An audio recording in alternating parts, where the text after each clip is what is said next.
Chapter 46-38. Spear grasp. As he floated in the air, he became an unsurpassable mountain dividing the world into two halves. His actual stature was just average, but he gave off the presence of a giant. When he spread his hands, he could blot out the sun. Most youths didn't know who he was, but they could tell that he was incredibly strong. Spear grasp. An older expert shouted his title. He's Spear grasp. Most had heard of him before.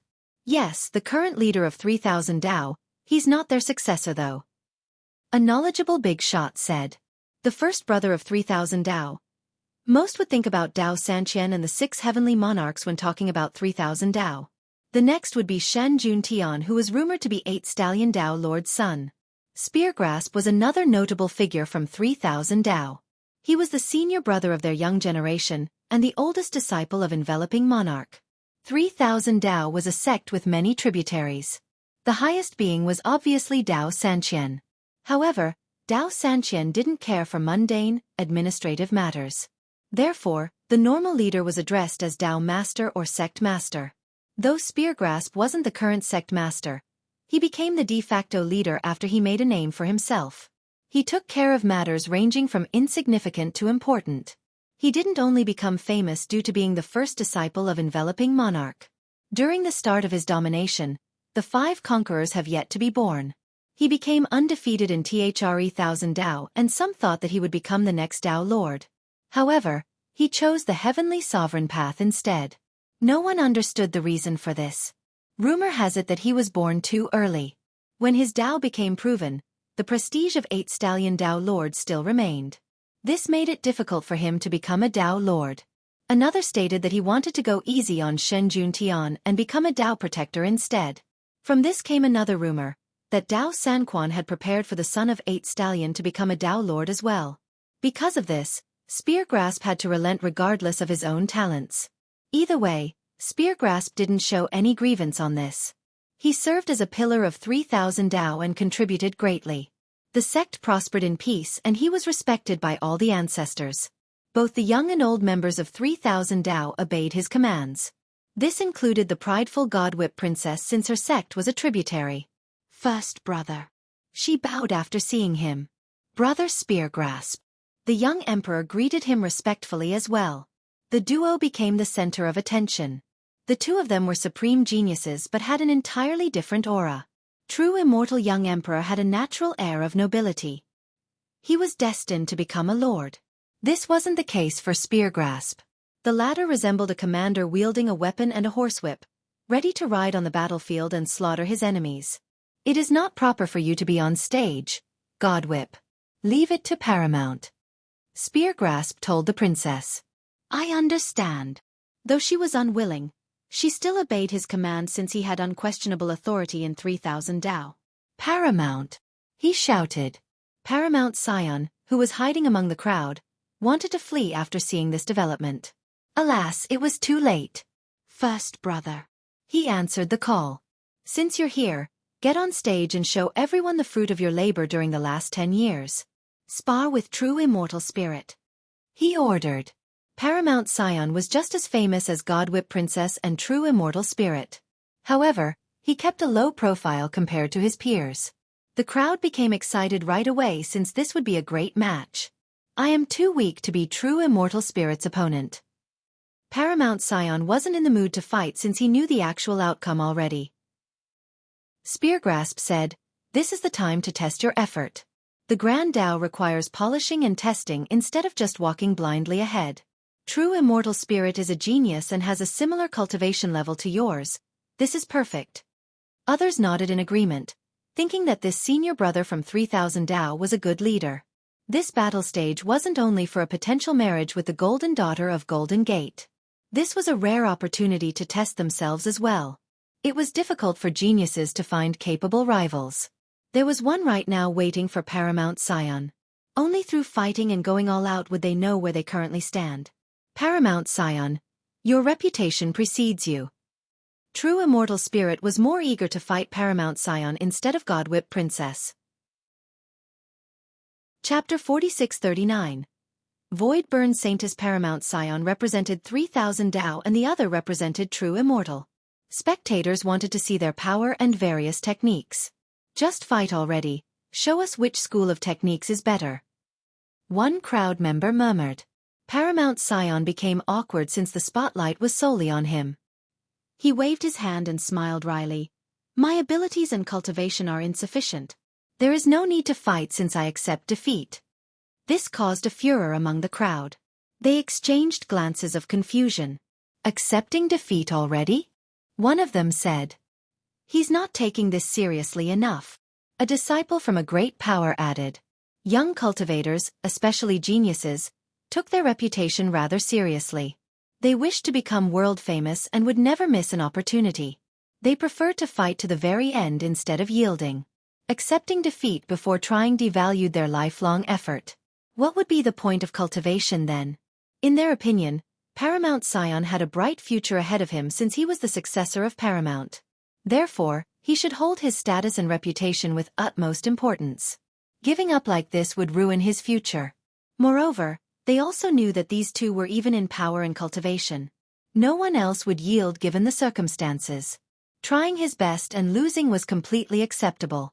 This isn't a joke. Speargrasp frowned after hearing this.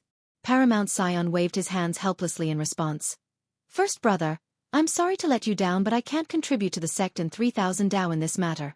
Please forgive me. He looked like a pig accepting its fate of being roasted, not wanting to participate in this marriage competition. Speargrasp couldn't exactly force the guy to do anything. Moreover, the latter wasn't an official member of 3,000 Dao. Brother Speargrasp, does 3,000 Dao have any other disciple interested in participating? The young emperor spoke. Each word was filled with the rhythm of the Grand Dao. It seems that the winner should be from either of our sections.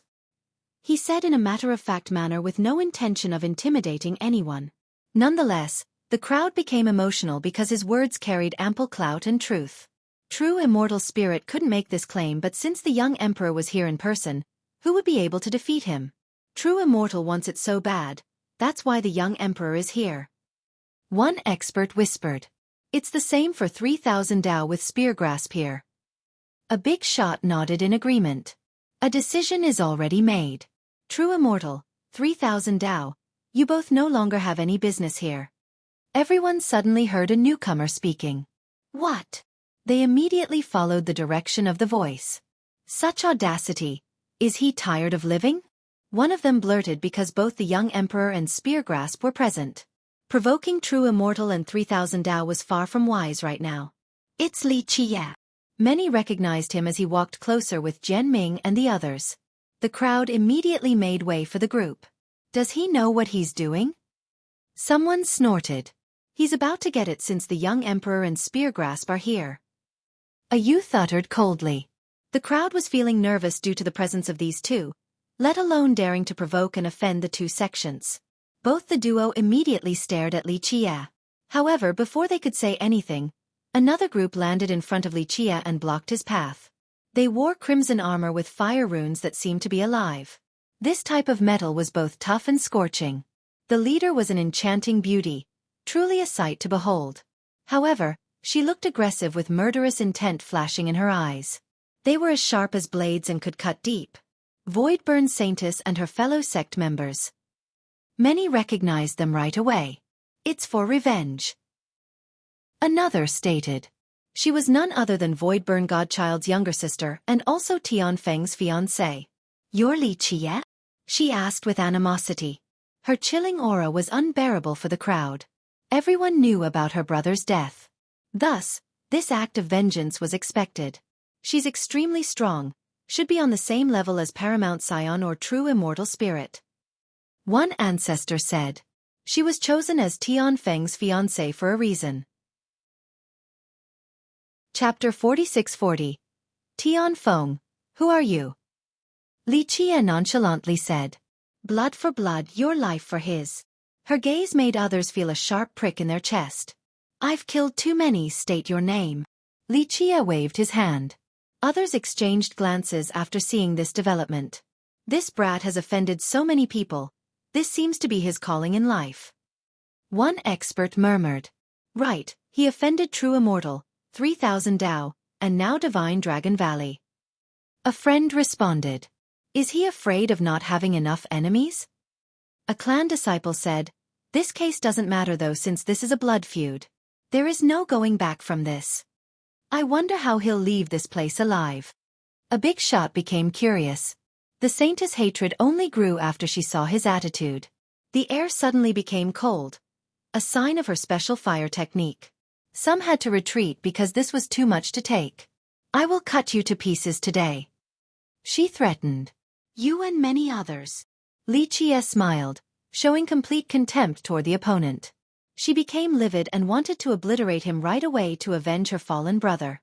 Moreover, he deserved death for his attitude alone. Though she wasn't on the same level as the 5 conquerors, she was still famous. Most importantly, she was Tianfeng's fiancée. Any of her statuses was enough to intimidate others and command respect.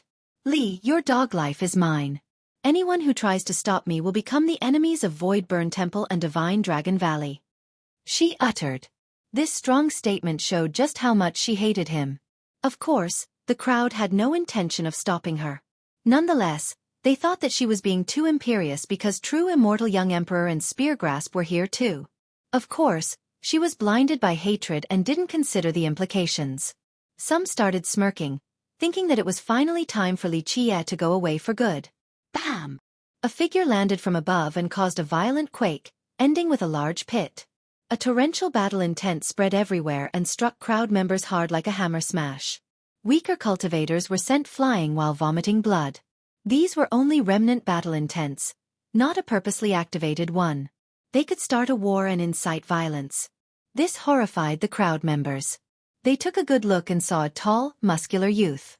Despite his large frame, he didn't give the impression of being brutish, only one of strength and domination. He wore a tattered gray robe. It was damaged due to battles, not time. His hair was messy and draped downward. The winds had their way with his hair. He lacked an air of nobility and regality. The only thing on him was a rampaging battle intent. Those who had never seen him before would all have the same thought, that this man was obsessed with fighting. As a result, an instinctive fear overwhelmed them. True immortal young emperor and Speargrasp were both top geniuses. Their appearance also intimidated the crowd. However, their royal and indomitable auras felt righteous and proper. Though being suppressed was still frightening, they could still see the beauty of the Tao. This didn't apply to this newcomer. Crowd members found themselves to be dragged into an inferno of war. This hellish world had nothing but fighting and death. The sky became dark and filled with despair. Tianfeng. Many turned pale as they shouted his name. Tianfeng. Some felt a chill coursing down their spine. The battle stage suddenly became quiet. A while back, an air of excitement was there with the appearance of the other 2 geniuses since people were relatively welcoming. Chapter 46-41. Madman Tianfeng has reached the level of being able to intimidate older big shots. His true form was a rare and powerful frog demon. However, his precious bloodline and cultivation didn't define him. When people talked about Tianfeng, they would mention his fanatic love for battle. He himself never refuted this notion. His battle intent was palpable and affected others. They felt the need to fight to the death while being in his presence. A nightmarish feeling. Tianfeng was the same way, never backing down even against powerful foes. He had fought thousands of ruthless battles since his debut. Rumor has it that during his birth, he actually killed a far larger frog with a celestial bloodline. He nearly died as a result. He had fought numerous races since birth and gained countless injuries and scars. This made him increasingly stronger. His most famous exploit happened at 9 years of age. He alone attacked the evil dragon camp, the most notorious gathering of evil cultivators. It was comparable to a great power yet feared by many due to its heinous conduct. Therefore, a 9-year-old attacking it alone was suicidal. The result was expected. Tianfeng's body was destroyed. His true fate nearly turned to ashes as well. Nonetheless, this defeat didn't stop him. He attacked the camp again a year later. He was decimated and had to escape. He tried again the next year, losing some limbs in the process to the sovereigns there before fleeing. At 12 years of age, he finally obtained victory and was unstoppable. He massacred them including the sovereigns. From then on, Evil Dragon Camp was no more.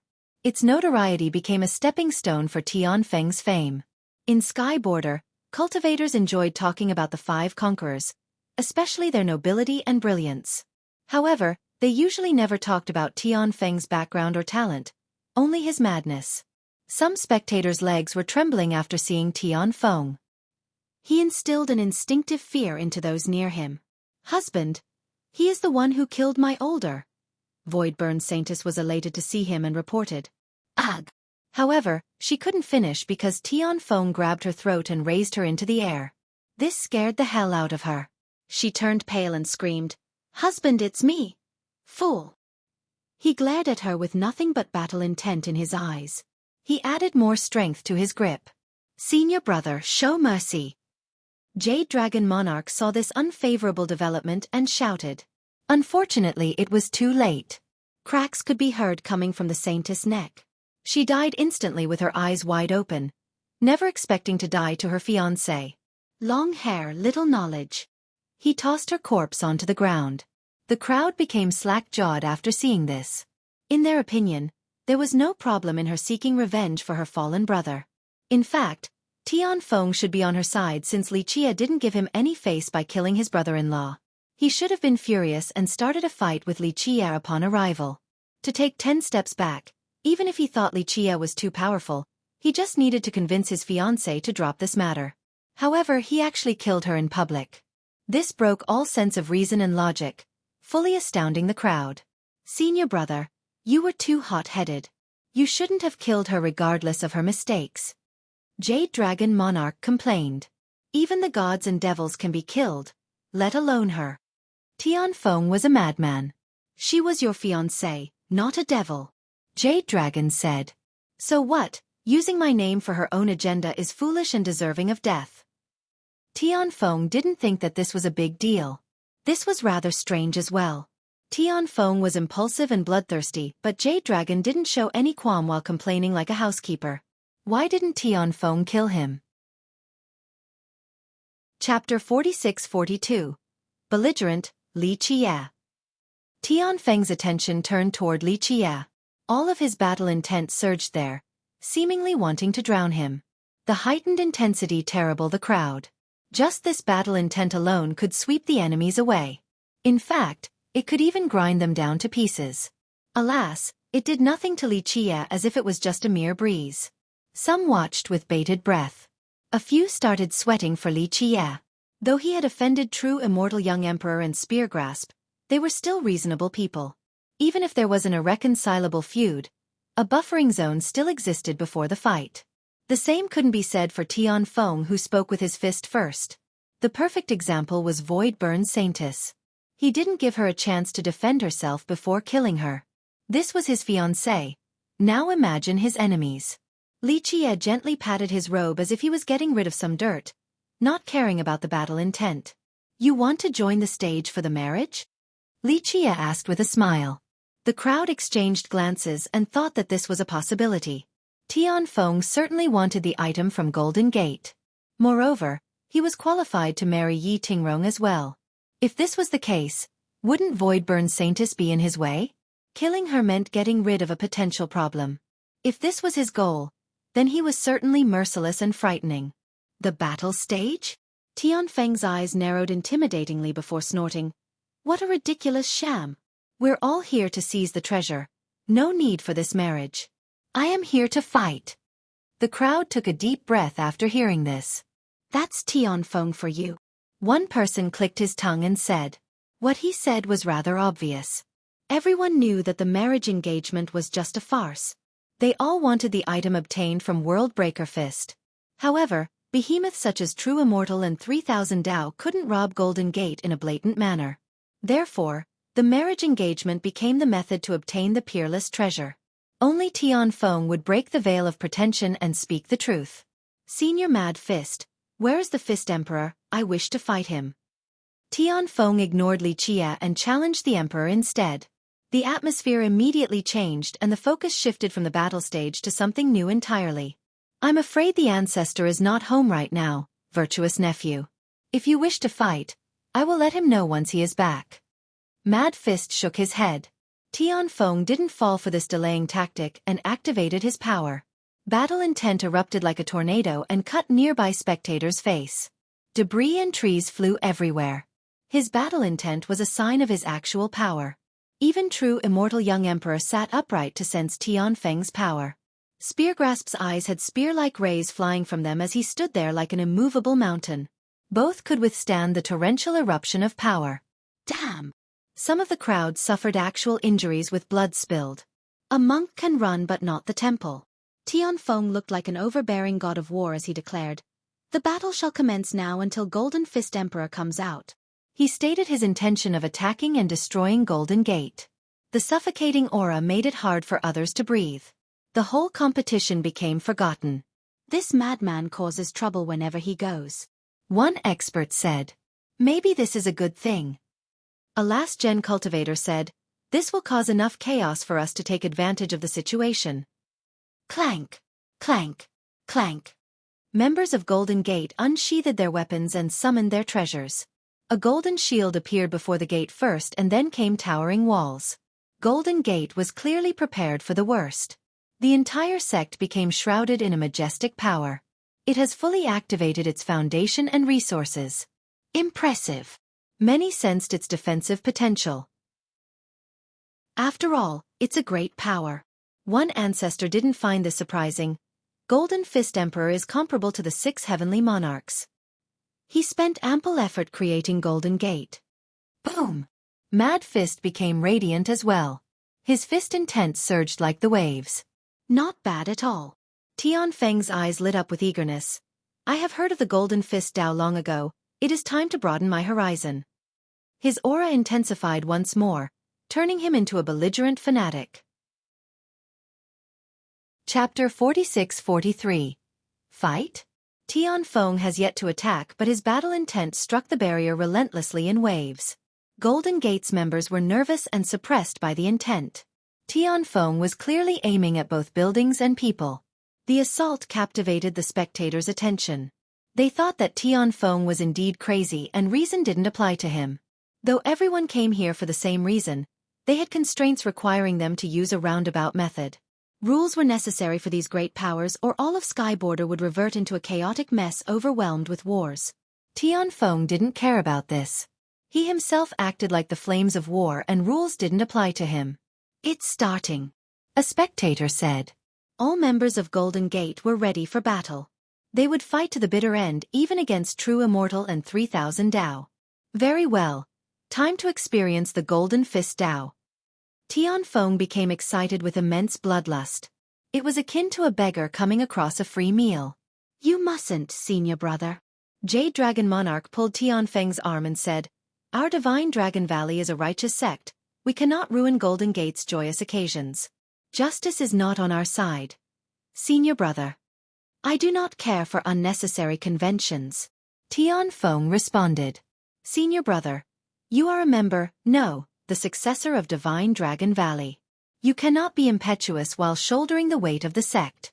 You may not care about your personal reputation, but think about the sect built with the blood and sweat of our ancestors. Don't lead it into ruins." Jade Dragon had a way with words. "Jade Dragon, you are ruining my mood. Keep this up and I'll wring your neck." Tianfeng's voice became serious and his aura became even more intolerable. Listeners sweated for Jade Dragon Monarch since the same fate as Voidburn Saintus could happen to him. Most wouldn't be foolish or have enough courage to stop Tianfeng. However, Jade Dragon didn't relent. "Tell the ancestors if you're unhappy. If they disagree with my action, they can sentence me. You, on the other hand, need to keep in mind our legacy as the successor. You are our hope and the responsibilities are heavy." "Okay, enough, stop blabbering and stand aside." Tianfeng couldn't handle the nagging and felt the urge to kick Jade Dragon flying. This was astonishing since he showed more patience toward Jade Dragon than his own fiancée. Others also commended Jade Dragon for being so courageous. Most from Divine Dragon Valley would tremble in fear before Tianfeng, let alone oppose his will. "Since today is a joyous occasion for you all, I will wait until everything settles." Tianfeng relented, but his battle intent remained. Mad Fist heaved a sigh of relief. A battle starting so soon would be chaotic and other great powers would take advantage of it. Since this is a fighting competition, Jade Dragon, you go first and represent our sect. Beat down that brat from True Immortal. Tian Feng waved his hand. He was one of the few who didn't give a damn about True Immortal. True Immortal Spirit is a supreme genius of our time. My cultivation is insufficient. Jade Dragon humbly answered. My ass. Tian Feng gave the opponent zero face. Too many supreme geniuses around then if he is one. He has only learned a few merit laws from World Razor Dao Lord but mastered none. True Immortal Spirit became awkward after hearing this. Though he was inferior to the 5 conquerors, he was strong enough to dominate the young generation. Calling him a supreme genius was not unreasonable. Shame turned into rage. He cupped his fist toward Jade Dragon. I would like to test myself then. If it was anyone else, he would have attacked and decapitated them with haste. However, this was Tian Feng, someone strong enough to look down on others. Provoking this madman would not end well. I'm afraid I won't put up a good fight. Jade Dragon had no intention of joining the battle stage. Tian Feng disagreed right away. Sure, True Immortal's techniques are exceptional, but the same can be said about our own. Stop destroying our own morale. Go fight, show him what you can do. Divine Dragon Valley's draconic might is world-renowned. You two should fight since this is a rare opportunity. True Immortal Young Emperor interjected. Chapter 46-44. Provocation. All eyes fell upon Jade Dragon Monarch and True Immortal Spirit. For this battle competition, 2 conquerors and Speargrasp had arrived. The 3 behemoths clearly coveted the secretive treasure. Is the item really worth all the trouble? An old expert wondered. These behemoths had incalculable wealth accumulated from many eras. This was especially true for True Immortal since it had 7 Dao Lords. Many believed that it was the richest lineage in the world. In other words, few treasures in history were worthy of True Immortal risking its reputation to seize. Now, the presence of True Immortal Young Emperor showed the treasure's importance to the sect. Don't we all know the answer? There is a reason why everyone is here for the so-called marriage proposal. Another said softly. Golden Gate was strong but not to the point where everyone coveted this arrangement. They only wanted the peerless treasure. It must be a wondrous artifact or even something left behind by a legendary immortal. Some sources say that Golden Fist Emperor obtained the item with the help of Golden God Fist. A big shot murmured. This revelation stirred the crowd. Nonetheless, they found it plausible since only the 7 Forbidden Zones would have items of this level. Even the 3 behemoths couldn't help joining the competition. Jade Dragon, since you're already here, beat him up and win the beauty. The peerless treasure shall be yours as well. Tian Feng laughed and resumed the conversation. Okay. Don't bother thinking about this peerless treasure or winning the beauty. The story ends here for you all. Scurry back home now.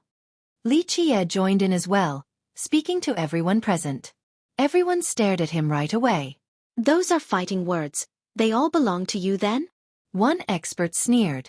Miss Yi is engaged with Jian Ming. Golden Gate shall have an alliance with the Jian.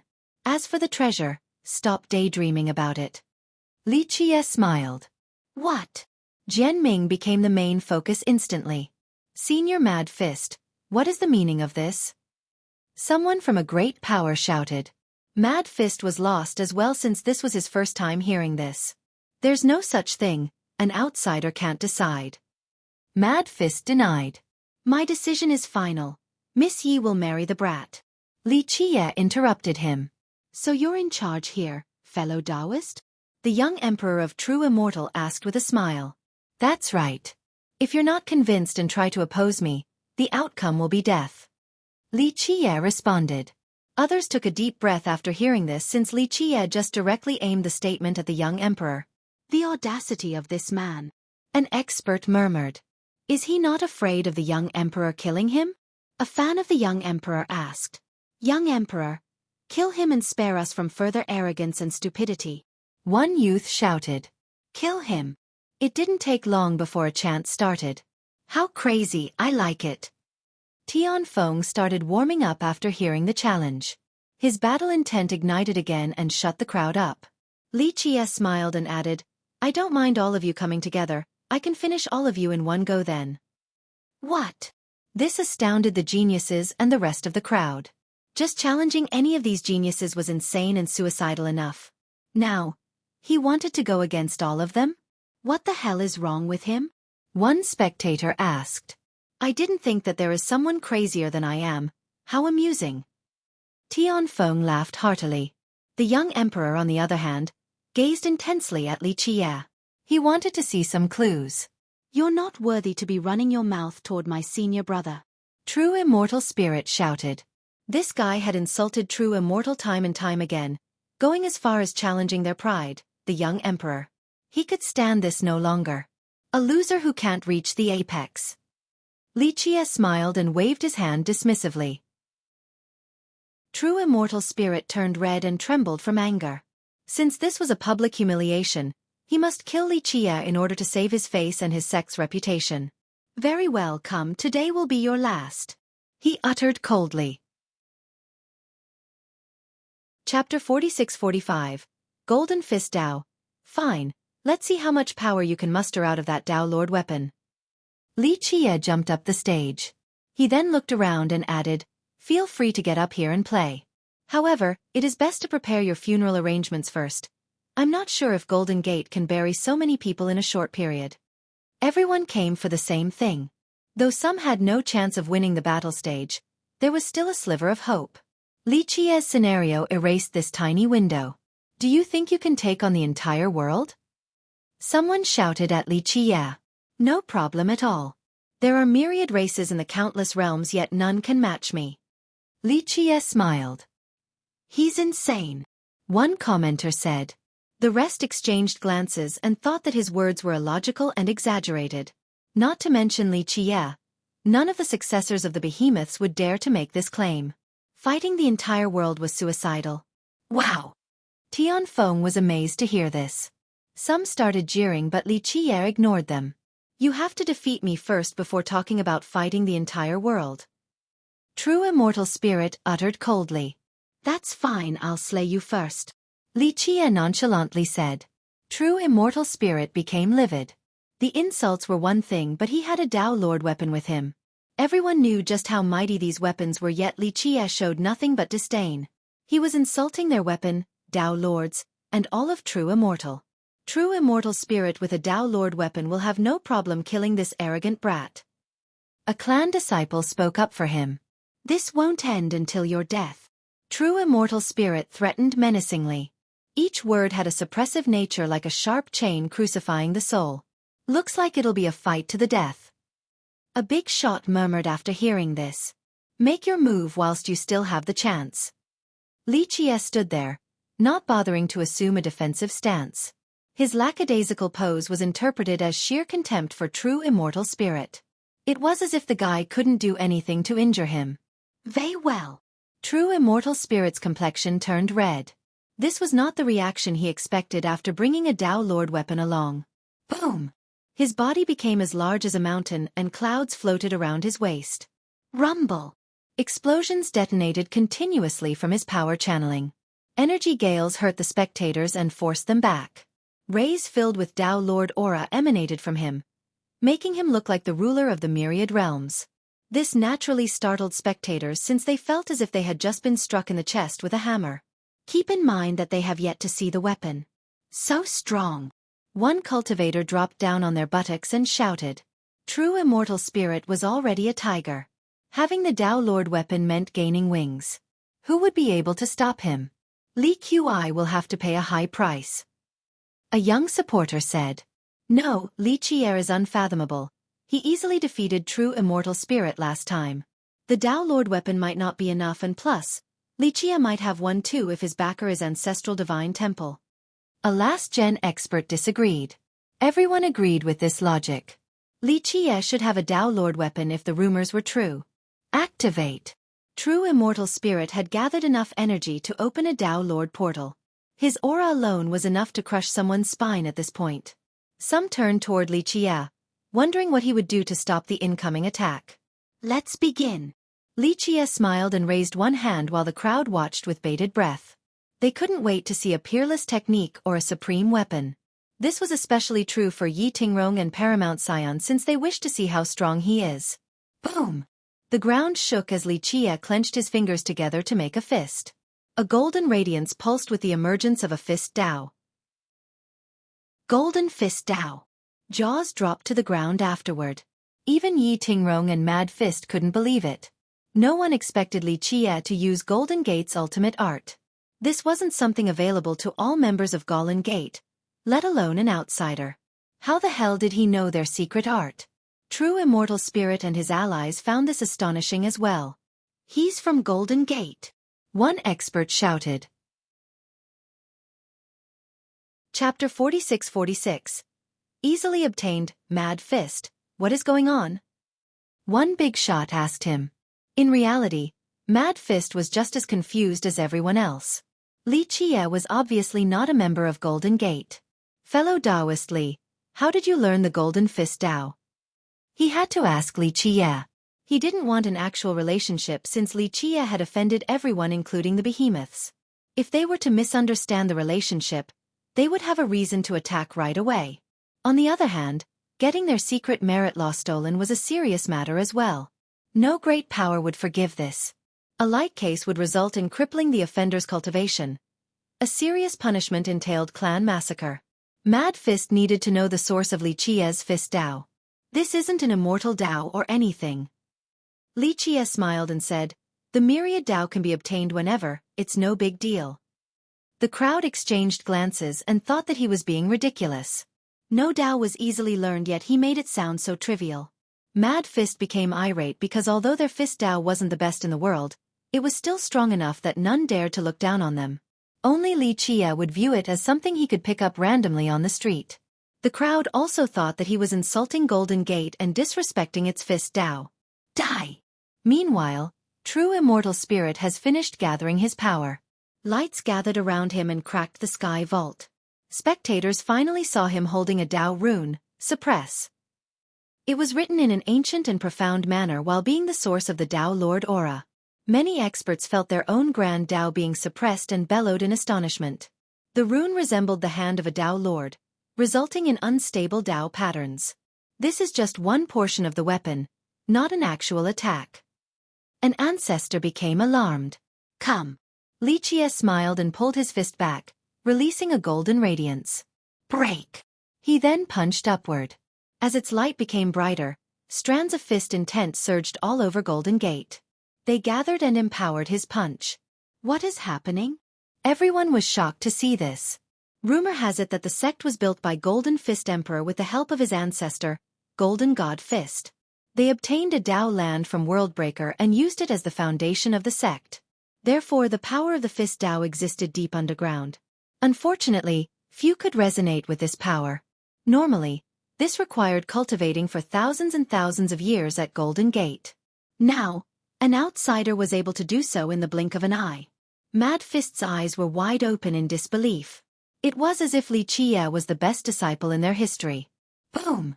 The rune word could destroy the region but not Li Qie. Surprisingly enough, his punch easily pierced through it. True Immortal Spirit staggered backward and spat out blood as a result. Impossible! The crowd couldn't accept this outcome. He had activated the power of the Dao Lord, yet it still wasn't enough to kill Li Qie. Meanwhile, the latter became the center of a Golden Fist Dao. He had complete control over Golden Gate's foundation. He turned into a master of the fist, capable of destroying anything with a single punch. Damn! Isn't he about as strong as Golden Mad Fist now? One expert gasped. No, this fist intent is at Golden Fist Emperor's level. The Emperor might be the only one who can borrow the might of this foundation. A big shot shook his head. How illogical, borrowing the power of Golden Gate so easily. Jian Ming was slightly shocked and wondered if Li Qie could do this in other places. If he could borrow the foundation of any sect as he did just now, he would be unstoppable everywhere. As for Yi Tingrong, she was the best among the current young generation of Golden Gate. However, she wasn't even close to being able to borrow its power. Nonetheless, she had to accept what her eyes were showing her. How is he not a member of Golden Gate? Everyone shared this thought. One big shot who has been keeping track of Li Qie said, he's absolutely not from here, this is confirmed. True Immortal Young Emperor, Spear Gasp, and Tian Feng stared intensely at Li Qie. They knew that he wasn't from Golden Gate. Also, Golden Gate wouldn't need to hide the existence of a genius capable of controlling its foundation. But how would they explain Li Qie being able to do so? Did he have a merit law capable of controlling various powers? That would be unfathomable. How bizarre, Mad Fist murmured. He was ready to swear in public that Li Qie had nothing to do with them. Unfortunately, there was no other realistic answer. Chapter 46-47 World Razor Tablet, Activate. True Immortal Spirit roared and released his Tao halos. They pulsed behind him and spread out like a pair of fiery wings. Tao flames poured down and blotted out the world. Spectators could only see an inferno in front of them. The intensified Tao power entered their body and fully suppressed them. He's going all out, someone commented. True Immortal Spirit stopped holding back, whether it be Tao power, chaos energy, or his own vitality. He fully displayed his potential at this second. Boom! His mighty power ravaged the area and didn't give others time to react before freezing them. The weapon. Everyone understood what was going on after feeling the immense suppression. This was akin to being stomped by a giant. Bam! Some dropped to the ground and couldn't move an inch, becoming helpless. They looked up and saw a stone tablet floating above True Immortal Spirit. It had countless runes carved on the surface. Its presence was no different than a Tao Lord being here in person. World Razor Tablet. A big shot recognized the weapon. Many famous experts have heard about it before. One of them became emotional and said, "This was carved from a Tao stone using the power and merit laws of a Tao Lord. It has a suppressive effect once summoned." It contained the grand Tao and merit law of World Razor Tao Lord. Its aura swept across 1,000,000 miles. Therefore, cultivators in the region all paid attention to Golden Gate. They knew that a top fight was happening. All-suppressing tablet. True Immortal Spirit finally made his move. The tablet released an ultimate power along with Tao flames. It became larger than the sky and thicker than the earth. Boom! As the tablet descended, cracks appeared all over the ground while space crumbled. Fuck! Many spectators became aghast and shouted profanity. They felt that their body could be reduced to bloody mists in the blink of an eye. At the same time, Golden Gate exuded boundless radiance. It added a golden layer to the world, making it look rather magnificent. The foundation of this sect clearly felt threatened and automatically activated a mighty defense. Who is fighting right now? Those far away from Golden Gate became startled. Activate. Li Qie smiled and punched again, once again borrowing the supreme grand Tao of Golden Gate. The power of the foundation entered Li Qie's body and followed his punch. The resulting radiance blinded all spectators. Li Qie turned into a supreme god, one with a boundless amount of fist Tao energy within. Spectators felt that he could punch through the sky vault and kill the gods above. Bam! The fist and the tablet collided, resulting in devastating shockwaves. The crowd was blown flying while screaming. They turned pale and couldn't stay calm. The tablet and Li Qie seemed to be evenly matched, resulting in more and more shockwaves flying out. He's using his bare hand against a Tao Lord weapon. A genius couldn't believe it. Mad Fist rubbed his own eyes. He thought that even if he could borrow the power of the foundation, he still wouldn't dare to meet a Tao Lord weapon directly. His fist would be crushed right away. A mighty gauntlet was absolutely required, but Li Qie didn't have one. This felt like a scene in the legends, but it was happening right in front of them. Chapter 46-48. Heed my call. Keep in mind that this was an attack performed by a top genius. The result was immaculate since he was comparable to many ancestors from the great powers. This meant that the tablet could have crushed an ancestor into bits or blood. The victim had no chance of stopping it with their bare hands. He's stronger than True Immortal Spirit, one ancestor concluded. His peers felt the same way. He's controlling the foundation of Golden Gate and is blessed by its fist Tao. His own power might not be on the same level. An expert doubted. The supporters of True Immortal or friends of True Immortal Spirit didn't think that Li Qie could be so strong. Don't forget, he dominated True Immortal Spirit before. One big shot reminded the crowd. No one could challenge this fact, so they kept their mouth shut. Regardless of the circumstances, it is impressive that he can stop it with his bare hand. A powerful ancestor said with a serious expression. Listeners shuddered because they couldn't have done the same thing regardless of their methods. True Immortal Young Emperor, Speargrasp, and Tianfeng became serious as well. They considered Li Qia a true threat. Heavenly Tao Razor. True Immortal Spirit roared and his halos merged together into a peerless Tao. Rumble. The runes in the tablet shot to the sky and created a divine path. When the tablet was opened to create this path, the peerless Tao shouldered all the powers in existence. Everyone felt as if a Tao Lord was standing before them. The path of a Tao Lord. One expert turned pale. The tablet has embedded Grand Tao from the Lord. It's stronger than regular Tao Lord weapons. Someone took a deep breath and said, "Boom!" The peerless Tao in the form of a path smashed down on Li Qia. He shot downward like a meteor and slammed into the ground. Some thought that this was enough to obliterate him. Pretty impossible to block that attack. One spectator said, "It's a sure kill move." Another expert commented, "This was an attack from a Tao Lord. Ancestors couldn't stop it, let alone a junior. Grievous injuries or death were inevitable. Only ancient ancestors could have stopped it. Fist, heed my call." They suddenly heard Li Qia's laughter and a chant. Boom! A majestic fist intent rushed out like a tsunami from Worldbreaker. It roared like a dragon before entering Li Qia's body. This fist intent was monstrous. Once released into a single place, it could annihilate a great power without any problem. In this case, it was only one strand, but nonetheless, it had immense potential. The empowerment made Li Qia look like a primordial beast. One swing of his hand could destroy any foe. Impossible! An ancestor bellowed. No way! Mad Fist himself screamed. The Fist Tao of Golden Gate originated from Worldbreaker Fist.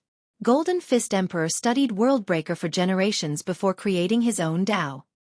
He observed and sensed the fist intents there, going as far as experiencing them with his body.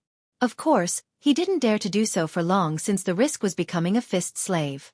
In history, no one has been able to control the fist intents from Worldbreaker or borrow their power. Only fist slaves could do so, but it meant an eternity of imprisonment. God Fist was the sole exception to this rule. A user of Worldbreaker's Fist Tao that was able to leave this place. Now, Li Qia borrowed its power after a single chant. He didn't perform a technique or madra at all. In fact, he didn't have his own Fist Tao and merit law. These were mere words that managed to summon Worldbreaker's power. He has done the impossible. Boom! The sky turned dark after Li Qia's second punch. This was akin to a massive black hole being punched into existence.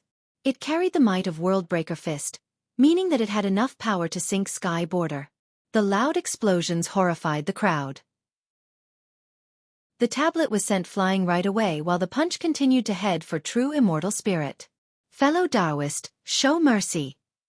The alarmed True Immortal Young Emperor channeled his power instantly while borrowing from the cosmic forces. Chapter 46-49. Certain Death. True Immortal Young Emperor immediately shocked the crowd with his first move, completely changing the landscape of realities in order to save his fellow sect member. Some spectators got the illusion of being trapped in his technique. They felt their cultivation and fortunes being robbed, leaving them empty-handed. He's unbeatable! A big shot shouted.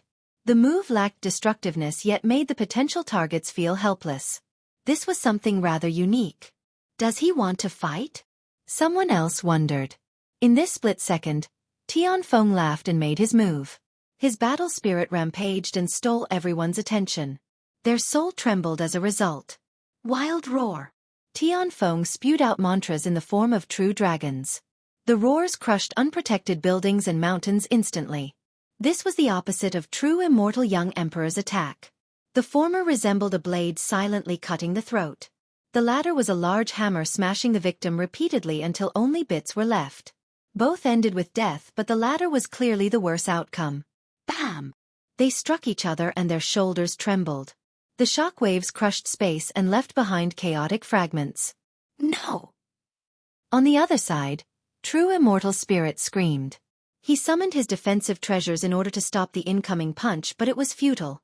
It struck him in the chest and issued cracking noises before piercing through altogether. Blood gushed out of the hole and his true fate was destroyed. His corpse fell to the ground and issued a loud thump. This wasn't the end he wanted. dying to someone he deemed inferior instead of a true master. The scene became silent due to the death of a supreme genius. Moreover, he was from true immortal on top of being a descendant of Heaven Seal ancient ancestor.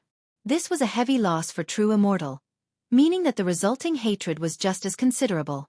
Imagine the resources and effort wasted. Spectators shuddered because they knew that the response from true immortal could have grave consequences for everyone.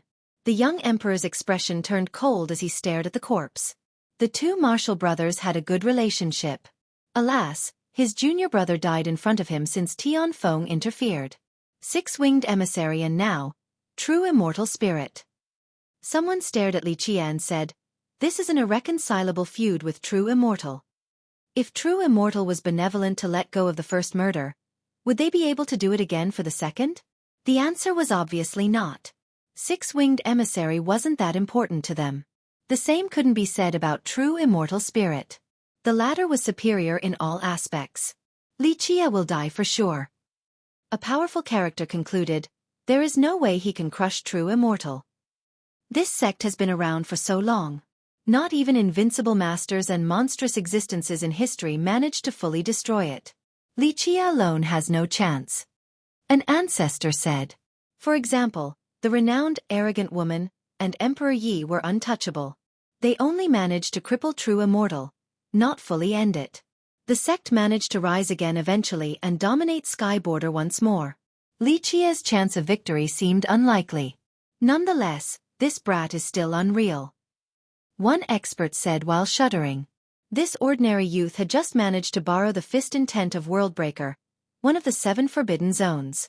Even fist slaves didn't have the freedom to use the fist intents unless they were characters such as God Fist or Golden Divine Fist. Did he come out of Worldbreaker? A lord speculated. You're implying that he's a fist slave? One big shot responded. Doesn't seem that way, they can't leave Worldbreaker and he's not God Fist.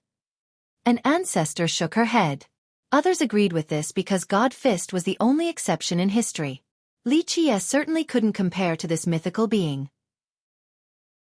Who the hell is he? So unpredictable. Another murmured. Chapter 4650. Unexpected development. It was one thing for Li Qia to control the Fist Dao and foundation of Golden Gate. One explanation would include him cultivating this Fist Dao. However, for him to borrow the power of Worldbreaker? Nothing could explain this outside of him being a fist slave. The whole thing didn't make sense, so people watched silently. True immortal spirit was now dead despite using a Dao Lord weapon. Moreover, his killer was considered inferior in every way. Nonetheless, after seeing him being able to use Worldbreaker's power, his victory made perfect sense. Fellow Daoist, that's another life you have taken. The young emperor's tone was calm yet forceful. There seemed to be something about his voice, regal and commanding. This was the charisma and authority of an emperor, leaving no room for questions. This alone intimidated and suffocated listeners. As the successor of true immortal, he had the right to make decisions for the sect. Everyone thought that he would certainly avenge his fallen comrade. It's his fault for being incapable. Li Qia smiled. Different reactions occurred among the crowd. Some were shocked at his arrogance. Others admired him for actually going against true immortal and the young emperor. Some top masters might not be afraid of the young emperor. Nonetheless, they would look rather serious due to the circumstances. As for Li Qia, he still spoke with a smile. None questioned his ability at this point since he had proven himself thus far. He certainly had the power to challenge the young emperor or the other conquerors. Nervousness disappeared and anticipation grew about a potential fight between these two. Some believed that the young emperor was an apex genius while Li Qia would certainly put up a good fight. They wanted to see the young emperor's current attainment in the Dao since he could become a Dao Lord in the future. Just watching him in action was rather beneficial, especially for younger cultivators. Ha, he's right. It was a fair fight. He could only blame himself for being incapable. Tianfeng laughed and interjected. The crowd agreed with this logic because if Li Qia were to lose, true immortal spirit wouldn't have spared him either. As I've said before, I am in charge here. Feel free to jump up the stage if you disagree, and I'll send you on your way. Otherwise, leave. Li Qia smiled and looked at the crowd, offending everyone once more. When he said this the first time, others immediately chastised and yelled at him for being arrogant. Only silence occurred this time. They exchanged glances and none dared to challenge him. His power was as clear as day, capable of killing a top genius wielding a Tao Lord weapon with a single punch. They then stole glances at the potential competitors: Tian Feng, true immortal young emperor, and Spear Grasp. Even Mad Fist, who was in charge of the competition, had to swallow his words after seeing Li Qie being able to control his sex foundation. "I'm too old to join this stage." Spear Grasp was the first to back off despite being aware of the crowd's eagerness to see him fight. This was expected since he didn't want to be a part of this marriage competition in the beginning. Only 2 were left. Tian Feng would certainly love to have a good fight. As for the young emperor, avenging his fellow sect member should be the next move. Count me in. Tian Feng's battle spirit surged intensely. The waves made people feel as if their heart was being crushed. Nonetheless, they were right about him being interested. Chapter 4651. Love for battle. Tian Feng's battle intent remained unbearable for those nearby. The young emperor from True Immortal had an innate charisma and regal quality to him. As for Tian Feng, his overbearing presence forced others to the ground and crushed them in a direct and brutal manner. It removed the processes in the middle and went straight to instilling fear and pain. Fighting was the essence of Tian Feng, always unavoidable regardless of how powerful his enemies were. He focused his battle intent solely on Li Qie, wanting to destroy him. This didn't affect Li Qie, who smiled and said, "Are you up for the challenge?" "I'm not interested in this marriage competition. I only want the peerless treasure. No need for this sham." Tian Feng laughed. This was akin to slapping everyone in the face since this was obviously their plan. Of course, they didn't deny or admit this matter. It would be foolish to antagonize Tian Feng since this could end with countless battles. The sect might become involved as well. The only way to end this was to kill him. Unfortunately, it wasn't that easy to kill one of the 5 conquerors. It would be easier dealing with True Immortal young emperor since he could be reasoned with after surrendering and admitting faults. "I want to fight you to the death right now." Tian Feng didn't hide his intention and laughed heartily. Not doing so would be a true shame. He's a target now. Nothing good will come out of it. One cultivator said. It was only a matter of time since Li Qie is insane too. Tian Feng always likes to test himself. A big shot quietly said. "To the death? You will be the loser for certain." Li Qie smiled. "Ha, we'll see about that. I've always taken on stronger opponents." Tian Feng said, "You are worth the risk, but that depends on your true ability.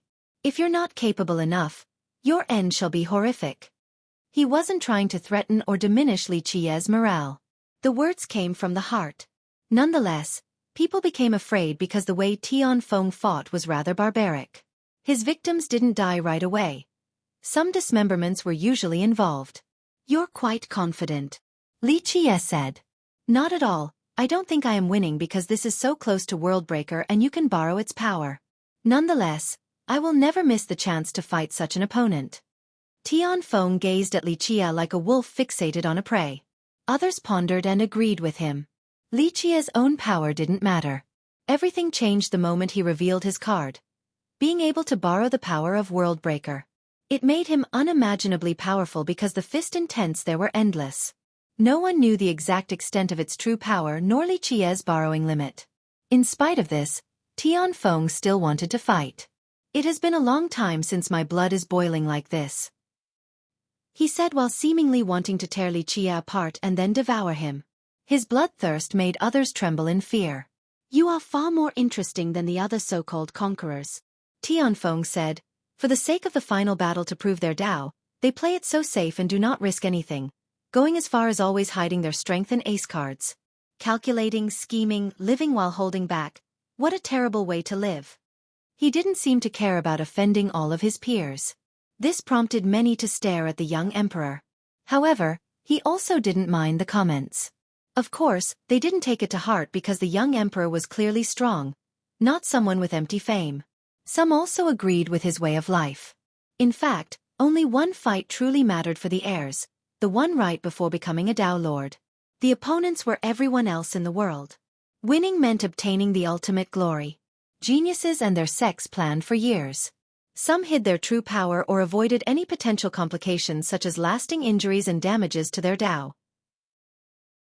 Therefore, the conquerors avoided fighting with powerful cultivators. This wasn't out of the question at all. Tianfeng was a rare case who didn't mind injuries or even dying in battle. Do you not want to become a Dao Lord? You have to stay alive first. Li Qie smiled. Of course I wish to become the Dao Lord. That is the reason why I fight and fight. However, I believe that those who tread carefully won't become one. If they don't even have the courage to fight or the determination to prove their Dao, how can they become one? There is no way a coward will find success, only warriors. Tianfeng responded and his battle intent surged to the sky. The crowd exchanged glances again and found his belief to be logical as well. Other conquerors chose to avoid unwinnable fights and train to become stronger first. Acting recklessly was not acceptable. On the other hand, could a coward become the Dao Lord? Not entirely correct but close enough. Li Qie smiled and praised. Chapter 4652, Worldbreaker's Hand. Let's get started already so I can see what you can do. I don't believe in sorcery. Tianfeng became impatient. Though his aura was uncomfortable to be around, the crowd found Tianfeng to be an honest person, a man of his word. His enemies needed to fight constantly while being trapped in a state of fear. However, they knew that Tianfeng would never resort to cheap tricks such as sneak attacks or relying on his sect. In a sense, this madman was rather cute for being so honest. You will soon enough. Li Qie smiled. I doubt there is anyone in this world that can convince me otherwise. Tianfeng laughed. Another thing that people liked about Tianfeng was his willingness to accept defeat without giving any excuses. Very well, you may show me your abilities now. Li Qie became a tiny bit more serious. Boom! Something suddenly exploded and everyone thought that the battle has started. However, they realized that this wasn't right since the sound came from Worldbreaker Fist. The ground shook violently as if a major power was breaking out. Even though Golden Gate was relatively far away from the border, they still felt its intensity. What is happening? All eyes turned toward Worldbreaker. Everyone thought that something major was occurring. More explosions came next and the fist intense there became chaotic like a brewing storm. This looks bad, someone commented. Sure enough, the intense gathered into a great hand that was visible to the outside region. Remember, the fist intense here were limitless. A top master once said that they could engulf all of 8 desolaces. This was a monstrous sight to behold. Although the hand didn't encompass all of the fist intense, it still seemed terrifying and caused spectators to shout. It didn't matter whether they were ordinary disciples or ancient ancestors. They all felt like ants. Everything beneath the sky was subjected to the whims of the hand. It could crush the high heaven and obliterate the earth. Such power couldn't possibly exist. Fortunately, it was still contained within Worldbreaker and didn't actively suppress others. Nonetheless, outsiders were still forced down on their knees. At this moment, it descended in an attempt to grasp something. Powerful cultivators immediately activated their heavenly gaze in order to take a closer look. They then saw a golden figure being chased by the hand. He ran for his life in order to escape the looming hand. Alas, his wondrous speed didn't matter. It felt as if the hand was in complete control. Golden Fist Emperor. An ancestor shouted. Ancestor! Mad Fist bellowed. He is still in Worldbreaker. A spectator said. This surprised many people, especially those who were at Golden Gate. A while ago, everyone thought that he had obtained a great treasure from Worldbreaker. This started the interest in the marriage alliance. Rumor has it that this particular treasure exceeded even patrimony weapons. Therefore, the behemoths joined in as well. During the marriage proposal period, Golden Gate stated that they didn't know their ancestors' whereabouts.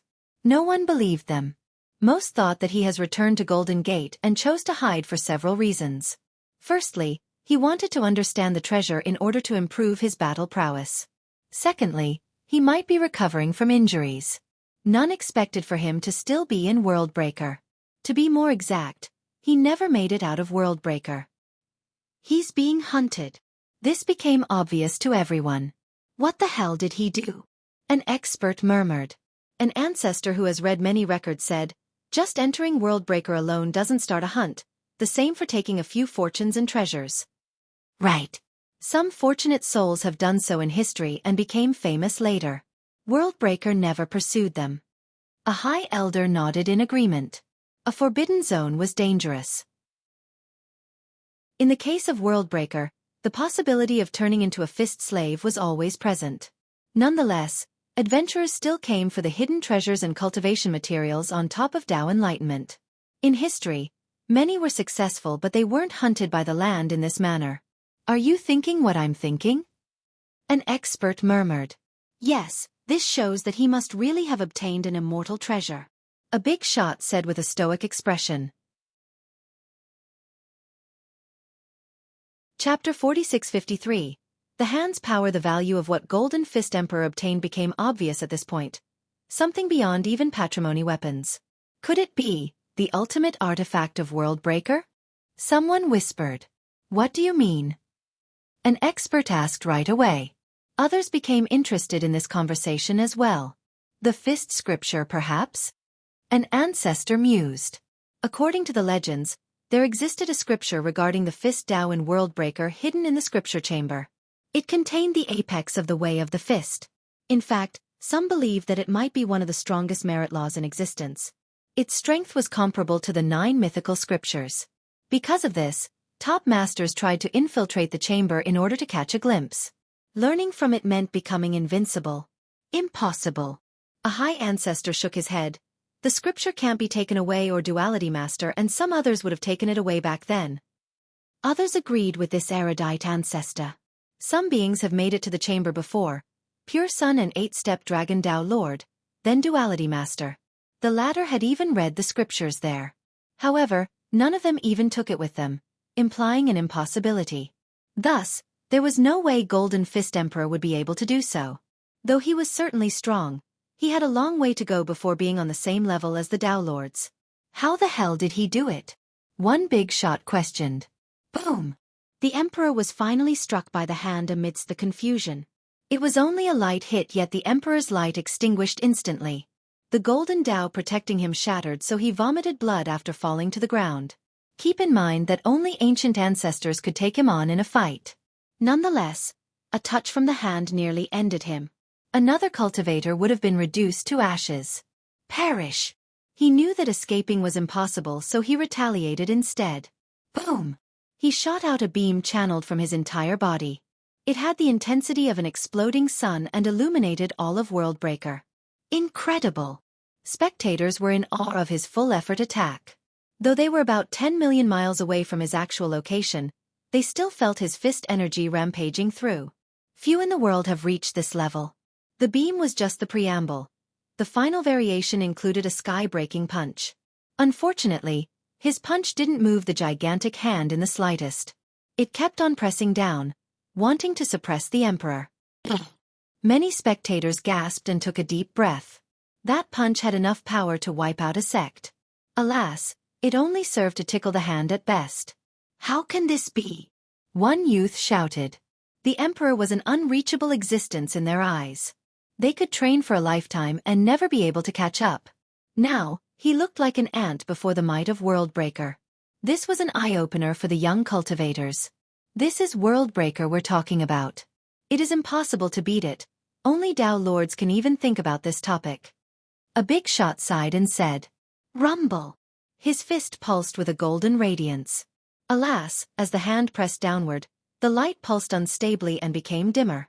His personal barrier was breaking down. He roared and used all of his strength only to find that this was impossible. He's dead for sure. An expert murmured. Everyone could tell that the hand was overwhelming. Its victim couldn't escape the fate of being crushed to death. They started thinking about the peerless treasure. However, none dared to enter Worldbreaker right now. Provoking that hand meant death, since even the Emperor was helpless. They thought about one being who had a chance right now, San Chen Dao. Alas, even he felt inadequate when dealing with Worldbreaker. During this life-or-death moment, the Emperor gritted his teeth and decided to take out the gemstone. Clank! Its appearance came with a sharp and clear sound.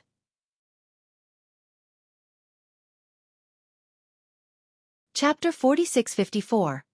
Immortal Gemstone. The sounds from the gemstone had a soul-purifying property. One could never get tired of listening. Its radiance exceeded anything else the world had to offer. It robbed all the other lights and became the only brightness around. Its rays could pierce through time itself. If all the stars in the sky were to explode at once, the resulting explosions would also be blinding. However, they wouldn't penetrate as far as the rays from the gemstone. Spectators felt an agonizing pain in their eyes, on the verge of becoming blind. "My eyes, my eyes!" Powerful cultivators screamed in pain and couldn't see anything while blood streamed down the sockets. Worst of all, the rays didn't target anyone, yet they already had this level of effect from long range. Boom! The Emperor embedded the gemstone onto his gauntlet and punched the sky. This time around, his attack carried an apocalyptic force. All living beings within a radius of 10 million miles became suppressed. This included all the beasts and birds as well. Everything dropped to the ground, paralyzed. Even ancient ancestors couldn't move an inch. An instinctive fear robbed their freedom. Only subservience remained. "What the hell is this?" a pale ancestor murmured while his face was touching the ground. "I don't recognize this power." The remote regions of Sky Border also felt this force and stared in the direction of Worldbreaker. Ancient existences underground woke up right away, wondering about the source of the power. "A Tao Lord in this generation already?" An ancient ancestor became startled. "What is this treasure?" Another climbed out of her grave and observed the fluctuation. In a starry area situated in inner ruins, a monster looked over and murmured, "This thing, unique and unbeatable. Imagine the gains." A pair of eyes in a dark void opened. "The world is changing." A peerless existence buried among the stars murmured. Normally, top beings were lords of their regions. Those living nearby had no choice but to obey their orders. Fear was not an emotion known to them until now. This power assaulted their Tao heart and made them waver. The conquerors felt the same way. Due to their status, they had seen or even wielded patrimony weapons before. Alas, they never felt something like this before. This power gradually dispersed after the punch.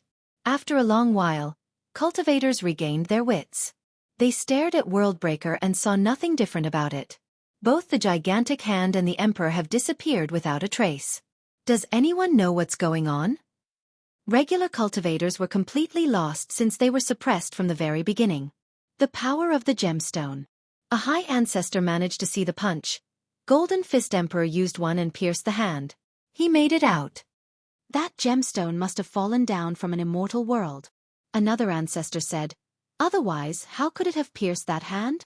"So this is what he got from Worldbreaker. An ultimate stone." Someone from a sacred ground shouted. Prior to this, they knew that he had gotten something amazing, but that's it. There was a clear lack of information. Now, witnessing its power incited their greed again. Imagining embedding that stone into a weapon, wouldn't that make the user comparable to a Tao Lord? "No, even greater," a big shot murmured. The Emperor couldn't stop a single move from the gigantic hand. However, embedding the gemstone into his gauntlet allowed him to pierce through it. This spoke plenty about the potential of the gemstone. Chapter 4655. Greed. Various thoughts coursed through everyone's mind. Their eyes began flashing with greed. This immortal gemstone had a power beyond the Tao Lord level. Adding it to one's weapon meant becoming unbeatable. Golden Fist Emperor showed its potential clearly earlier and tempted everyone. "Go!" True immortal young Emperor's eyes narrowed as he immediately gave the command. "Rumble!" Wheels started turning as his forces disappeared into the horizon. He no longer cared about the marriage proposal. The time was ripe to enter Worldbreaker and find Golden Fist Emperor. He put aside the death of true immortal spirit because the gemstone was far more important. Stop dreaming about the peerless gemstone. Tian Feng had to stop the duel with Li Chia and rush toward Worldbreaker, crossing past 1 million miles in the blink of an eye. "Follow me, members of 3,000 Tao." Spear Grasp didn't want to fall behind either. Those under the jurisdiction of 3,000 Tao, including ancestors, immediately followed him. "We're going too." A sacred ground that was going to participate in the battle stage also mobilized its forces. The others also gave up on the battle stage and headed for Worldbreaker. "Are we not fighting here anymore?" A youth who had a crush on Yi Tingrong asked his seniors. He didn't want to leave right now. The gemstone isn't here, so the marriage alliance no longer matters. The chase for the gemstone is still on. His high elder responded. Yes, it is meaningless to be here now. An ancestor said. Entering an alliance with Golden Gate didn't matter despite Golden Gate's power. Moreover, the battle stage could end with their disciples losing their lives. The gains no longer outweighed the cons. Li Qie is presiding over this matter. No need to be so reckless and go over him. We just need to obtain the gemstone and we'll become unstoppable. A genius from a different sect said.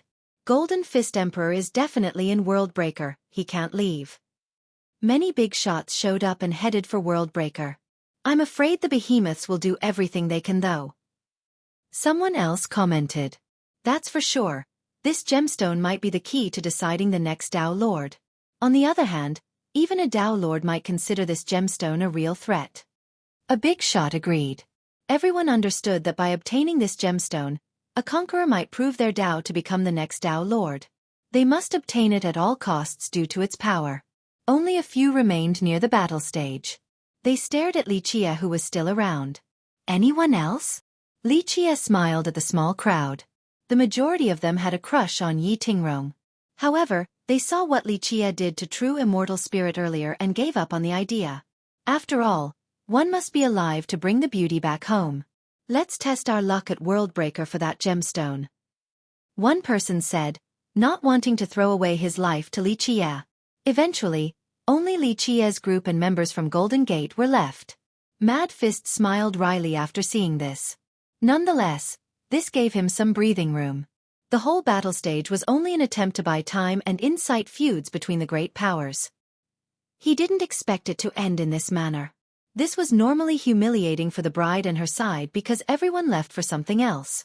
Yi Tingrong, on the other hand, preferred this development. Since the gemstone was still in Worldbreaker, this meant that their sect was safe. All right, sect master, I've made a decision already. Your golden daughter will marry this brat. The Jian will bring generous gifts in due time for the marriage. Li Qie told Mad Fist. Do I have a choice? Mad Fist smiled helplessly, aware of the circumstances. Li Qie was a monster who dared to offend the behemoths. Moreover, he had the ability to back it up as well.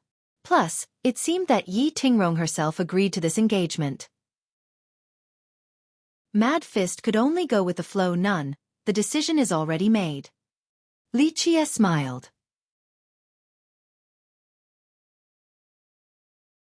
Chapter 46-56. New groom. Since everyone has left, this meant that the battle stage was over. Normally, Li Qie would be chosen as the groom. Alas, he wanted her to marry Jian Ming instead, someone rather unknown. If it was anyone else, the elders of Golden Gate would have tossed this proposal out the door instantly. Unfortunately, they were dealing with Li Qie. Mad Fist could have killed true immortal spirit as well. The issue was Li Qie being able to easily control their foundation, and even Worldbreaker's fist intense. He had a good grasp on his sect's fist Dao since he was the second strongest. Thus, he understood the significance of Li Qie's ability. Even his ancestor couldn't utilize Worldbreaker's fist intense. To go even further up the chain, Golden Divine Fist also couldn't do it with such ease. Because of this, Li Qie had enough clout to influence Mad Fist's choice. He had no choice but to accept the marriage proposal. Yi Tingrong didn't mind this at all. The worst-case scenario would have been the destruction of her sect. At the very least, they managed to escape this fate and gained a powerful protector. Go meet your grandpa-in-law already. The Taoist elbowed Jian Ming. The latter had a wide smile since everything ended so well. He was expecting many fierce battles before the conclusion. He walked forward and lowered his head toward Mad Fist. Senior, thank you for giving permission. No need to be so humble. Mad Fist nodded and said, the Jian is renowned. Its ancestors have saved 8 Desolaces before. You are not climbing up our branch. Change your honorifics. As a big shot, he had knowledge of the 4 clans' glorious days. Grandpa. Jian Ming turned red but was awfully happy inside. Yi Tingrong, on the other hand, was blushing as well despite being so open-minded normally. Despite the happy occasion, Li Qie didn't linger around and wanted to enter Worldbreaker. Young noble, are you leaving for Worldbreaker? Yi Tingrong asked. The immortal gemstone shouldn't be taken by mere bandits and thieves. Moreover, it's not good for your ancestor to keep it. Xueqi said. Mad Fist and the others became anxious. Everyone was after their ancestor right now. Top existences headed for Worldbreaker in order to seize the gemstone. He was completely trapped. The ancestor can use the power of the gemstone though. Yi Tingrong said. Who would be able to defeat him? His punch even pierced the Great Fist. A second time, how greedy. Xueqi shook his head. The gemstone isn't something you can wield regardless of your power. Abusing it would end in death before you can take your opponents down. That makes sense. Mad Fist shuddered. This applied to Dao Lord weapons as well. Ordinary cultivators had a hard time controlling them. Forcing the issue would not end well. The power within the gemstone was unimaginable. Just one strand could kill a big shot. Golden Fist Emperor must have paid a heavy price to use it once. The second might require him to pay with his life. Therefore, the gemstone wouldn't be able to save him from the hunt. Alas, Golden Gate couldn't support him right now. Firstly, some great powers might still be watching in ambush. They couldn't afford to mobilize recklessly. Secondly, their full effort was useless against the rest of the world. Nonetheless, Xueqi gave them a sliver of hope since he could use the power of Worldbreaker. Mad Fist knew that he was unbeatable there and could actually save their emperor. Please, young noble. He prostrated. Yi Tingrong and the other members from Golden Gate did the same. This is a favor I shall bestow upon you. Xueqi smiled while looking at Yi Tingrong. She understood that he was only helping the emperor because of her marriage to Jian Ming. Otherwise, he couldn't care less about his well-being. As he was leaving, the Taoist and Jian Ming both tagged along. Although the marriage was decided, Yi Tingrong still supported Jian Ming's choice to leave. Brat, what are you doing? Isn't it better to stay home and spend time with your bride? The Taoist said. You don't have to come. Xueqi smiled. I know I won't be able to help, young noble. Jian Ming said, but this is the only time I will get to enter Worldbreaker with you. Xueqi chuckled after hearing this.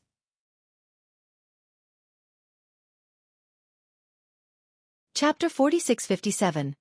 Worldbreaker Fist is one of the 7 forbidden zones. Many often mistook Worldbreaker for a barren land filled with perils. In reality, a group of cultivators considered it to be a paradise. They either didn't mind becoming fist slaves or had no other attachments. In fact, for those under pursuit, Worldbreaker was the perfect place to be. First, their pursuers wouldn't dare to enter due to the fist intense and have no choice but to give up on their targets. For some lingering long enough to be turned into fist slaves, worldly feuds stopped mattering. Hatred all but disappeared between fist slaves. Therefore, cultivators at the end of the rope would run to Worldbreaker. Amusingly enough, fist slaves still had emotions and a will to avenge against regular people. One example was God Fist. He had become a fist slave but his enemies weren't. Animosity still remained. This prompted him to leave Worldbreaker and kill his foes. The first wave of cultivators finally entered Worldbreaker and sensed various fist intents. This depended on their cultivation and practiced merit laws. A fist user felt an instant Dao harmonization. She felt herself becoming stronger from being boosted by the intent of Worldbreaker. Her own fist Dao improved dramatically. This was to be expected. Fist users always gained considerable power after coming here. Because of this, the majority of fist slaves used to be martial artists. A mighty cultivator sensed the fist intents pouring into his body and seeping into every inch. They wanted to fuse with his own grand Dao. A weaker cultivator would only sense the first part and enjoyed it thoroughly. The former tried to block the fist intents out of their body. This was only a temporary measure because the intents were too strong. Becoming a fist slave was inevitable while being in Worldbreaker with 2 main variables: time and cultivation level. One way to hasten this process was to actually cultivate and learn the fist intents. A converted cultivator retained their clarity of mind. However, they had no choice but to be subservient to Worldbreaker, unable to leave. This was the reason why they started dynasties here too. Should we enter? I don't want to risk it. One expert stopped at the border. 2 or 3 days should be okay. Just don't stay for too long. His friend hesitated for a moment before coming up with a justification. Plenty of people shared the same idea. only to turn into fist slaves. We can't quite detect the process that well. A last-gen cultivator added. This was accurate because while in Worldbreaker, one wouldn't change at all, whether it be their Dao heart or mind. The majority thought that they were perfectly lucid and in control. Therefore, they stuck around, and as time passed, they grew closer to this land. The undetectable conversion fooled cultivators who were initially on guard. They only wanted to stay for 1 or 2 days and felt that only this much time had passed. In reality, the staying length became 3 days, 5 days, 30 days, 50 days, then 3 months. They then turned into fist slaves. 3rd-gen disciples, stay behind. Those who are entering Worldbreaker must leave in 3 days regardless of the result. A lord ordered. Another sect master told his fellow members, we are not entering Worldbreaker. The eventual winner will have to leave anyway. The junior members agreed because there was still a chance to obtain the gemstone while staying outside. Golden Fist Emperor has been in there for a long time, yet he still isn't a fist slave. Something is off about this. One expert said. It should have something to do with his mighty cultivation. It must take a long while for the conversion to happen. An ancestry responded. His cultivation is one thing, but remember his ancestor. He must know more than we do, perhaps a method to avoid the fist intents. A big shot replied. People contemplated. Was this merely a coincidence? In history, no visitors have obtained a gemstone until now. Some didn't think that he got lucky. He must have gotten help from his ancestor. For those who entered, they did see some dangerous locations such as deep valleys and lands infected with evil. They also saw cities and villages with inhabitants. Of course, fist slaves were living there. Worldbreaker had millions of them by this point. Some slaves preferred a solitary lifestyle in desolate areas.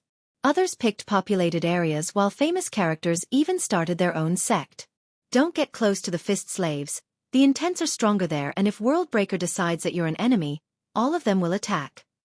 A senior reminded his followers who heeded his warning. First brother. Another member from a large sect saw a familiar face. Others nearby heard him and talked about this matter. That's the first brother of Far River School. A brilliant genius. He's a fist slave now? Someone whispered. This fist slave was both powerful and had an impressive appearance as well. First brother, the sect master has been looking for you everywhere. Please come back with us. Another said.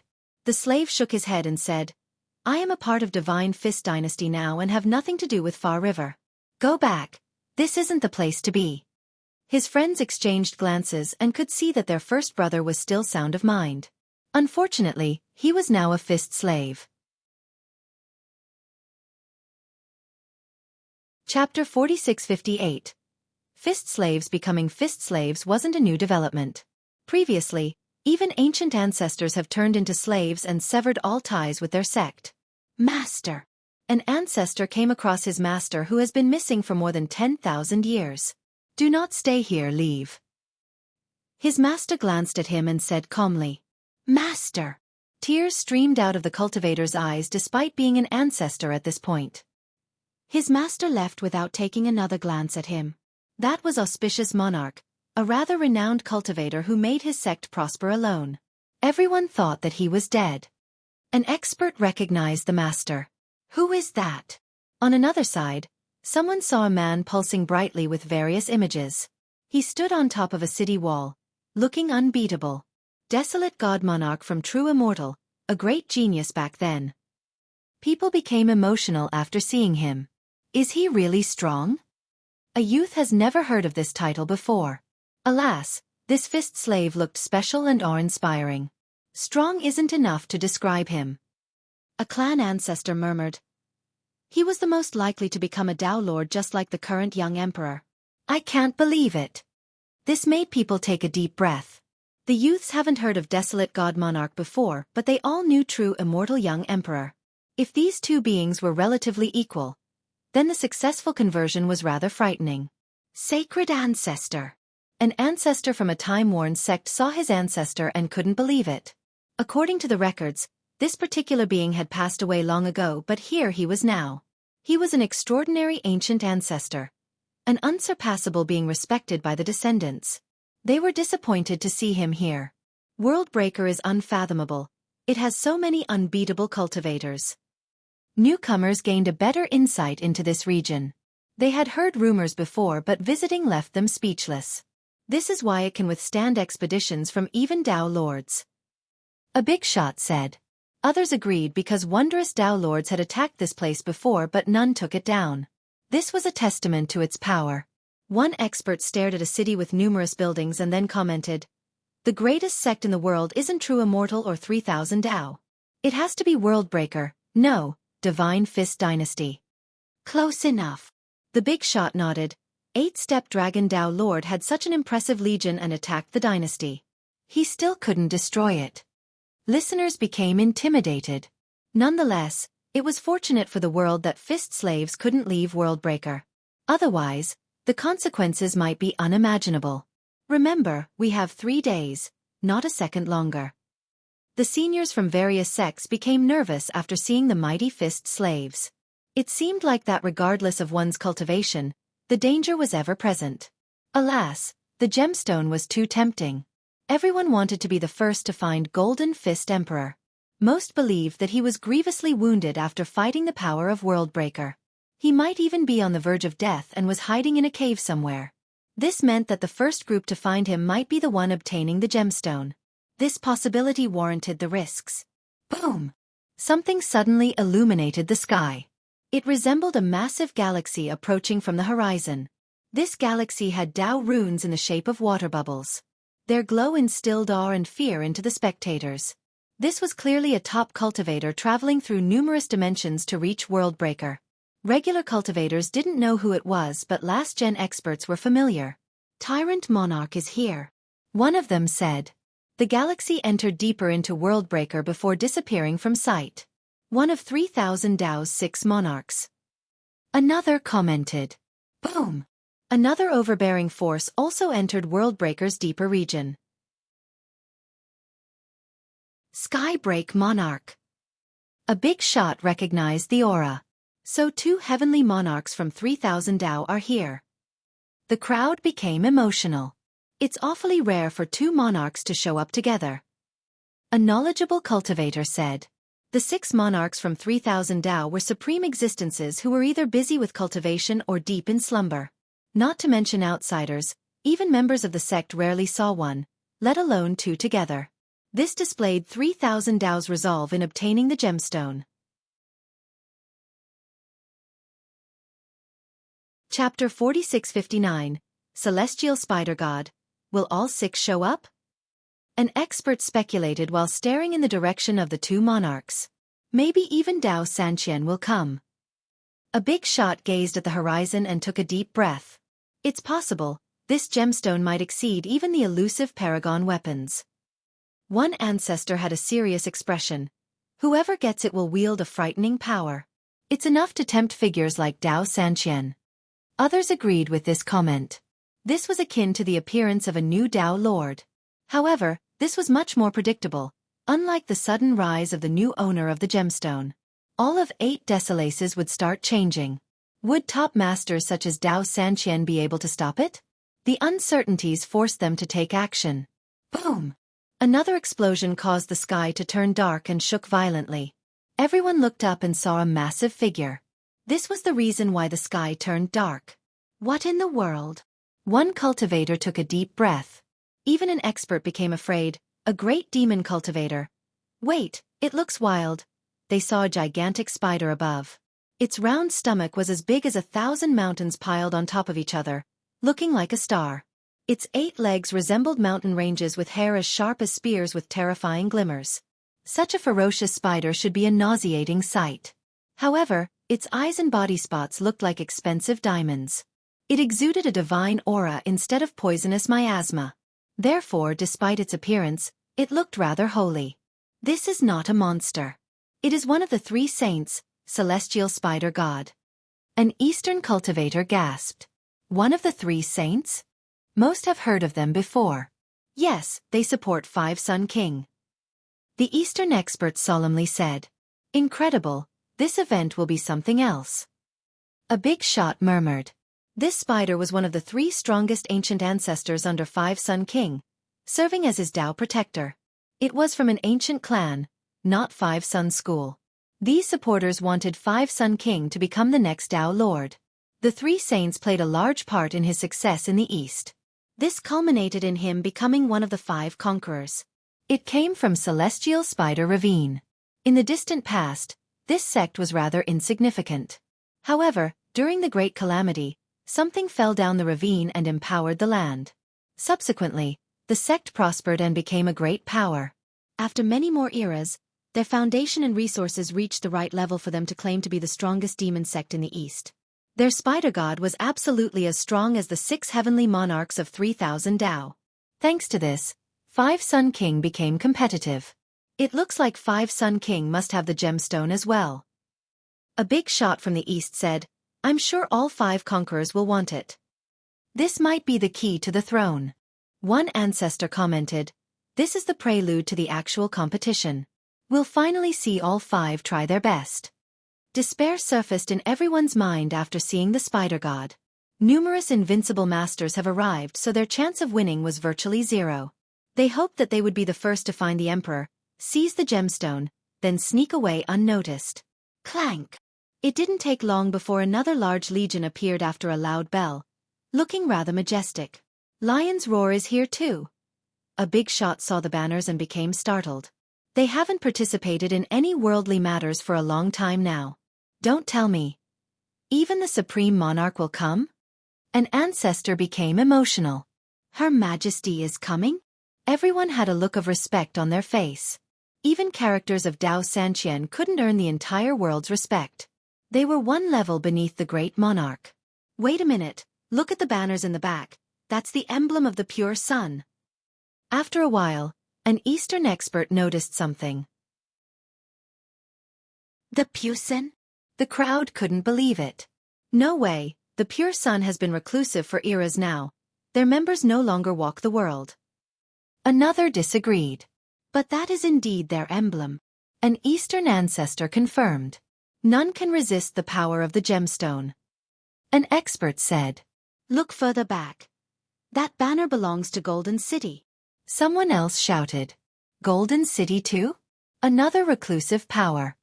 A big shot from Inner Ruins said, "Something is off. Look at the members themselves, the badges on their arm, they're from True Immortal." "Right, I see banners from True Immortal too." Another famous character said, "Why are True Immortal using so many different banners? They certainly wouldn't pretend to be the other sections." This became confusing for everyone. Chapter 4660. True Immortal had an immaculate reputation. There was no reason for them to pretend to be anyone else. This would only result in a feud. Escalation was inevitable. Now, the members of True Immortal were indeed carrying the banners from the other behemoths of Sky Border. This doesn't make any sense. A crowd member said, "Wait, did they manage to form an alliance with the Pure Sun and Lion's Roar?" One expert speculated. "First, that's impossible, but even if we make that assumption, they wouldn't let True Immortal raise their banners. No one would let outsiders do so." A master shook her head. This was logical because emblems represented the authority of a sect. They wouldn't let anyone else use them. They gave them to True Immortal. An old ancestor stared at the force before coming up with an explanation. "No way. Why would they give them to True Immortal?" The crowd disagreed. This would only happen if those sects had lost to True Immortal and their banners were taken forcefully. A peerless character is coming. The old ancestor had a good idea of what was going on. Cosmic Lord. Cosmic Lord. This was an unfamiliar title to the youths. However, ancestors and kings gasped after hearing this title. Didn't Cosmic Lord pass away long ago? Years now, and we haven't heard a thing outside of rumors regarding death. A big shot became startled. Seems like the Lord is still alive and well. The old ancestor responded.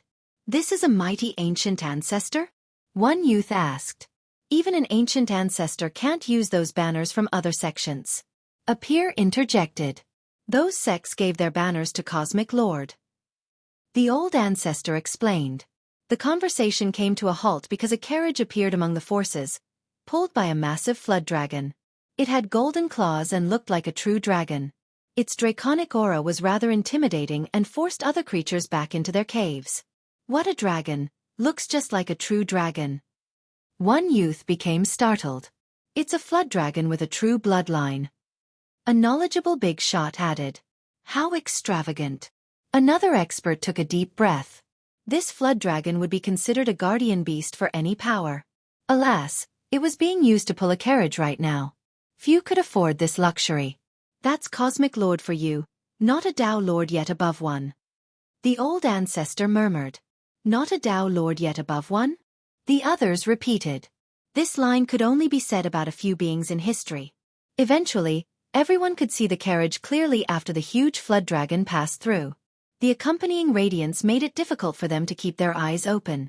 This was due to the rays exuded from the runes embedded in the divine metals making up the hull. There seemed to be 1,000,000 suns contained in that carriage. Their light managed to pass through the runes and blind spectators. Solar divine metal. Even a fool could tell how expensive this carriage was. Using solar divine metal for transportation? How wasteful, an ancestor commented. Solar divine metal was meant for top weapons. Only top ancestors had access to humble quantities. This is Cosmic Lord we're talking about. It's not surprising at all. Another said. A Tao Lord's traveling accommodations wouldn't be that different from this. So who is Cosmic Lord? A youth asked his elder. The person who revitalized true immortal and a savior of 8 desolaces. The elder replied with a serious expression. Are you exaggerating? Savior? How does Cosmic Lord compare to Her Majesty? Even Her Majesty never claimed to be a savior of 8 desolaces. The youth said. Shoo, watch your words. The elder became frightened and immediately whispered. Yes, it is a bit of an exaggeration, but Cosmic Lord did have great contributions back then in stopping Doom God Fiend. Doom God Fiend. A youth found this name rather ominous. True Immortal was known for having 7 Tao Lords, the most recent being World Razor Tao Lord. Future generations believed that he was the one who brought True Immortal back to the limelight. In reality, the actual last Tao Lord was Skywheel. True Immortal was sealed by Emperor Yi afterward and didn't produce another one. As for World Razor Tao Lord, he came from the Sima clan. His given name was Chengshi. He was the last disciple of Skywheel Tao Lord. He was able to dodge the seal by Emperor Yi by leaving True Immortal and returning to the Sima. He then went into hibernation for a long time before coming back out. His appearance also started the rise of True Immortal. Therefore, some considered him to be a pivotal figure in their recent success. Alas, the biggest contributor was none other than Cosmic Lord. He just wasn't as famous as the Tao Lord. During his youth, he already seemed like a Tao Lord due to his demeanor and talent. He was the one to start a relationship between True Immortal and Golden City. This was only the first of his many achievements. 1. Chengshi means World Razor.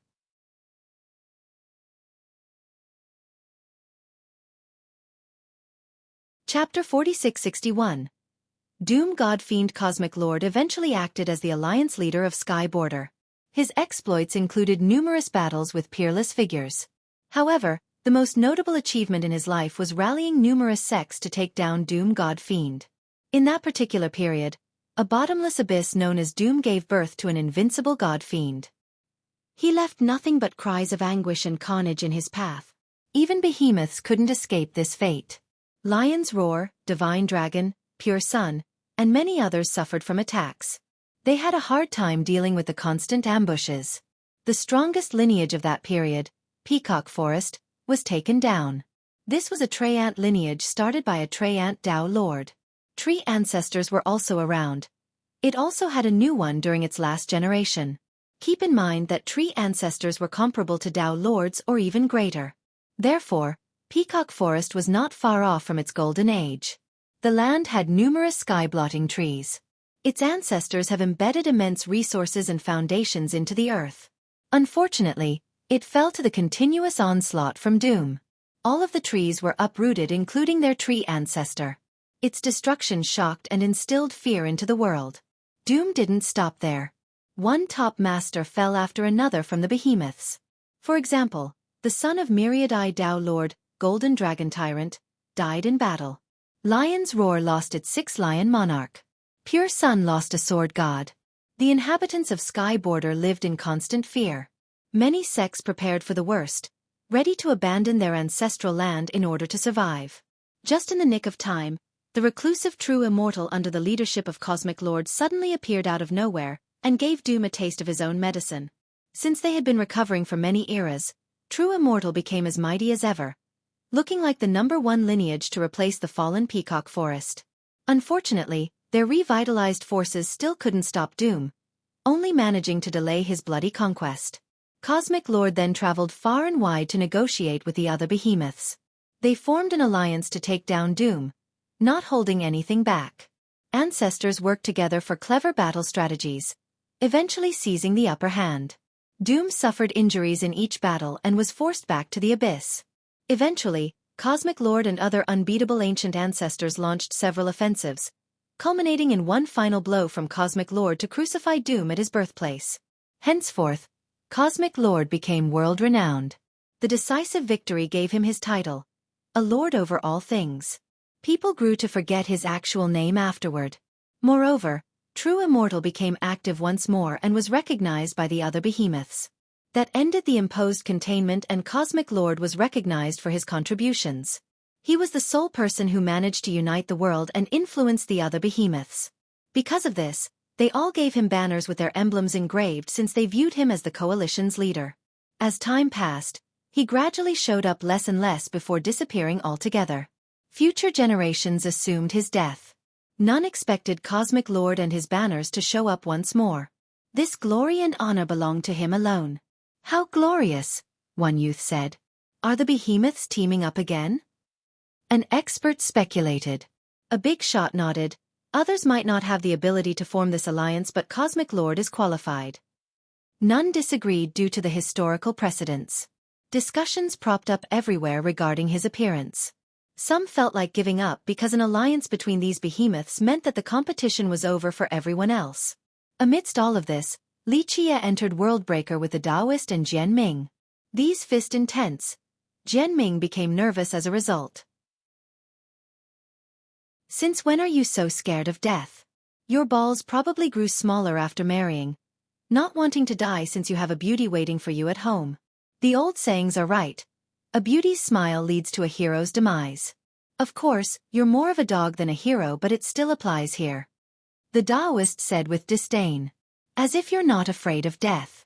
It's easy to talk big." Jian Ming returned a disdainful glare. "It's becoming a fist slave here, not dying. In fact, it's a paradise for some who want to live longer, since Worldbreaker can grant that." The Taoist smiled. "Sounds like you want to become one." Jian Ming said. "If Worldbreaker wants to do so, it's not as simple as just running away." The Taoist shrugged. This was indeed true. The will of Worldbreaker was virtually inescapable while one was inside its territory. Only one person has escaped its grasp, the disciple of Blessed Tao Lord. "Don't worry and just follow me while focusing up. The conversion won't happen."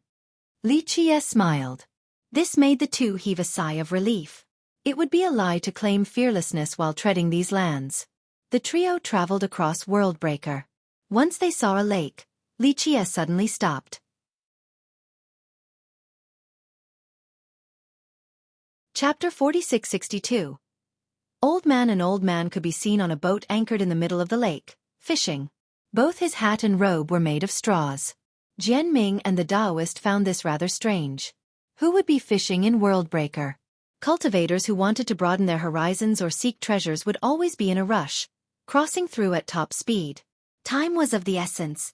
Thus, none performed leisure activities such as fishing here. "What is he doing?" Jian Ming murmured. "He's definitely someone special. It is not just fishing." The Taoist whispered and then glanced at Li Qie. The two felt that the old man seemed to be waiting specifically for Li Qie. The latter smiled and headed for the lake. Once Li Qie got closer, the old man turned around and bowed, gesturing for Li Qie to board. The two finally got a good look at the old man. Handsome, full of spirit, and noble, akin to a pine tree growing on a cliff, unafraid of winds and rain. He had a unique calmness to him, one that could only be seen by someone who had experienced numerous perilous trials. Now, not even the sky falling down could affect him. "Sir, the times are indeed changing if you are here," The old man said. To be so accurate, impressive proficiency. Li Qie smiled. The old man took out a wine gourd from his chest pocket and smiled. Still amateurish. The fist intents here are unending and omnipresent. Having said that, he offered it to Li Qie. No delicacies in this desolate place, so I brewed my own wine. If you would, sir. Li Qie opened the gourd and the strong smell alone made the duo salivate. They entered a strange state of mind, seemingly floating in space and listening to the sounds of the world. It affected their very heart and soul. A fine wine indeed. Li Qie took a sip and became radiant. Supreme items in Worldbreaker are still just products of an uncultivated land. Thank you for being so kind. The old man said. Fermenting 7 rotation divine grains is considered luxurious in any place. Li Qie replied. You are indeed an immortal in a mortal world.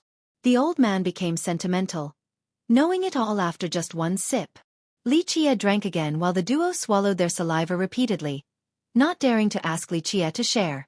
Li Qie took a third sip before throwing the gourd to Jianming, who became excited and took a big gulp.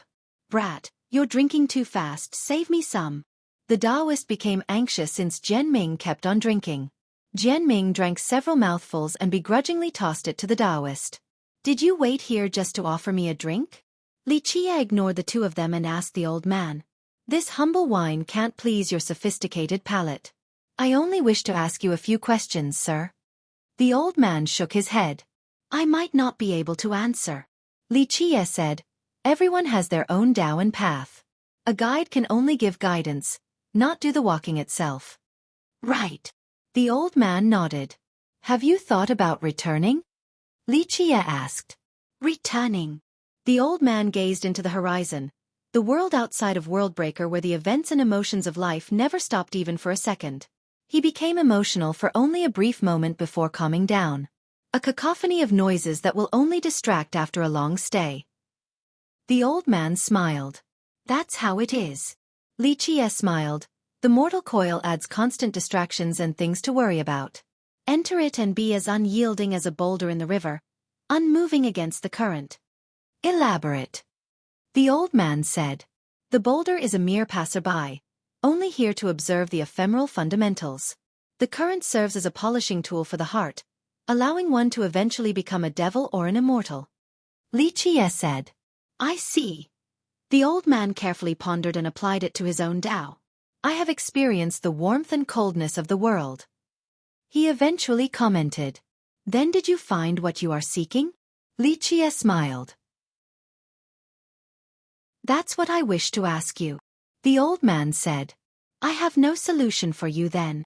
Li Qie shook his head. Pursuits are different for everyone and they do change over time. Only a few can be exceptions. Ah, the Tao heart.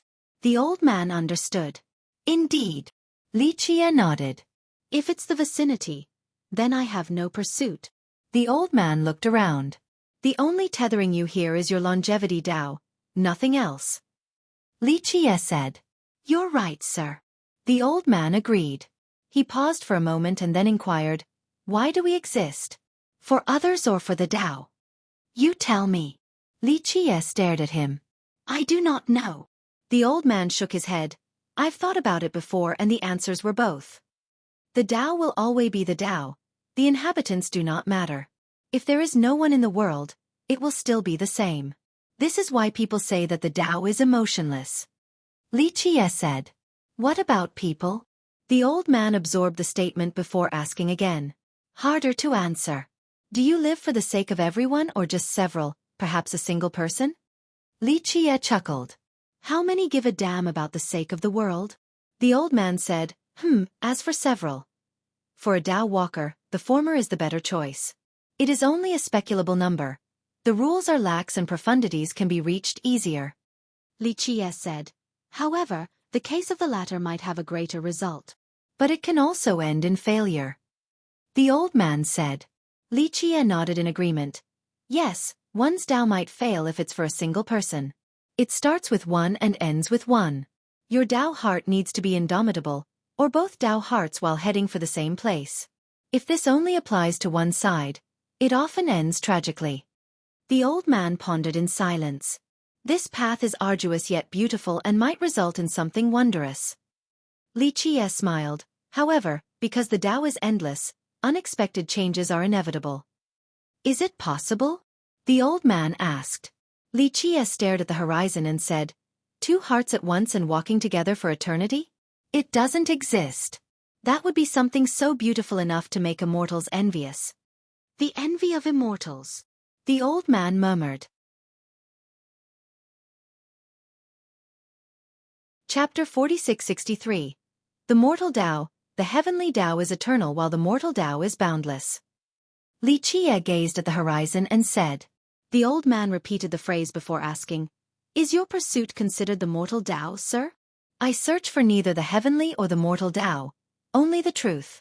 Once reaching this state, the Tao shall be me and vice versa. I see. The old man realized something and glanced over at World Breaker. After a long while he sighed and said, looks like I need to jump out and travel farther. Can you do it? Li Qie smiled. The old man contemplated and said, difficult, but as long as there is a will, it should be possible given enough effort. It would be a magnificent feat to be remembered. Li Qie nodded. How many have been able to do so before? Even the most brilliant characters usually resort to the conventional path. That's the easiest and the most established way to seek the Tao. The old man sentimentally said. What about you? Li Qie asked. The old man stared at Worldbreaker, capable of seeing the entire thing. However, he didn't answer right away. You need a reason. Li Qie added. Right. The old man admitted, I've already walked the world and found it unimpressive. You don't think it is worth your effort? Li Qie understood. Yes, it is full of disappointments.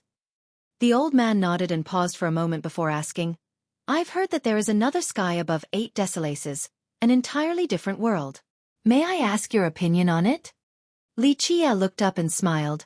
That depends on what you want to know. The worlds of mortals are always the same everywhere. Living beings always have emotions.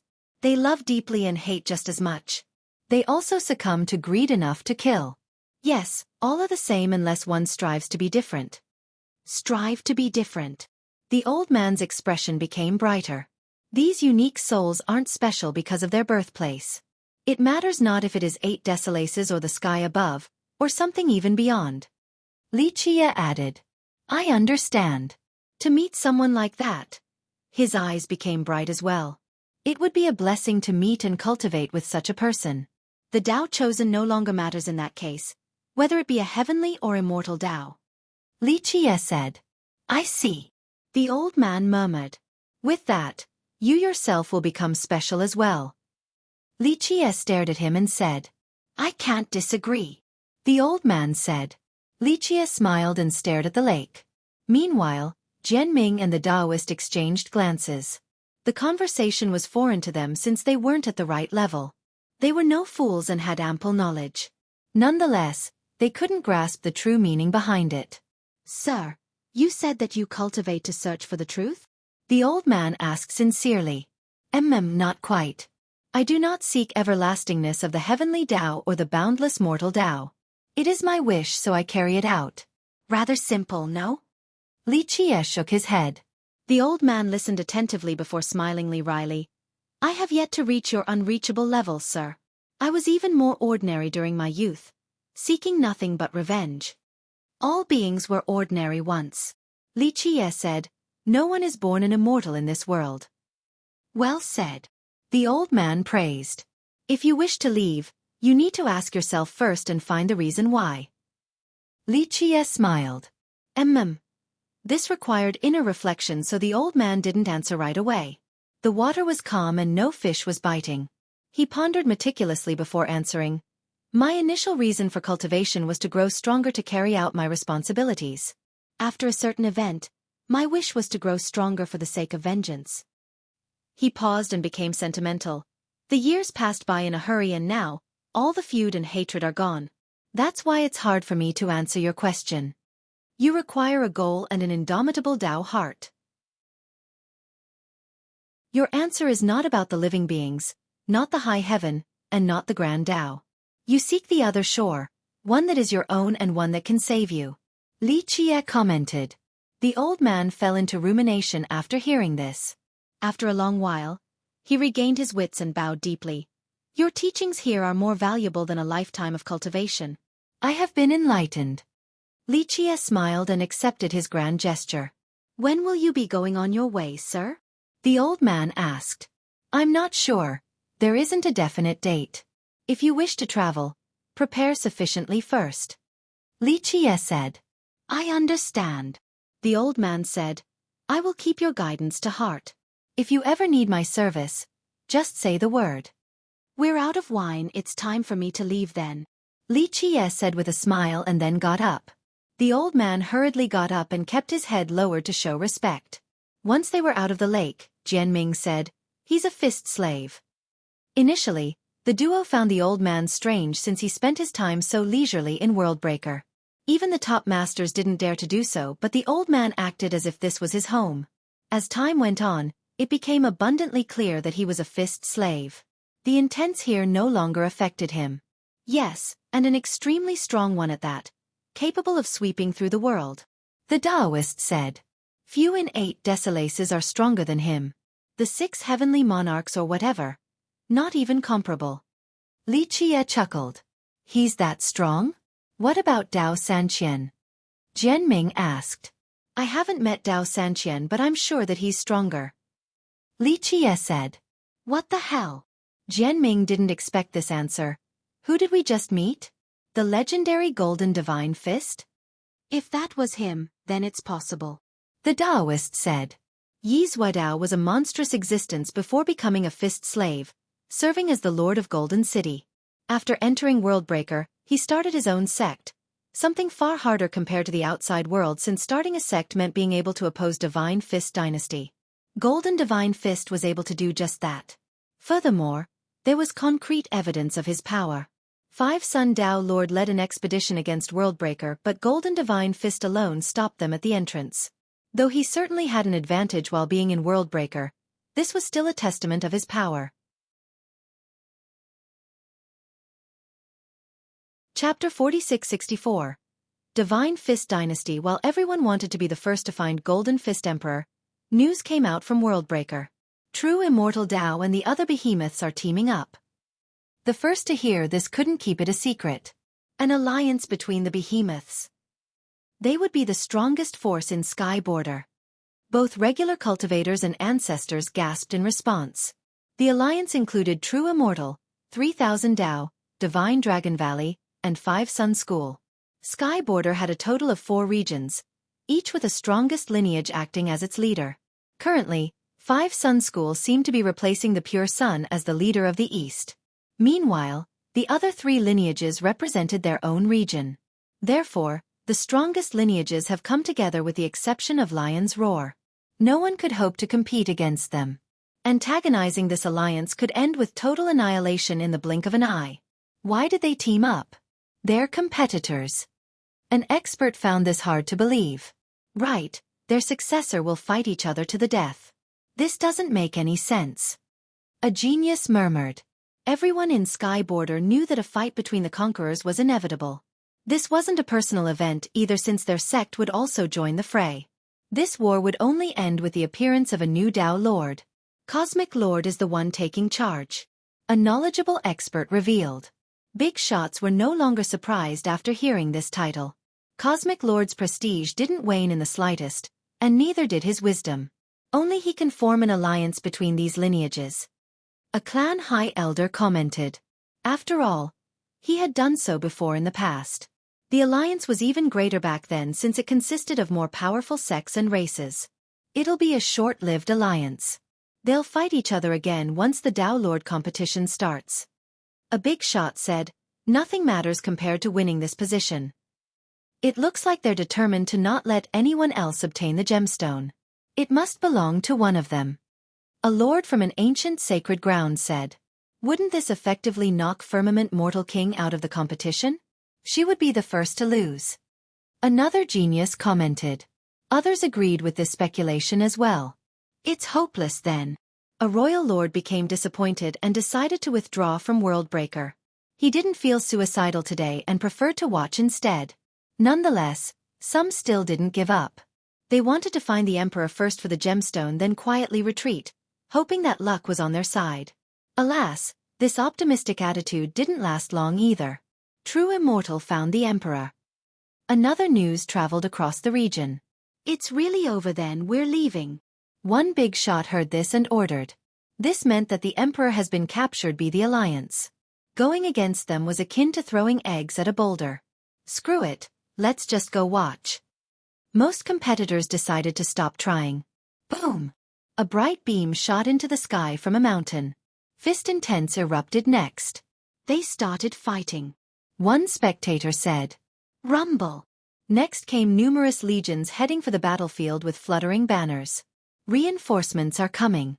The conquerors and monarchs are going there," someone shouted after seeing the magnificent scene. The boundless and intimidating auras in the forces made them tremble in fear, especially weaker cultivators. There is no way the Emperor can withstand this. The gemstone will belong to the Alliance. The result seemed rather obvious.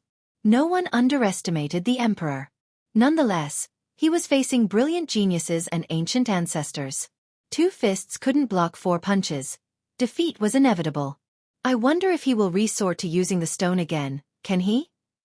Some hoped for him to use the power of the gemstone, resulting in a bloody battle. They would be able to take advantage of the situation then. Hard to say, I don't think he can. A big shot shook his head. Boom! A series of loud explosions interrupted their conversation. Fist Intense suddenly rampaged like a tsunami. They followed the source of the intense and saw a legion heading toward the battlefield. It consisted of both young and old soldiers. Some looked fierce and imposing. Many were demons with evil auras. Regardless of their appearance and aura, there was one similarity. A boundless fist intent emanating from them that seemed to be one with Worldbreaker. Divine Fist Dynasty. The Legion and its destructive auras intimidated spectators. They've mobilized. Many turned pale and their knees buckled. I suppose they won't let anyone else have this gemstone. Even a top master became emotional after seeing the Legion. This was a dynasty capable of stopping Tao lords. Its strength allowed it to exist for countless years. Their king is here too. A big shot saw a white-haired old man wearing a crest. This king was an ancient existence with an unknown origin. He has been ruling the dynasty since time immemorial. His leadership certainly played a large role in fending off the expeditions. He commanded both respect and fear from outsiders. Chapter 4665. Tao Lord attack. Horns of war and detonations sounded over the mountains. Celestial lights and banners fluttered with the start of a grand formation. True Immortal, 3,000 Tao, Divine Dragon, and 5 Sun controlled this formation to barricade the targeted mountain. Clank! Clank! Clank! Gigantic shields appeared and lined up like walls. Cries of dragons and other beasts could be heard as divine runes appeared. Next came countless swords descending from the air and rotating endlessly. The sword intent turned into an oceanic sword Tao. It didn't take long before this mountain was unapproachable. They want to stop the dynasty's offense. Spectators understood with haste. Look at that legion, the dynasty must have the gemstone too. Someone else said since their king was here in person. After all, this gemstone might be left behind by the immortal from Worldbreaker. Therefore, no sex from Worldbreaker would want it to fall to the hand of outsiders. Thus, they mobilized against the behemoths. So the alliance isn't meant for other powers, only to face Worldbreaker and the dynasty. A few realized something. A while ago, many assumed that the alliance was meant to stop everyone else from participating in the competition. They didn't realize that even the dynasty would get involved. They don't need an alliance to deal with us. Just True Immortal alone is enough. A big shot shook his head. This was hard to hear, but no one could refute this. Only the behemoths themselves could face True Immortal. Other great powers lacked the firepower to compete, so an alliance was simply unnecessary. Only a monster such as the dynasty warranted this extreme measure. Boom! The dynasty launched an offense against the alliance. Experts in the Legion released their howling fist Tao in the form of energy dragons. They smashed into the barriers and walls, causing constant shaking. They're so strong. Even an experienced cultivator gasped. An armored figure landed on the battlefield. It was none other than God-whip Princess. 2 groups of cavalries galloped from behind her. Kill them. She led the way for a counteroffensive. She's truly battle-hardened. The crowd was impressed since she showed no fear against the mighty dynasty. Demon Rampage. Jade Dragon Monarch also showed up with his fellow demons. They barricaded themselves in front of the mountain.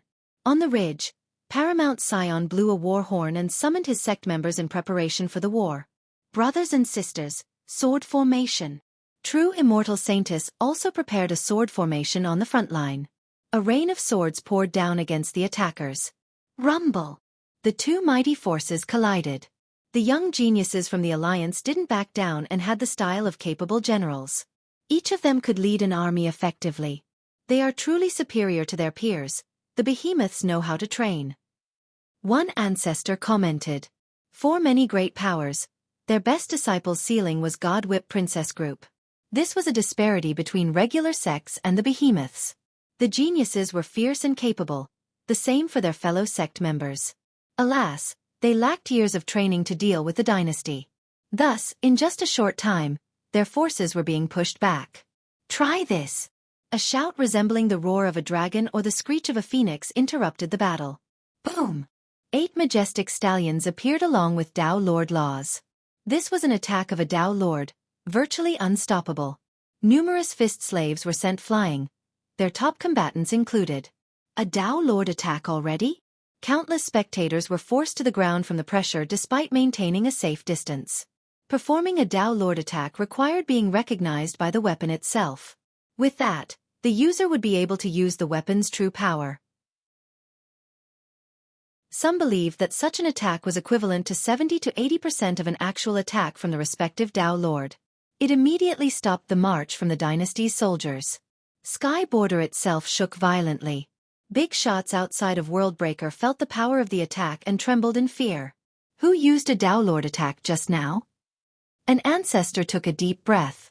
Many geniuses had access to a Tao Lord weapon. Only a few could use them effectively. Senior brother. God-whip Princess looked up and saw a magnificent man. Her eyes were filled with adoration. Others also looked up and saw an unreasonably handsome man, perhaps the most handsome in the world. His appearance is unmatched. Female cultivators became enamored.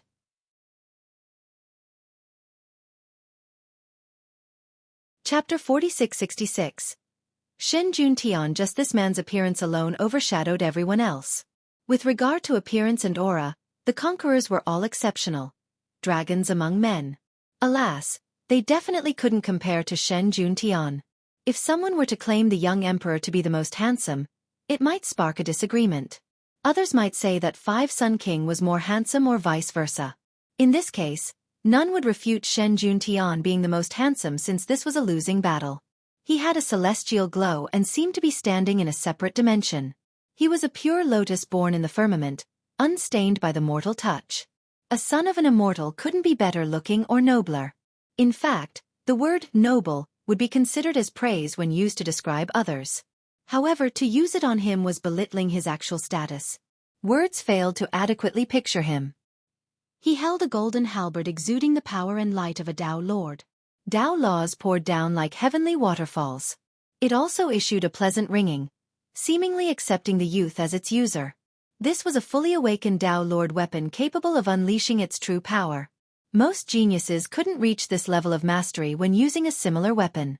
Shen Juntian, the son of 8 Stallion Tao Lord and the disciple of Tao Sanqian. One big shot murmured. When people talked about this conqueror, they would often bring up his background rather than his achievements. After all, he was the son of the most recent Tao Lord whose prestige still remained. There were other Tao Lord's children around, but no one compared to Shen Juntian in terms of recentness. He has to be the Tao Lord's son. Many believed it due to his immaculate features. There were those who doubted this because both Tao Sanqian and Shen Juntian never confirmed his origin. However, the spectators here agreed with this claim right away. Only a Tao Lord's son can have this presence. A high ancestor stared intensely at him. What do you mean? The other conquerors' auras are just as impressive. One junior disagreed. The high ancestor nodded. Sure, they are impressive as well, but they don't have this type of presence. It is the presence of a lord. The juniors exchanged glances of confusion. It is an issue of bloodline.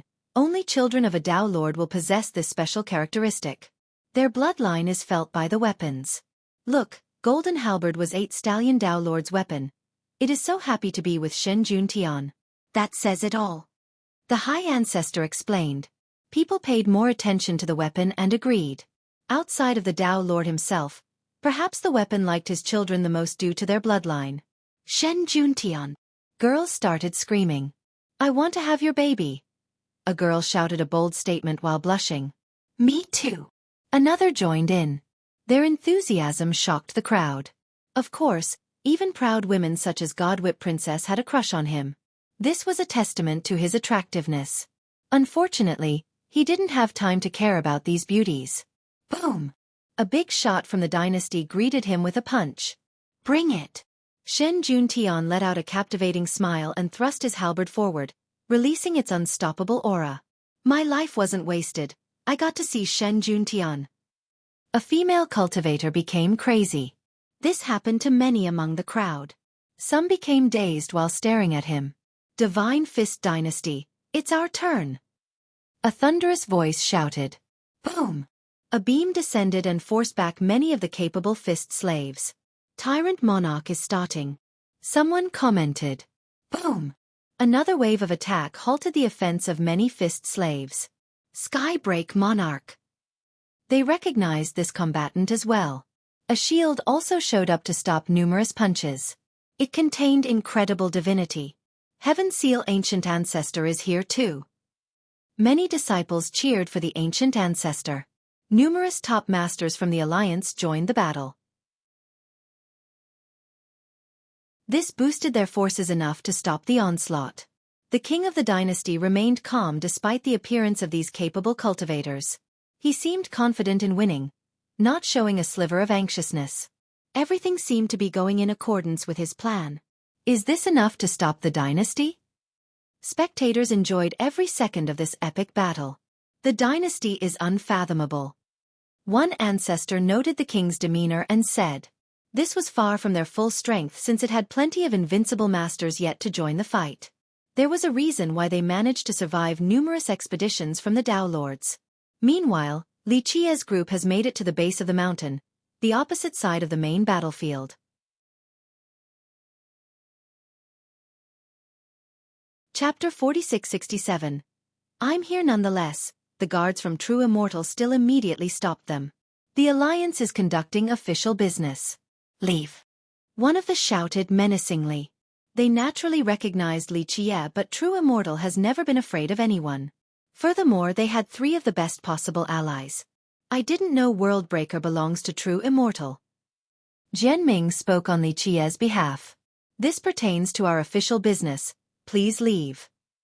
The disciple insisted. That's a nice way to put it, official business, to hide the daylight robbery of the gemstone.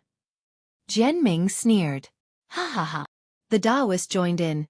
It's sad to see the decline of True Immortal and 3000 Dao. 2 righteous sects acting as bandits yet refusing to acknowledge it. The hypocrisy at play here. Watch your mouth. A True Immortal disciple shouted back. So you're allowed to rob but we aren't allowed to comment on it? Jianming smiled. Everyone can see that you're robbing Golden Fist Emperor and ruining your own reputation. The #1 sect in the world is nothing more than a den for two-faced wolves. We will not stand for your insults. A different disciple unsheathed his weapon and bellowed. Oh, I'm so scared. Jianming exchanged glances with the Taoist before suddenly attacking. Take this. Jianming summoned numerous trees shooting forward. The Taoist let out a nefarious smile and waved a banner. It released blade-like gales toward the guards. Break! Despite being caught off guard, they reacted fast enough to send back sword and saber waves. Unfortunately, they were still weaker than the duo. Ah! Ah! In just a second, the guards were either killed or grievously injured. The gales and screams attracted the spectators nearby. Li Chie's men and True Immortal started fighting. They exchanged glances. The audacity to go against True Immortal right now is the same as slapping the Alliance. This is most unwise. One cultivator said. It was abundantly clear that the Alliance would not let anyone set foot on this mountain. Provoking them was nothing short of declaring war. This would naturally end with being hunted down by them in due time. Therefore, though many were unhappy with their overbearing conduct, they still didn't dare to do a damn thing. Others might be afraid, but this is Li Qie we're talking about. A fan of his said, "He has already done enough to true immortal. He doesn't mind offending 3,000 Dao and Divine Dragon too." Offending is putting it lightly. He did more than that to everyone back in Golden Gate, showing contempt to all. An annoyed spectator said, "I don't question his ability, but I doubt he can keep this arrogant act up forever. The Alliance will teach him a lesson." One genius still felt slighted. That's up for debate. Li Qie is clearly as strong as a conqueror. Other disciples will just be suiciding. They need an ancient ancestor or other conquerors to stop him. A big shot played devil's advocate. Them being occupied with each other might give everyone a chance. Plus, the Alliance is dealing with the dynasty as well. I wonder how well they'll be able to keep up. Someone else wanted to take advantage of the opportunity. Boom! As the duo was rampaging through the ranks, a boundless gale with immense power sent them back several steps. Two youths landed and blocked the duo's path. One male, one female. The former wore a golden robe and was surrounded by the wind affinity. This made his robe flutter even though there was no actual wind. It appeared that anyone who approaches him would get blown away instantly. The female cultivator was beautiful enough to make flowers wither in shame. Her movements brimmed with nobility. She wore a light yellow dress, making her look magnanimous. Though it was loose, her curvy figure could still be seen. 800 Li Dominator and Princess Sima. Many youths recognized the two newcomers. Two of the 6 prodigies, impressive indeed. A big shot became envious of True Immortal. It simply had an exceptional young generation. They might be a part of True Immortal, but they came from the Sima and 80,000 Li Nightsky.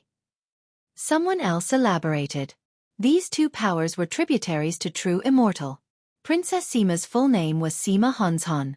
The clan was no stranger to anyone since it was a Dao Lord lineage thanks to World Razor Dao Lord.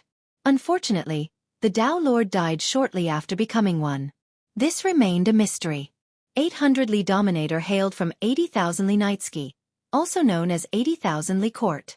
It had deep ties with True Immortal since the last disciple of Blessed Dao Lord, 80,000 Li, was its progenitor. 80,000 Li was brilliant, standing shoulder to shoulder with the Dao Lord of that generation. He originated from Sky Hut before joining Blessed Dao Lord. With his godly talent, he managed to master one of the Dao Lord's supreme scripture, Blessed 80,000 Li.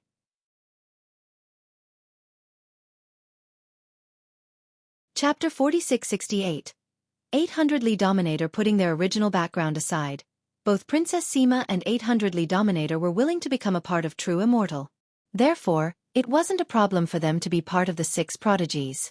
Don't think you can do as you please in the presence of True Immortal. Dominator's eyes were filled with pride and aggression. Be smart and stand aside or I'll flatten your sect.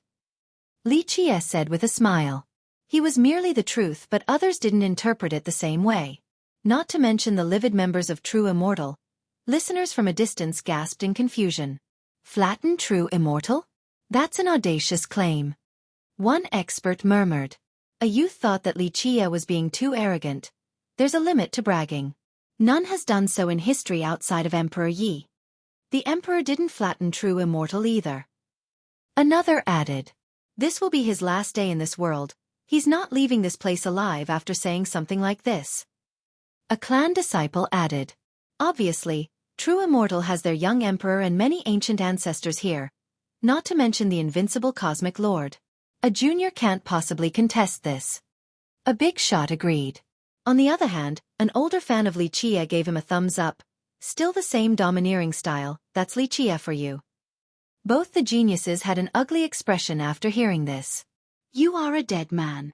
Dominator shouted. Sima Hanshan on the other hand had a softer tone. Fellow Taoist Li, please leave. This place has nothing to do with our personal feud. Our alliance is prepared to work together, so it is a mistake to push the issue. She reminded Li Qie that he wasn't only facing True Immortal in this case. The alliance consisted of 4 behemoths from Sky Border. I suppose I will have to flatten 3 more sects then. That's the result of standing in my way. Li Qiye smirked. The crowd became astounded since no one else would dare to make this comment. Even Dao Sanqian couldn't do so. Li Qiye's words remained overbearing as if he was talking about swatting 4 flies. I don't know what's going on. An ancestor smiled wryly.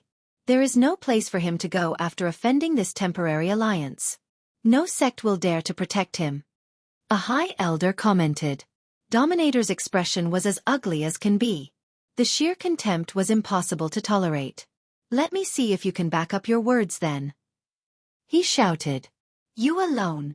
Li Qiye stared at him, infuriating him once more.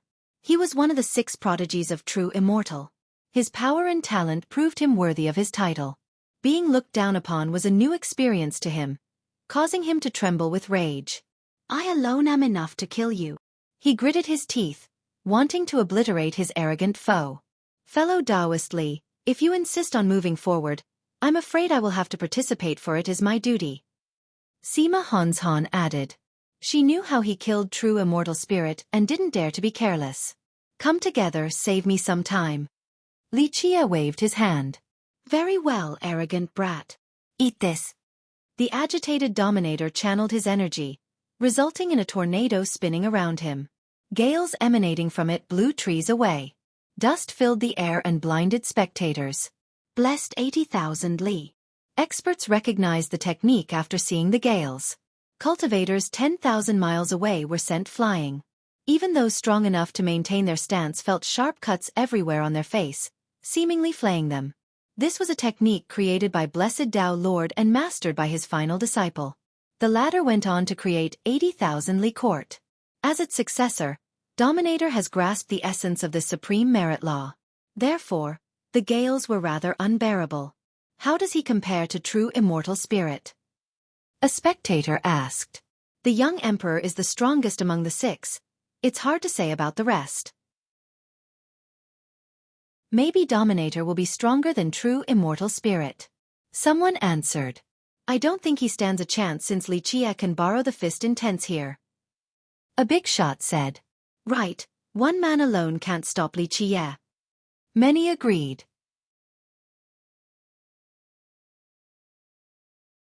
Chapter 4669. Blessed 80,000 li palm, boom. Dominator soared into the air and disappeared from sight. While most became disoriented due to his speed, a loud detonation and everything went black. This was due to a massive palm descending from above. It engulfed thousands of miles. Mountains became as small as a pile of mud. Living beings turned into insects. The Grand Tao exploded and poured down Tao laws of the Tao Lord level. Hymns and chants could be heard. This voice seemed to belong to Blessed Tao Lord and carried a suppressive affinity. The palm refined heaven and earth, subjecting its targets to demise. Blessed 80,000 li palm. An expert gasped after sensing the destructive power of the strike. He managed to duplicate the power of a Tao Lord via a merit law. A big shot from the last generation became alarmed. This is a supreme technique. 80,000 miles relied on this to compete with a Tao Lord back then. A high ancestor praised. Many had seen Tao Lord merit laws. Some even cultivated them. Alas, this palm strike contained an exceptional amount of Tao Lord power. The target, Li Qiye, didn't move at all, as if he didn't notice it. Watch out! A spectator shouted to warn him, but it was too late. The palm strike struck him directly. The hit left behind a proportional print and uplifted the upper layer. It looked perfect, as if meticulously carved. Even mountains were pushed into the ground, leaving spectators slack-jawed. Where did he go? Is he dead? One of them looked around to find him. They thought that he would have retaliated with something just as impressive, most likely a punch, since he could easily borrow the power of Worldbreaker. Moreover, he was inside this time, so things should be even simpler. They envisioned him gathering fist intense to deliver a punch piercing through the palm strike, nullifying the technique. They even imagined him causing Dominator to scream in agony. Alas, Li Qiye appeared to be stunned and didn't react at all. Is he mincemeat now? One expert murmured, since only the colossal handprint was visible. Everyone started observing the ground carefully, hoping to find bits of Li Qiye. This doesn't make any sense. He couldn't stop a single attack, yet he ran his mouth about flattening the alliance? Talk about not knowing your own limit. a youth said with disdain. Look over there. Someone finally saw Li Qie standing in the crater, not missing even a strand of hair. How? This prompted some to bellow in astonishment. They all witnessed the direct hit from the top down. His body should have either exploded or crushed into bits. Even ancestors couldn't make sense of this. Ancient ancestors recognized the power of the palm strike. They could withstand a direct hit, but to be completely unscathed? Impossible. Did he dodge it somehow? A big shot's eyes were wide open. Maybe he teleported away and back. Another said. Li Qie patted some dust off his sleeve and said, How are you going to stop me with such meager cultivation? How disappointing. Dominator lost his composure and staggered backward. He had complete confidence in his palm strike. It might not have been able to kill Li Qie, but grievous injuries should have been unavoidable. There was no one among the young generation who could fully evade his palm strike. In this case, Li Qie took the attack directly without suffering any damage. The whole thing was unthinkable. Fellow Taoist Li, your abilities are unfathomable. Princess Sima couldn't help but praise. She continued, But we have duties that must be carried out and won't yield regardless of your power. Is that so? Li Qie smiled and took one step forward. Dominator instinctively took one step back while becoming numb. He was no fool and realized how grim it was after the first exchange. Unfortunately, as Sima Hanshan put it, they were responsible for keeping Li Qie at bay until ancient ancestors were available to help. On the contrary, Sima Hanshan didn't relent and said with a solemn expression, Though this is beyond my ability, I would still like to experience your techniques. Having said that, she summoned a treasure. It emitted a clear yet dangerous ringing, rupturing the eardrum instantly. Weaker cultivators started bleeding from the ears. This was due to the Tao Lord power emanating from the treasure. The rays pricked those nearby in an uncomfortable and painful manner. They saw her holding a disc with a hilt in the center and two blades with sharp teeth to the sides. World Razor Disc. A big shot recognized the weapon. Another Tao Lord weapon. Many exchanged glances, thinking that this was expected from true immortal. Chapter 4670. Insignificant slash instead of an unbearable suppression. The power from her disc focused on a piercing sharpness. She hasn't activated her weapon yet everyone felt sharp pricks all over their body. Powerful cultivators channeled their merit laws and vitality in order to stop the Tao Lord power. Nonetheless, they still felt an uncomfortable pain. Fuck! A large number of cultivators started bleeding everywhere. It seemed as if blood was streaming out of their pores and staining their clothes. The frightened crowd hurriedly retreated to a safe distance. Being stubborn would turn them into a sieve. That's scary. One of them shuddered in fear. The unactivated power of the disc already blew blood from the crowd. A full concentration hitting the target would instantly pierce through them. Treasures and defensive merit laws seemed ineffective against its sharpness. World Razor Tao Lord's early death said nothing about his talent. Rumor has it that he had the potential to become a top 10 Tao Lord. An ancestor became sentimental. He would have become a Tao Lord in his own generation if it wasn't for Emperor Yi. The problem was that this emperor was unreasonably strong and dominant even from a historical lens, capable of virtually banishing true immortal. Nonetheless, World Razor Tao Lord still found success after hibernation. A clear display of his superior talent and another reason for the perplexity behind his death. One explanation stated that he suffered a Tao injury after battling with Emperor Yi during his youth. It remained after the hibernation, so becoming a Tao Lord was actually detrimental to his health. His legacy was just as impressive. The weapons were comparable to those of other Tao Lords. For example, Sima Hanshan became far stronger with the disc in her grip. Excuse me, fellow Taoist. She glared at Li Qie. Make your move. Li Qie smiled leisurely. The disc was nothing more than scrap metal in his eyes. Meanwhile, the crowd watched with bated breath. Is he about to fight bare-handed again? An expert murmured. Someone else who saw the fight at Golden Gate nodded. Yes, another attempt. Will it be a punch? Others speculated about how Li Qie will deal with the disc. Perish! She roared and a radiance erupted around her. The light gathered into her disc, becoming one with it. Clank! The piercing property of the weapon intensified and made the crowd scream. She swung it without using a Dao technique and channeling external power.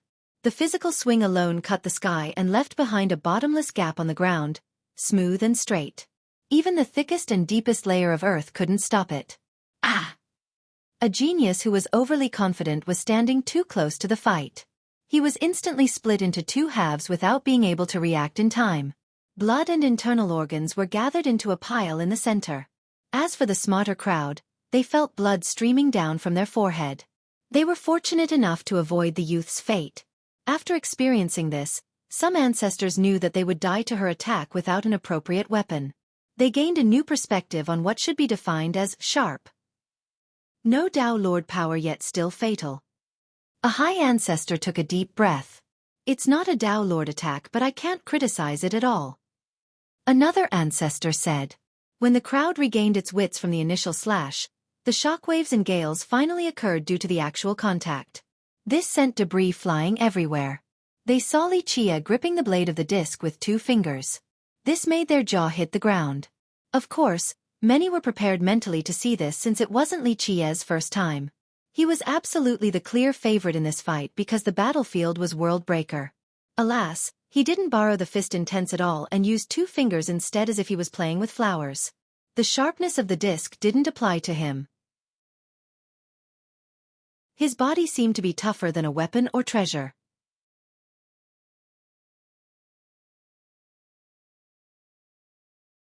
Chapter 4671. Engulfing gale. Words couldn't describe the fear in Sima Hanzhan. She knew the power of the disc since she was the current successor of the Sima. In recent years, she had fought many geniuses and even ancestors from the great powers. She could have killed any of them if she were to use the disc. She honed her skill enough with it to take down an ancestor with a single move, provided that they didn't have a Dao Lord weapon. Therefore, she assumed that it would be enough to wound Li Chia or at least stop him.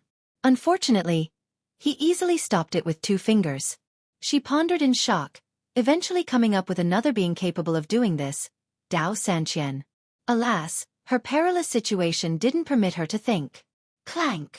Li Chia released the grip and flicked his finger. The resulting sound ruptured everyone's eardrums. It caught her by surprise as she was sent back as if struck by lightning.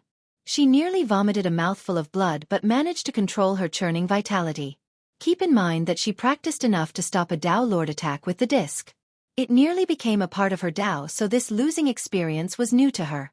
Just 1 finger flick nearly made her lose her grip and seriously injure her. Let's save some time, okay? Li Chia stretched and gestured for both geniuses to come together. Sima Hanzhan and Dominator's expression became ugly after seeing their opponent's contemptuous attitude. Alas, they didn't become angry and focused on the fight instead. Despite Li Chia's arrogance, he could definitely back it up. They heard about him being able to stop a Dao Lord weapon barehanded in the past. However, they didn't quite buy it and attributed this to him borrowing external forces. Now, it became abundantly clear to them that this opponent was above their station, at least in a one-on-one fight. 2 prodigies from true immortal. Is this enough to put up a good fight? A spectator whispered. The circumstances actually made them doubt 2 members of the 6 prodigies. Normally, the duo would be able to crush anyone, but Li Chia was rather dreadful. He might be the most likely candidate for the Dao Lord position. Everyone believed that Li Chia had a higher chance of victory than the 5 conquerors. Prior to the last few battles, most thought that Li Chia was still 1 level below the 5 conquerors. This narrative shifted entirely. We will stop you since you insist on passing through. Sima Hanzhan gathered her courage. The 2 of them couldn't retreat since they have been assigned to guarding this area. We will not hold back. Dominator shouted. Retreating now meant losing his place in the sect even though he was the successor of 80,000 Li Court. Don't worry, I won't show mercy to those who stand in my way. Li Chia smiled. The duo exchanged glances and then nodded in unison after making up their mind. Boom! Dominator released all of his vitality and Dao halos. Chaos energy surged upward as he summoned a small cauldron. Howling gales immediately took over, tearing everything apart. Gale cauldron! A big shot shouted. The cauldron was only the size of a hand but had a frightening background. It was used by 80,000 Li and was augmented by blessed Dao Lord. His halos surrounded the cauldron and he turned into a being made of winds and flames. He fused with the cauldron and disappeared, allowing the cauldron to become gigantic by infusing his own energy and Tao power. At the same time, Sima Hanzhan also became resplendent. The disc in her hand rotated fast until it became a sphere of light. She then turned into a beam and flew into the disc, also fusing with it. World Razor Light. Her voice could be heard and a beam shot straight for Li Qie.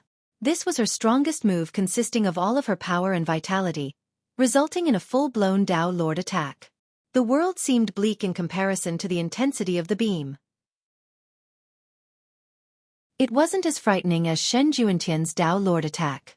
Nonetheless, it could still take down an ancestor or a top genius. Engulfing Gale. Dominator also unleashed his strongest move. The gales within the cauldron poured down like a world-ending tsunami. The destructiveness of this affinity shocked the crowd.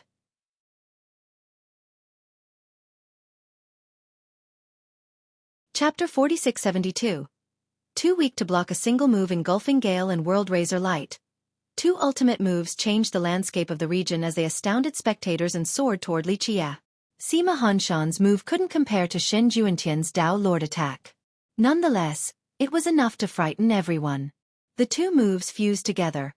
One was a flood of physical power while the other was a destructive light. The fusion resulted in a major boost of power, rendering it difficult to dodge or block.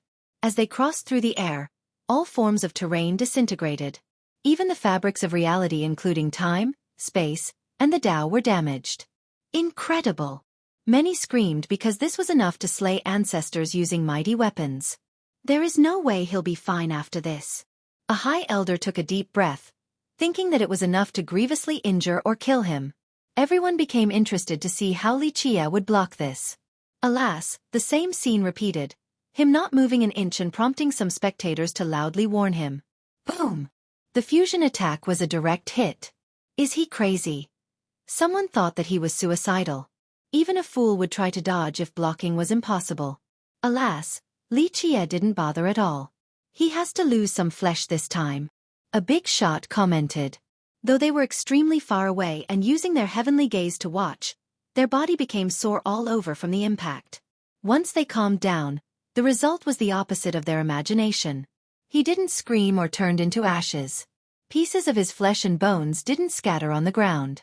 A pulsing runic barrier protected him from all damage, looking like a basket made of diamond. Rumble! The gales and light continued to hit the barrier in ferocious waves, not stopping until his death. Unfortunately, this seemed to be futile. Are you seeing this? This left spectators in disbelief because Li Qie used a runic barrier alone, not accompanied by treasures and techniques.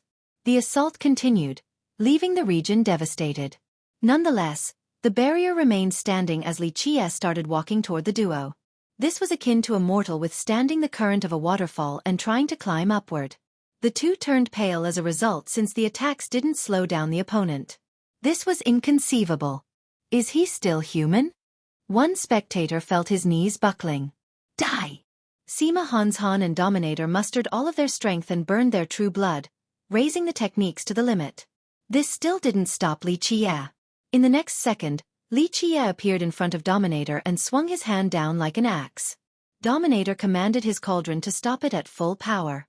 This was far from enough since Li Qie crushed it with haste, prompting the youth to turn and flee. Alas, he couldn't outrun Li Qie's swing. Crack! Ah! The youth bellowed in pain and fell from the sky. The attack broke virtually all of his bones. He smashed into the ground, leaving behind a bloody pit. He didn't move or make another noise. Sima Hanzhan saw this and wanted to run away from death. She turned only to see Li Qie's figure flashing in front of her. She raised the disc and created a thick wall of energy. Boom! Li Qie shattered it with one finger. Young noble, please show mercy. At this crucial moment, someone shouted and rushed over. Li Qie put down his finger and stopped the attack. Nonetheless, the initial force still made Sima Hanzhan vomit blood and fall downward. However, someone caught her before she hit the ground. Paramount Scion. Ha, look at that brat playing a prince. Jian Ming saw this and laughed. Paramount Scion immediately carried Sima Hanzhan away. Li Qie didn't bother pursuing the two of them.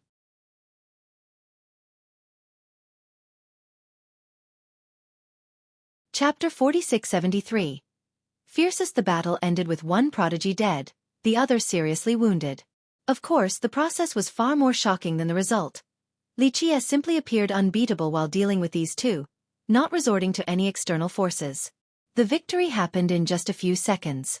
In fact, if it wasn't for Paramount Scion's interference, Sima Hanshan would have been killed as well. Glances of confusion were thrown around. Unbeatable. This character popped up in everyone's mind since it was the perfect fit. This is so illogical, it shouldn't have been possible. An expert thought that those two were capable of fighting an ancient ancestor while working together. He's true immortal's genius killer, 2 dead and 1 wounded, a youth admitted Xueqi's power, albeit begrudgingly. What the hell is his goal? This feud won't ever be resolved. Someone commented.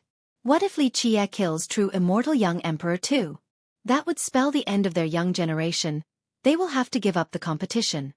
One clan disciple said. Shut up. A senior slapped the back of his head and glared at him. Although everyone thought that a fight was rather likely and that the emperor would be a huge underdog, true immortal was still the leading sect right now.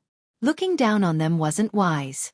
I think it'll be the 6 conquerors of Sky Border from now on. A big shot stared at Xueqi. No, keep the 5 conquerors. Add a young fiend of Sky Border. Someone else gave Xueqi a title. Sure, Xueqi is extremely devilish, but it doesn't quite fit. An ancestor disagreed. Then what's a good title? Another gossipy soul asked. Son of Miracles? Someone brought this up. Don't like the sound of that. Others disagreed. Greatest Noble. Another knew that Xueqi liked to be addressed as Young Noble. Too elegant for him. A last-gen cultivator said. Greatest Monster? Someone else jumped in. He's not quite a murderous villain. An expert said. What about Fierce? One more came up with something new. Fierce? That sounds good, but let's make it Fiercest instead? A crowd member immediately liked the title. Fiercest. Others didn't object and also agreed with this title. However, an ancestor from an old era heard this title. Something flashed in his mind and a forgotten legend was remembered once more. This legend was no longer circulating in 8 Desolaces. Stories regarding it became unclear and the details were lost with time. Nonetheless, he remembered that the title Fiercest was around then as well.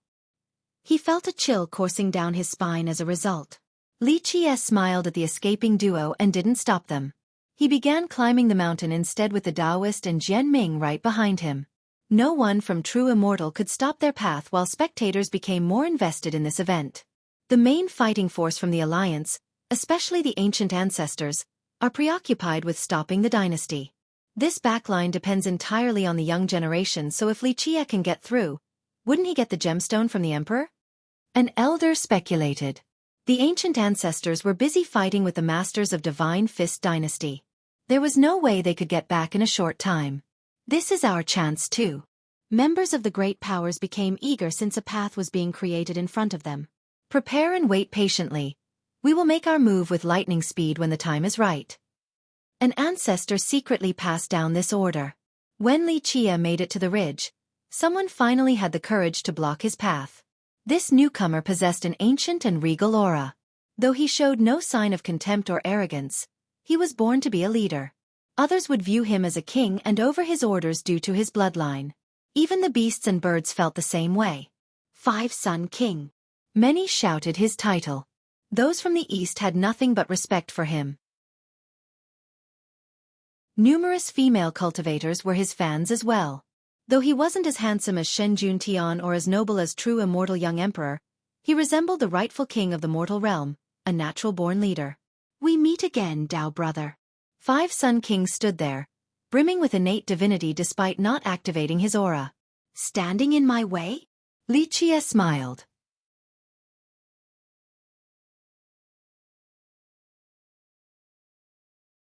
Chapter 4674. Fight. Spectators became captivated by this meeting. Everyone knew that there could be only one final victor among the 5 conquerors. But now, there was a new challenger in town, Xueqi. The competition is beginning. Someone whispered. Xueqi was absolutely qualified as a candidate at this point. They just didn't expect him to fight Five Sun King so soon. With the exception of Firmament Mortal King, Five Sun King had the weakest background out of the rest. Though Five Sun School was still a Tao Lord lineage, it couldn't compare to Divine Dragon Valley, let alone 3,000 Tao or True Immortal. Currently, they didn't have competitive ancient ancestors against the monarchs of the behemoths, especially not Tao Sanqian. Divine Dragon Valley, on the other hand, still had numerous demon gods. Therefore, he was at a clear disadvantage. This included his bloodline as well. Shen Juntian was the son of a Tao Lord. Therefore, he stood above the rest. As for True Immortal Young Emperor, although his ancestry was unknown, he was born with Fate Palaces, a supreme talent. This even exceeded Shen Juntian's bloodline when it came to cultivation effectiveness. Tian Feng's ancient demonic bloodline was prestigious as well. However, Five Sun King had a secret true fate of the bloodline of a heavenly eagle. These two things combined made him equal to Tian Feng but still inferior to the other two. When it came to innate talents, there existed three primary classifications: the Tao Physique, Fate Palace, and True Fate. The levels, from weak to bottom, included Inborn, Mystic, and Primal. The last level was exceedingly rare and mighty, but just the Mystic level alone was enough to look down on the majority of geniuses. In the current generation, there were around 10 young cultivators possessing a Mystic True Fate. However, a Primal Fate Palace might not show up once each era. Five Sun King's bloodline was excellent. The problem was, it wasn't pure. He wasn't a direct descendant of the divine beast, only possessing a faint bloodline and relying on cultivation to empower it. This was why it was weaker than Tian Feng's bloodline, since Tian Feng was an actual demon. While keeping the disadvantages in mind, Five Sun King still became a part of the Five Conquerors. There were other reasons outside of his cultivation talent. Even ancient ancestors from hidden clans were willing to support him and come out from their hibernation. This was a testament to his charisma. A big shot from the east once said that he was the heaven's favorite, capable of changing the path of the future through stratagems. All eyes were on him right now. They didn't know the exact ranking of the five, but knew enough to respect his achievements and wisdom. It's not that I wish to stop you, but I am assigned to guard this area. Letting you pass will be a dereliction of duty, and I can't let my sect down. Five Sun King shook his head. If that's the case, make your move. Just know that death will be the outcome. Li Qie said with a smile. Few dared to speak in this manner against a conqueror. Li Qie was one of the qualified few.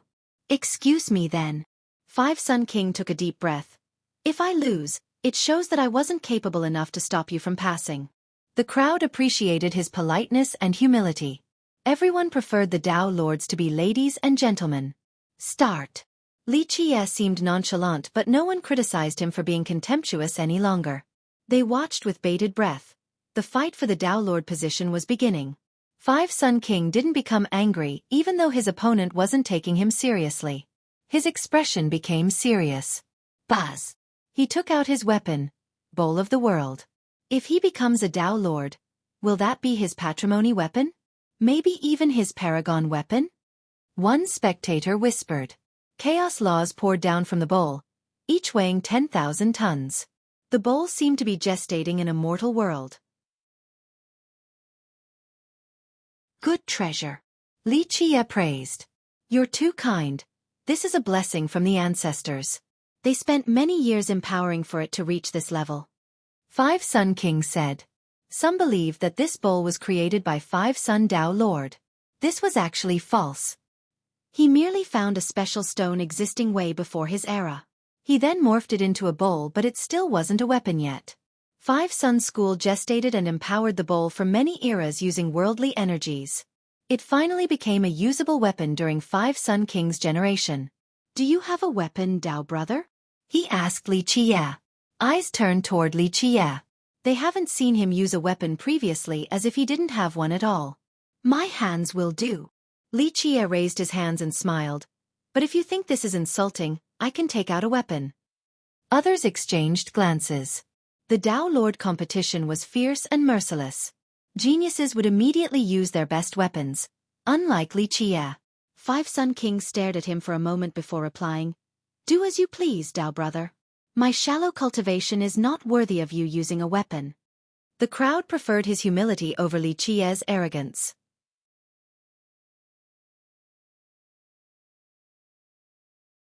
Chapter 4675. Mystic True Fate. Show me what you have attained in the Tao. Li Jie smiled and said, "So be it, Tao brother." Five Sun King raised the bowl with a serious expression. Boom! 12 palaces appeared and rotated continuously. Within their rotation was boundless chaos true energy. The true fate within was also different from everyone else's. Tao runes appeared along with the true fate. Each had a mystical power, seemingly blessed by the heavenly Tao. They carried a mysterious and ancient presence, allowing them to boost the true fate. It made it easier for the true fate to perform various grand Tao, utilizing them to their maximum potential. Everyone could see that under the derivation of his true fate, merit laws and grand Tao should come easy to him regardless of their difficulty. So this is a mystic true fate. One expert said. The Tao is so easy with one, training less yet gaining more. Someone became jealous and salivated. The majority of cultivators didn't even have an inborn true fate. They needed to create one through cultivation.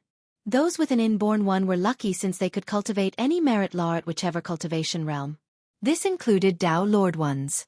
A mystic true fate allowed them to learn even the most profound merit law via meditation. Moreover, the result would be far stronger since they could derive the Tao of the law to the limit. As for a primal true fate, they were extremely rare. Just a mystic true fate belonging to Five Sun King was already the subject of envy. It destined him for greatness. It's about to begin. The power of a mystic true fate is wonderful. Every technique will be immensely destructive. An expert became anxious and backed further away to a safe distance. He's using the bowl and his mystic true fate. He knows the enemy is capable. Someone from the east said. By Tis point, he didn't need to go all out against ancestors, let alone his peers. However, he was facing none other than Li Jie. Being careless and underestimating the enemy was foolish. Boom! Suddenly, all of Worldbreaker shook violently. What the hell? At first, they assumed that Five Sun King used a mighty technique, but this turned out to not be the case. Worldbreaker itself was shaking for some unknown reasons. The land was on the verge of splitting apart. War horns sounded next from the dynasty. The king gave the order to retreat and the legion receded like the tides. What is happening? Not to mention spectators. Even the ancient ancestors of the alliance didn't understand. They didn't have the upper hand, but their enemies decided to withdraw. This took everyone by surprise. The dynasty was winning, right? Maybe they didn't want a drawn-out conflict? A cultivator murmured. It's not that. An expert shook her head. Rumble. The quaking at Worldbreaker intensified to the point where cultivators couldn't stand straight, falling up and down. Damn, this is serious. An expert gasped. We need to leave right now. An ancestor ordered his fellow members. Five Sun King also felt the same way and stopped worrying about the battle with Li Jie. Outside of the regular detonations, Fist and Tents also got out of control like a horde of stallions galloping uncontrollably. They seeped out from every inch of the land. Of course, this was the case before, but the scale was completely different. Worldbreaker turned into a raging ocean of Fist and Tents. We need to capture the Emperor and seize the gemstone right now. There's something off about Worldbreaker. An ancient ancestor from True Immortal ordered. Boom! The ocean gathered into a central point and turned into a gigantic maelstrom. Loud explosions were deafening. This maelstrom had enough destructive potential to destroy everything. All cultivators trembled nervously regardless of their power.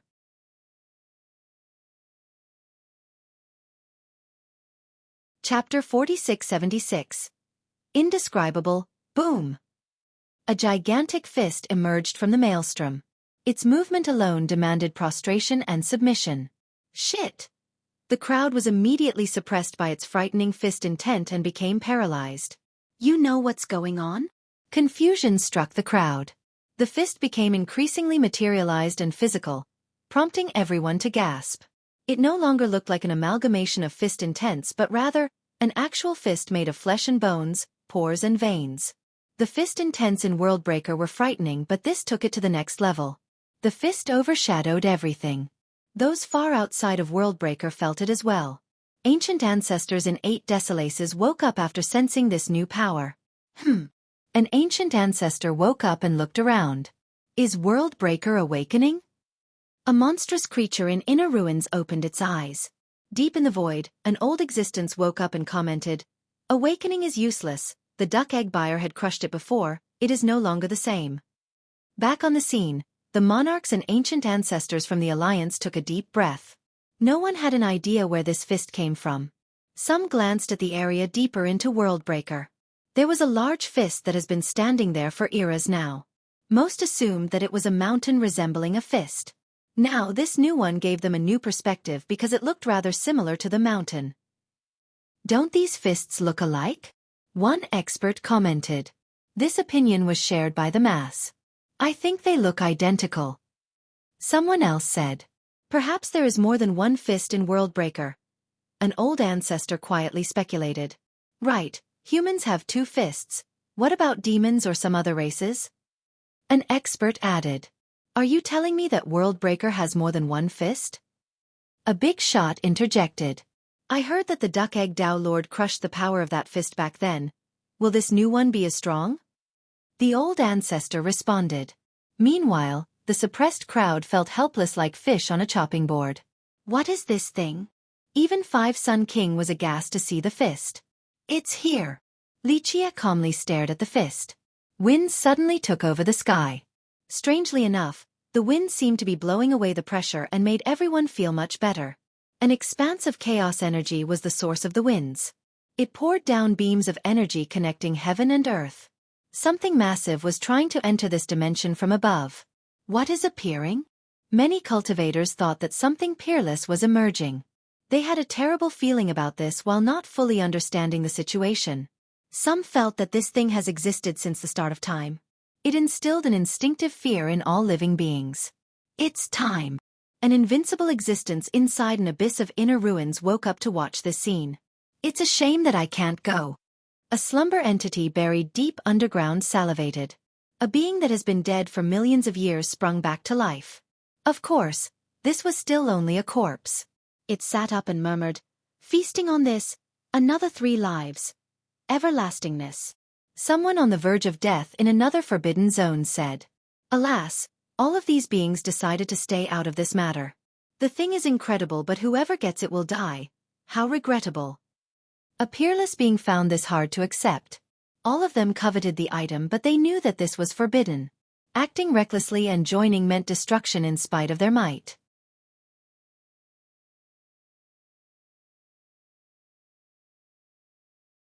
Chapter 4677. Primordial Union, Boom. The fist suddenly turned into a claw, reaching for the sky. Each finger spanned 10 million miles. The tips were sharp, capable of piercing the heart of the toughest cultivator. Everyone felt the world being torn apart by the mere formation of the claw. They looked down at their belly, hoping to find it intact due to an unbearable pain sensed below. It spread to the rest of their body, leaving them in agony. The sky was torn asunder with explosions everywhere. Stars started falling down like the scene of an apocalypse. The claw simply destroyed everything in its way, including celestial bodies. Large meteors and remnant pieces fell down and left long trails behind them. Cultivators bellowed in horror. Once the rain of stars hit the ground of Worldbreaker, lava and flames took over. Many big shots regained their wits and started running, no longer interested in the fun. This is the price of greed. An ancient pair of eyes in inner ruins observed the show. A different force manifested into this dimension, one capable of crushing the 6 Tao and even true immortals. This was the absolute apex. The ancient ancestors, including Cosmic Lord, felt their knees buckling. Though they were considered unbeatable ancestors, they were nothing compared to this ultimate power. True chaos energy came together to form a peerless palm strike. Its target was none other than the incoming claw. The latter already possessed a dreadful amount of destruction. Unfortunately, everyone heard an echoing crack after the palm descended and crushed the fingers of the claw. This force immediately suppressed everyone. The ancient ancestors from the Alliance dropped to the ground, unable to resist. Ah! Countless fist slaves instantly died from the attack. Once the dust settled, everyone saw a gigantic crater in the form of a palm. All the buildings belonging to the fist slaves were reduced to ashes. Mouths were wide open because they all knew the unstoppable power of Worldbreaker's fist intense. Both top masters and supreme geniuses didn't dare to oppose them since it would be suicidal. The amalgamation in the form of the claw earlier was insane. Cosmic Lord himself had no chance of stopping it. Alas, today, they witnessed something even more frightening. Talk about not knowing your own limit. In an unknown abyss, a pair of eyes stared at the sky vault and commented on Worldbreaker's folly. Some of these eternal overlords also desired the item since it could let them live for generations to come. However, in the course of history, they merely observed and didn't take action. Today, the chance appeared in Worldbreaker and it couldn't resist the temptation. The result was clear. Worldbreaker's combined power was obliterated. What the hell was that? Cultivators were scared out of their mind, trying to absorb this new piece of information. Worldbreaker was already untouchable, yet whatever left this palm print was far stronger. Remember, even Tao Lords and the wise sages never managed to take Worldbreaker down. Is this the mightiest force in existence? One expert murmured. The ancient ancestors stood there in a daze. They thought that they had reached the height of cultivation. Now, they found themselves to be squirming at the base of the mountain again, just like worms. It has to be, an ancestor agreed. Look up. They then saw a gate in the sky after the expanse of chaos energy dispersed. This gate seemed to be carved out of the roots of a sky-blotting tree.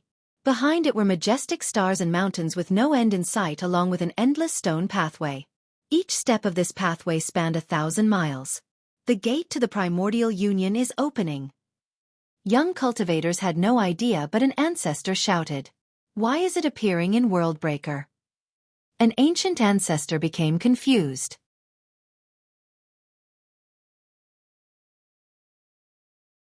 Chapter 4678.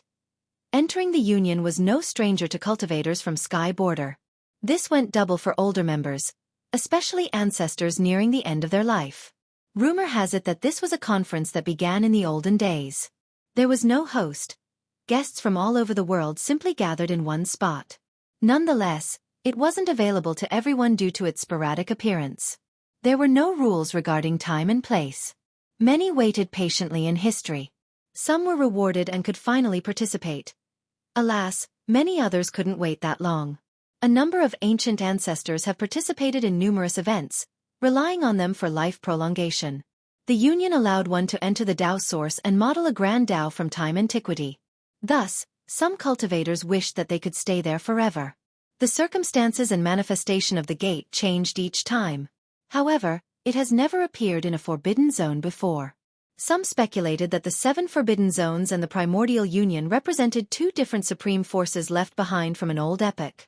They couldn't appear in the same place, akin to a mountain not having enough room for 2 tigers. This would result in a collision of terrible consequences. They also couldn't guess the victor, but today, the result became clear. Worldbreaker has utterly lost to the primordial union, but this was quickly forgotten. The crowd focused on the gate instead. As mentioned previously, the gate seemed to be built at the bottom of a great tree and carved from its roots. Therefore, a great life force surrounded it. It's here. An ancestor became emotional. Experts immediately sent news back to their sect. Tell the ancient ancestors now, the primordial union is beginning. Bright rays shot out of Worldbreaker and headed for all corners of the world. Gongs and ringings could be heard in various powers. This was to wake up their slumbering ancient ancestors. The primordial union? One ancient ancestor immediately went on the move.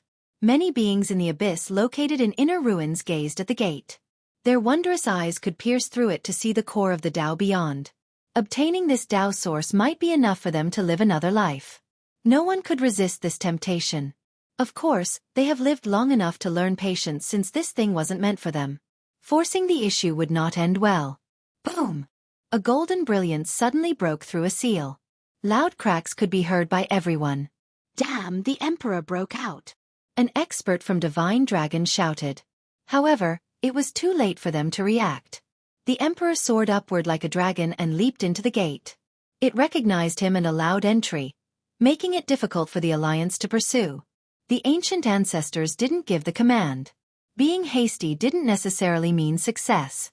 As long as he was in there, they still had a chance. That was so close. A member of Five Sun complained. Initially, they found and surrounded him.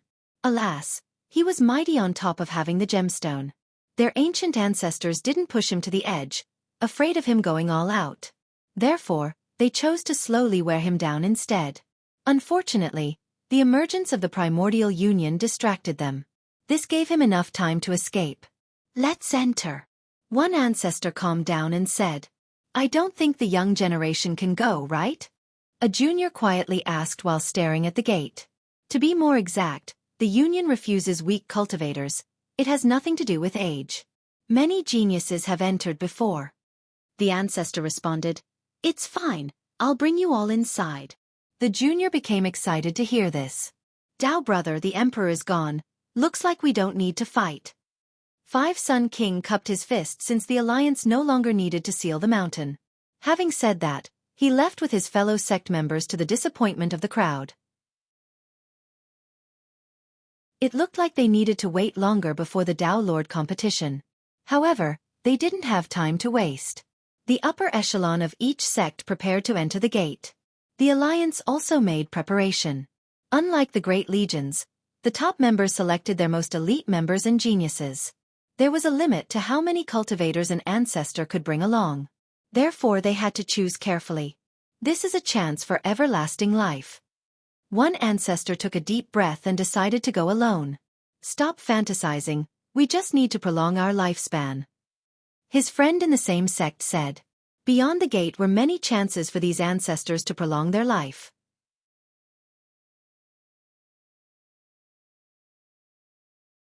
Chapter 4679. River Demon of Death, We're Moving. Other big shots began flying toward the gate, the same for regular cultivators. Pop.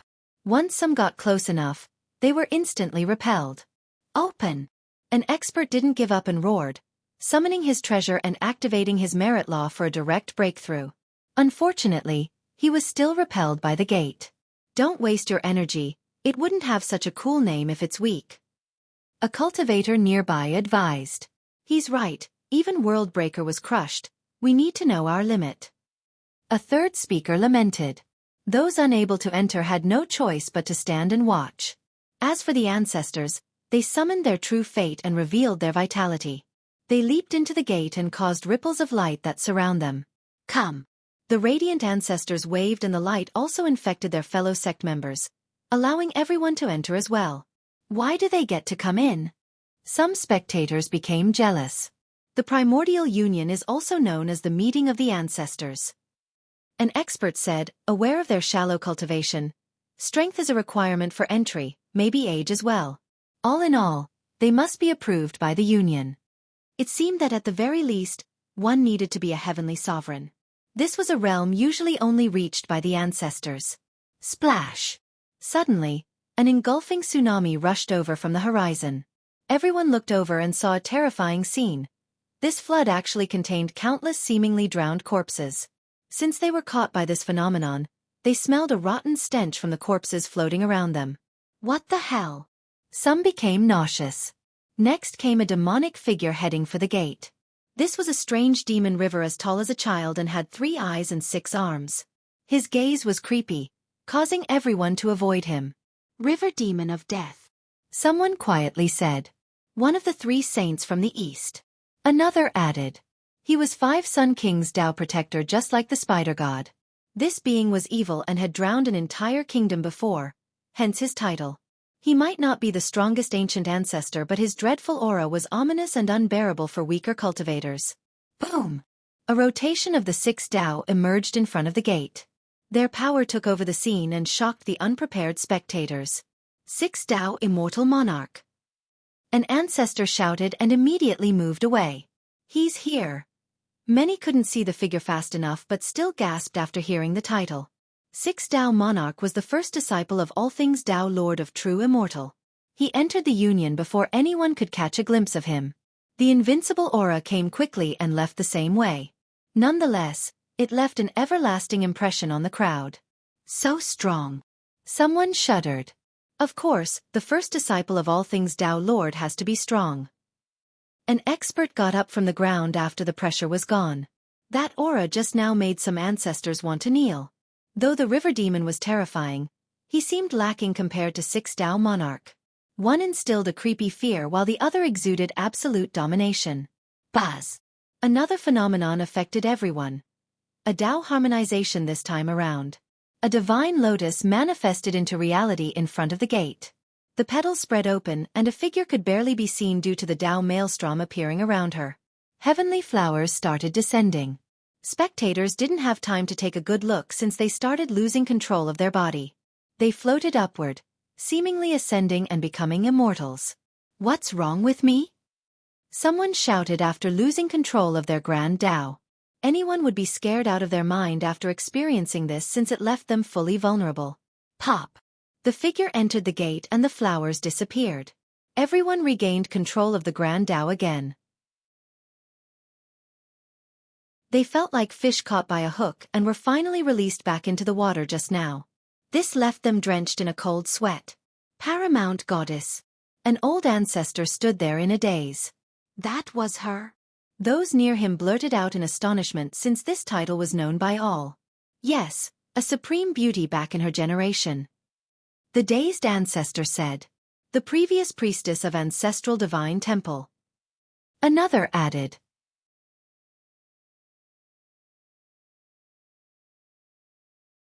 Chapter 4680. Black Coffin Paramount Goddess should be called Paramount Ancient Ancestor by this generation, capable of sweeping through the world. Putting aside her wonderful and kingdom-toppling appearance, just the tale of her entering 3,000 Tao alone could never be forgotten. One ancient ancestor lost to her after another. All 5 monarchs tasted defeat in her hand, forcing enveloping monarch to fight despite a gap in seniority. Finally, Tao Sanqian finally showed up as well after her fight with enveloping monarch. This battle record made sure that future generations would remember her for eras to come. The victor between her and enveloping monarch remained unknown. The facts were that Tao Sanqian had to show up and that she left 3,000 Tao with all her limbs intact. This sparked rumors of them being evenly matched. Moreover, Tao Sanqian also began an isolated training session, wanting to reach a greater height. Some disagreed, believing that she lost. However, Tao Sanqian had qualms about killing her due to the existence of the supreme monarch. Therefore, he allowed her to leave 3,000 Tao. All in all, the actual outcome didn't diminish her fearlessness and battle prowess. The temple never had a weak priestess. A big shot from the south became sentimental. The supreme monarch hasn't shown up for eras now. The temple also chose a reclusive policy. Nonetheless, everyone knew that the temple would shock the world once it decided to participate. All the big shots exercised caution when dealing with anything perhaps related to ancestral divine temple. Does this mean that the temple will act? Many became surprised. Wars and world-changing events didn't force anyone from the temple to show up. Now, Paramount Goddess was here, a rather significant implication. This union seems special. The Taoist whispered while staring at the gate. His train of thought was interrupted by a group of 5 appearing on the horizon. Though they were still far away, everyone felt a large boulder dropping down on their heart. They didn't reveal their true appearance. All wore a special black cloak with only the eyes exposed. Not a single clue about their origin could be detected. One person led the way while the remaining 4 carried a coffin with a black shade that couldn't be any blacker. It looked like charcoal and was capable of devouring light. It occasionally flashed with eye-catching black metallic pulses. This group purposely kept a low profile while arriving. Alas, they still garnered everyone's attention. The crowd felt an instinctive fear and took one step backward. Even the ancient ancestors made way for them, let alone the juniors. As they passed by, the pressure and fear intensified. Experts couldn't help bending their back and lowering their head. The prideful geniuses showed weakness as well. 6 Tao Monarch had the strongest aura now with his 6 Tao affinity, forcing many to kneel. Alas, the auraless group had the same intimidation effect as the monarch. Of course, the thing that was truly dreadful came from the coffin, not the pallbearers. The person inside the coffin was unknown, but everyone thought that it must be someone historically renowned. Li Qie also paid attention to the coffin after it arrived. Its destination was obviously the gate of the primordial union. Who is this? Eventually, the pressure waned and people could speak again. I have no idea. This question couldn't be answered. Is that Tao Sanqian? A speculator said. This was immediately denied by a knowledgeable ancestor. No, Dao Sanqian has a different style when healing to battle, bright radiance and oppressive divinity, not like this purposely conspicuous group. It's someone from Inner Ruins. An old ancestor revealed. Inner Ruins. A wave of astonishment coursed through listeners. Inner Ruins, a place of the unknown. The only thing for certain was that it had countless masters. A Dao Lord said that it was not inferior to any of the 7 forbidden zones. The difference was that the inhabitants of the 7 forbidden zones weren't allowed to leave. The fist slaves of Worldbreaker were perfect examples. Inner Ruins didn't have the same restriction. Which sect? An ancient ancestor asked. Unsure, perhaps Divine Ridge, could be something else. A peer shook her head.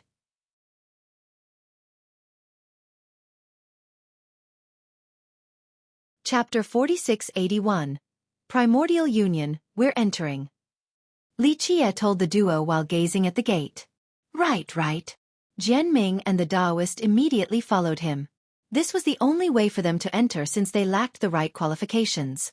Of course, they wanted to see what was inside. Buzz. All 3 crossed through the gate and traveled through several dimensions before reaching what seems to be the other shore. They saw a blue sky and beautiful mountains. Everything here seemed to be surrounded by rocks with no end in sight. The tallest peak reached the azure itself. Galaxies and stars circled around it in a magnificent manner. Its nearby brethren were almost as impressive. The clouds only reached the ridge. There existed an ecosystem at the pinnacle with lush vegetation, waterfalls, and rare creatures. This gave the duo the impression that they have traveled to a primal world, still pristine and unstained by men. They took a deep breath and found the air brimming with sweet chaos true energy. They took their time appreciating this atmosphere. Back in 8 Desolaces, chaos true energy required time to gather and refine. This applied to the richest vein with the thickest density of chaos true energy belonging to any of the behemoths. This place only required breathing to sense and absorb this type of energy. In other words, the energy in 8 Desolaces was akin to the broth of a large pot boiled with a small chunk of meat. The result became so bland with a barely discernible hint of meat, essentially no different from water. In this dimension, the meat was all used for a small bowl of soup, resulting in a thick and flavorful broth. This meant that cultivation was rather easy here. A few people immediately felt a boost to their Dao simply by entering. Bottlenecks became easier to break. Incredible density of chaos true energy. The Daoist breathed in repeatedly and smacked his lips, savoring the sensation. I never want to leave this place. Jian Ming greedily did the same thing. As for Li Qie, he relaxed and felt the beat of this world. It was barely there but he could sense it. He matched its rhythm and became one with it. The duo also took note of this. There were no visual phenomena around Li Qie but they felt that he was melting away. This felt so real and illusory at the same time, perhaps shifting back and forth between the 2 planes of existence. 1 year here is the same as 10 years outside. Jian Ming got the urge to start training. Keep in mind that the ancestors of the olden days didn't come here to cultivate. The Daoist responded. Jian Ming nodded in agreement. Yes, they wanted to live longer, hence the nesting process. As the group was talking, a buzz sounded nearby. A beam shot to the sky and turned into waves of light. The waves came together to wrap around an ancestor like a cocoon. Another ancient ancestor found a nest. An old cultivator said after witnessing this. So that was a spot. Many big shots became envious. Entering the Dao source to model the Grand Dao and in this process obtain the primordial. Li Qie commented. How many can actually do this? Doing so would mean gaining rebirth 1 generation after another. The Daoist smiled wryly. Our 4 clans believe that once we enter the gate, we're already in the Dao source. Jian Ming said. There is nothing wrong with that statement. Li Qie nodded. Being in the Dao source is one thing but how do we connect with it? Being here is useless without this connection. The Daoist said. That's the first goal of the old ancestors. Jian Ming said. Nesting is one way to connect to the Dao source. Of course, the majority of people come not to model the Grand Dao, only for a longer lifespan. Li Qie said. It makes sense, those who can enter are already up there in age with no lifespan left. They can't miss an opportunity like this. Jian Ming replied. Doing this seems to be going against the original aspiration of the Union, the Taoist said while looking at the cocoon. Though this was considered a Tao source, connecting with it was far from easy. The top ancestors would use their peerless merit laws and their understanding of the Grand Tao to guess the Tao runes, hoping to activate and find a Tao source. After would be the connecting process. One method was through the cocoon technique, meaning that they would nest within the Tao source. With that, they used the pure energy of the Tao source to accumulate lifespan. This wasn't the case long ago. People once came here to perfect their Grand Tao via understanding ancient profundities. As time passed, the shift went from improvement into nesting for lifespan. Not everyone has forgotten. The Taoist said, Tao Sanqian during his youth obtained primordial truths here, hence his current achievements. That's just a rumor, he himself has never admitted it. Jianming said. The scholar stared at him and said, if you have found a method to become unbeatable for generations, would you let anyone else know? You're right, I would deny this every time. Jianming had no retort. That's why I'm sure he obtained something here. The Taoist laughed. Obtaining the primordial is easier said than done. If he had done that, he would be truly unbeatable. What he got was nothing more than the bare surface. Li Jie smiled and shook his head. The Taoist quietly commented, the ancestors have given up on this goal, only wanting more years. Reaching the primordial is left for the young generation. Haha, I don't think youths care either, they want to find expensive and rare alchemy materials. Why bother waste time searching for something with potentially zero yields? Jianming responded.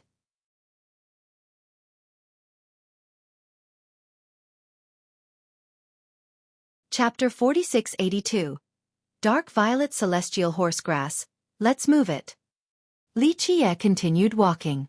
Where are we going? Tracing the Tao source? Jianming asked. Li Jie had agreed to save their tree of contribution. The way to do this was to connect the tree to the Tao source of the primordial union. This would allow their clans to wield the Tao source's power again to revive the tree and revitalize their clan. Do you want to save the tree first or save your wife's ancestor? Li Jie smilingly asked. Jianming pondered carefully. Both matters were equally important, but he promised his wife that they would save her ancestor. Currently, the emperor was under attack by all. Time was of the essence. On the other hand, this was the one opportunity to save their tree. Getting mixed up in other affairs could potentially ruin their chances, meaning that he would become the sinner of the clans. Well, he stammered. Do we have enough time? The Taoist elbowed him and laughed. If your ancestors know about your hesitation, they'll definitely kick you out. Jianming protested with an angry glare. Don't worry, we have plenty of time, but if we don't mind that emperor fast enough, true immortal will do so and it'll be difficult for you to save him. He is standing on his last leg now. All right, I'll leave everything to you, young noble. Jianming heaved a sigh of relief. The group traveled deeper into this world, crossing through the remote mountain ranges. The peaks became taller and taller, reaching into the azure itself. This peak seemed different. Jianming stopped the group. He had seen numerous peaks at this point and noticed something peculiar. What about it? The Taoist reached down on the ground and picked up a handful of dirt. He noticed something too but couldn't express it. It doesn't feel like a peak. This whole place seems different from a mountain range. Jianming said. You're right, it didn't used to be one. Li Jie, who was leading the way, smiled. What was it then? The duo found this surprising. A root. Li Jie nonchalantly responded. A root. The two exchanged glances of confusion. Of what? Jianming asked for elaboration. The roots alone reached space itself? Li Jie answered with a smile. Flashes occurred randomly during this region. These were signs of ancestors finding the Tao source and nesting inside. As for the young geniuses who tagged along, they didn't need to prolong their lifespan and focused on other things. There were numerous expensive materials growing in a place so densely packed with energy. These were their targets. Screech! On a particular mountain, a firebird spewed out an inferno while trying to hunt a dozen cultivators.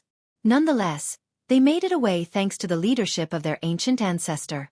From Jade Dynasty's ancient ancestor stole a golden egg from a fire Tao bird. News of this spread quickly. Dragon roars were heard in a ravine, prompting people to come to take a look. They saw that it was excavated and filled with medicinal fragrance.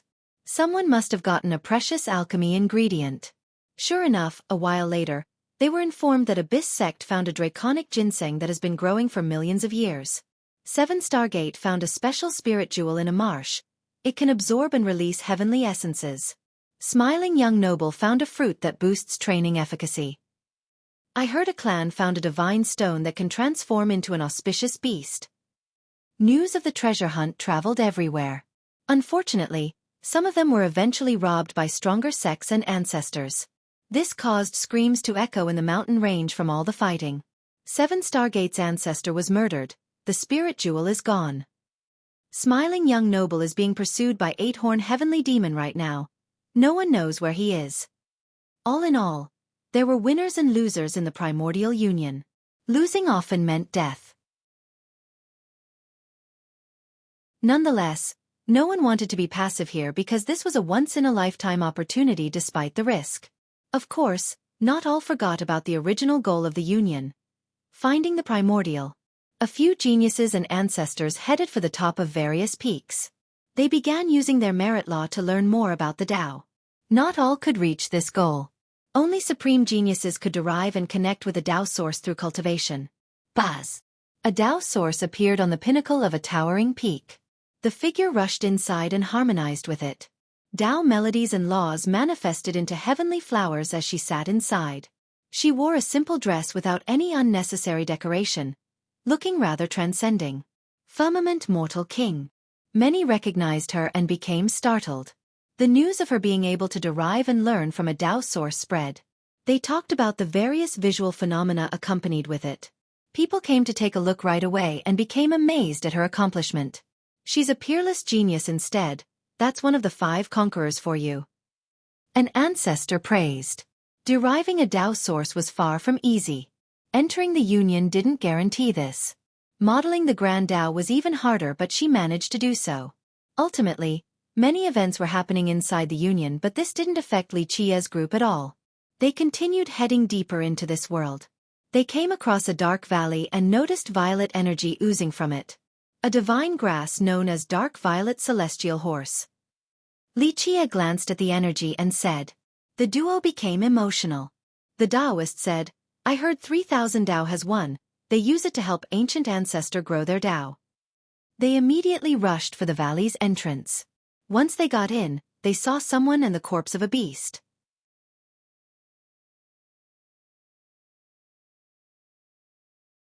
Chapter 4683.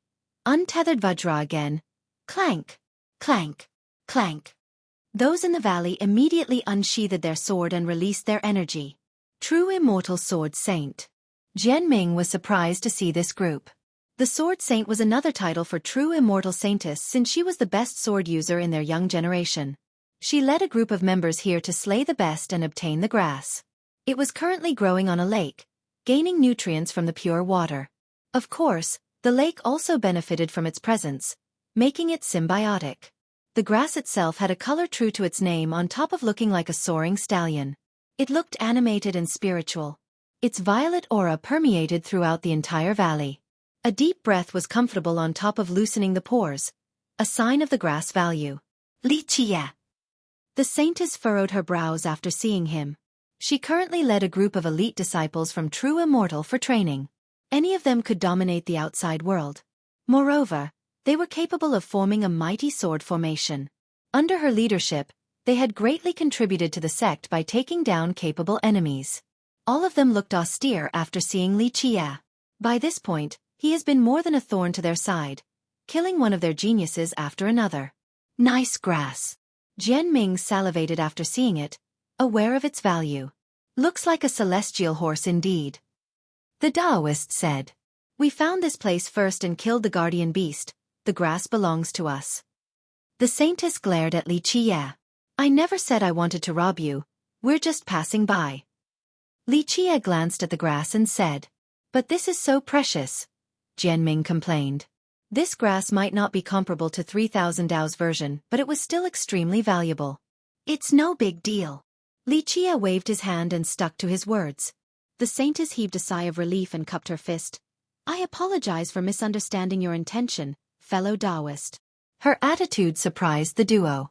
They thought that she would try to avenge her fallen sect members. This didn't seem to be the case. Phew, I'm here just in time. An old man suddenly appeared in the valley, heaving for breath while wiping away the sweat on his forehead.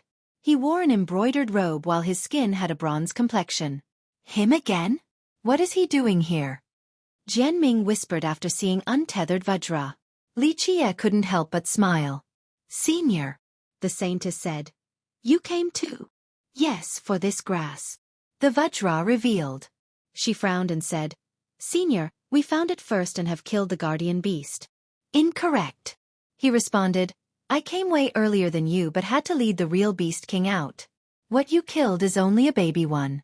This grass is precious enough to warrant a true monster guarding it, not something so weak. Since I put in the effort of dealing with the real beast, this grass naturally belongs to me. We got a show, Jian Ming told the Taoist. The saintess grimaced, not expecting him to be so insistent. Whether he told the truth or not didn't matter. Normally, no one dared to compete with true immortal. Moreover, the sect had good ties with untethered Vajra as well. She cupped her fist and said softly, Senior, this grass is very important to us. Please do us a favor, we'll certainly repay you with other treasures. She made it clear that she wouldn't yield. I shouldn't refuse your kind intention, not to mention my relationship with true immortal. The Vajra stroked his chin. However, my little girl needs this grass to strengthen her grand Tao. I'm afraid I can't give it up, do you mind? It became abundantly clear that both sides didn't want to give it up. I apologize, Senior, we must obtain this grass, she said firmly. As a direct disciple of true immortal sect master, she wasn't one to acquiesce to others. Then you'll have to excuse me. The Vajra walked toward the grass. Clank! The elites from True Immortal instantly activated their sword formation. Runes appeared in the air along with rampaging sword energies. Impressive! The Taoist praised. The 36 sword formation of True Immortal, not bad at all. The Vajra praised. The saintess unsheathed her sword as well and displayed her mighty aura. Senior, please do not take one more step or we'll have to attack, she powerfully declared. Get ready then. Soaring dragon. The Vajra roared. A heavenly dragon surged into the sky with a golden radiance. It rushed straight toward the sword formation. Start. The saintess commanded and energy swords manifested into reality.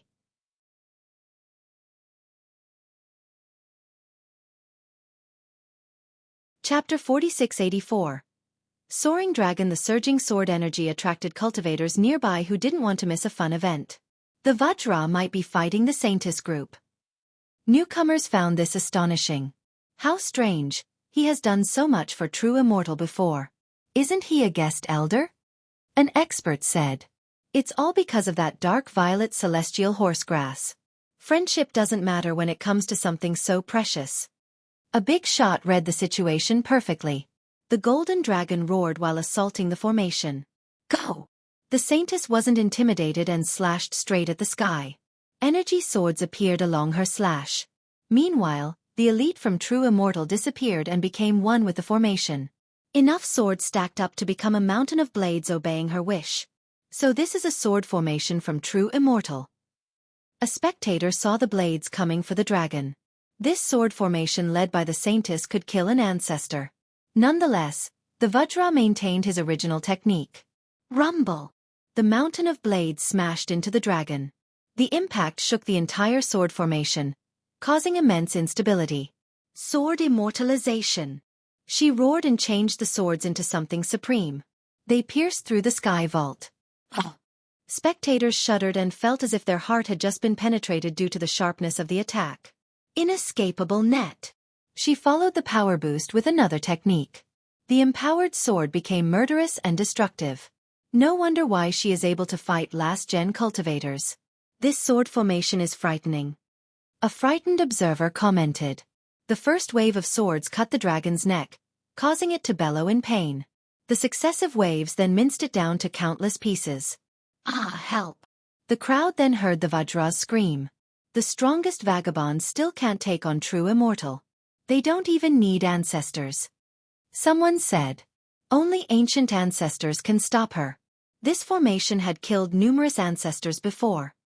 A big shot shook his head. Isn't this Vajra too weak? Not even one move? Jian Ming murmured.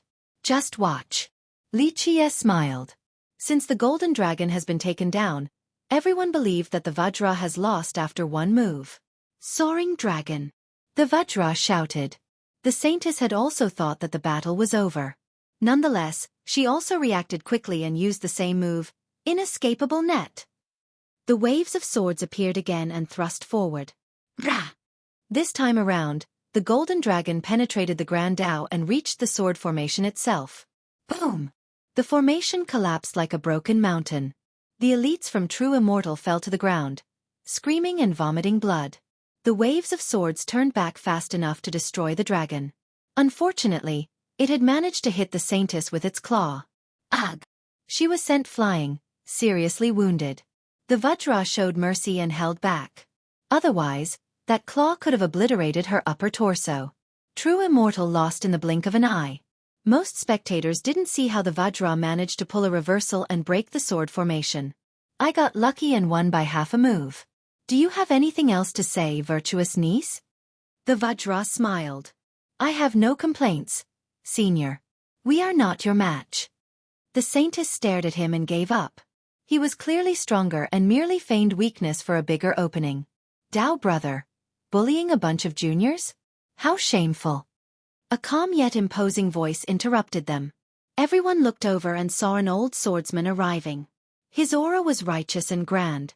The sect master of True Immortal. A spectator shouted. The saintess and the other members got up and bowed despite their injuries. It's nice to see you. The Vajra smiled sincerely as if he was meeting an old friend. Dao brother, you'll have to ask my sword first before leaving with this grass. The sect master smiled back. Though he spoke politely, everyone felt threatened by his mere presence. You're making this difficult for me. The Vajra put on a pained expression. My little girl truly needs it. Show mercy this one time? This grass has 3 million years of medicinal accumulation. We need it as well. The sect master shook his head. The crowd became excited because a battle between these two was absolutely worth watching. We've been friends for so long, I can't believe that our bond might be broken over this. The Vajra sentimentally spoke and then suddenly, Soaring dragon! Rah! A golden dragon lunged for True Immortal sect master, wanting to claw him apart. How shameless! Spectators became astounded by the sudden attack. Bring it! True Immortal sect master wasn't surprised. Clank! He released his sword Dao and boosted the energy swords just like the saintess did earlier with her formation. Pluff! The slash instantly disemboweled the dragon. He made it look so easy, a spectator said. That slash was mighty, but that still ended quicker than expected.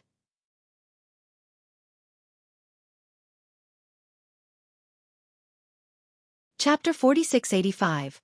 Still soaring dragon. It was surprising for everyone to see the Vajra losing the exchange so easily since he had just beaten the sword formation earlier. They doubted his power once more. Was it because the sect master was too strong? After all, it wouldn't be an exaggeration to call him the strongest sect master in the world, capable enough to contend against ancient ancestors. Soaring dragon. When everyone thought that the match was over, they heard the same battle cry coming from behind the sect master. The Vajra somehow appeared behind his opponent, who was caught off guard, delivering a palm strike straight for the back with the immensity of a golden mountain. Boom! It left a dreadful palm print in the air, a testament to its power. Enveloping sword mountain. The sect master reacted in this crucial moment with a horizontal swing backward. Clank! Thousands of swords spread out like a peacock's tail. Each was thick and massive, serving as doors to block the incoming palm strike.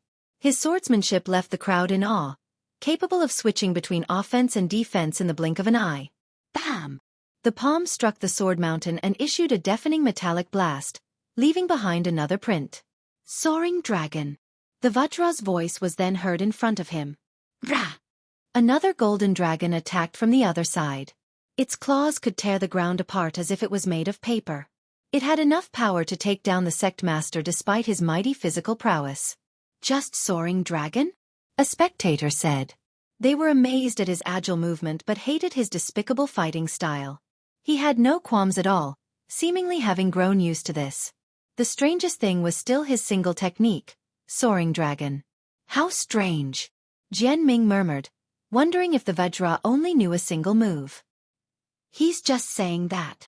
Li Qie chuckled, aware that each golden dragon was completely different. It's just that in the eyes of regular cultivators, he was using the same move. In the face of the merciless claws, the sect master opened his mouth and spewed out a treasure pagoda.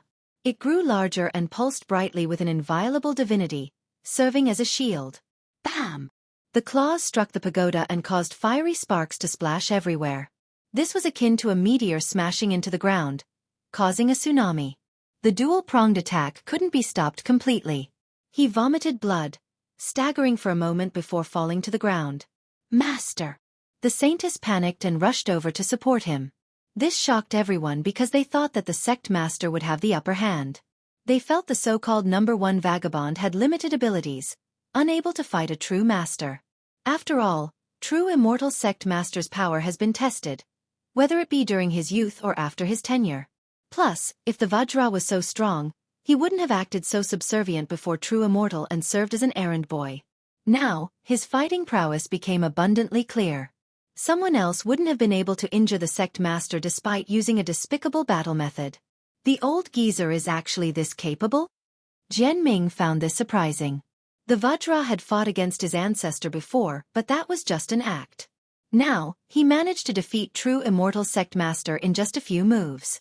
He disguised himself as a pig to eat a tiger. Li Qie chuckled. He's the pinnacle of being wretched and despicable. You have a long way to go, brat. The Taoist commented. That's my line. Jian Ming became annoyed. Meanwhile, others started talking about the battle as well. A reputable cultivator resorting to surprise attacks. How shameless. One commenter expressed disdain. It wasn't righteous, but his power is real, that's how he won. A big shot disagreed. Many agreed with this statement. Though he lacked proper decorums, he was certainly worthy of his fame. My apologies, sect master. The Vajra apologized but certainly didn't mean it. True immortal sect master smiled wryly, not expecting this outcome either. The guy pretended to be weak all this time, so he truly underestimated the opponent. Our little girl really wants this grass. My hands were tied in this matter. He added before heading for the grass. It tried to escape but couldn't lose the Vajra. Boom!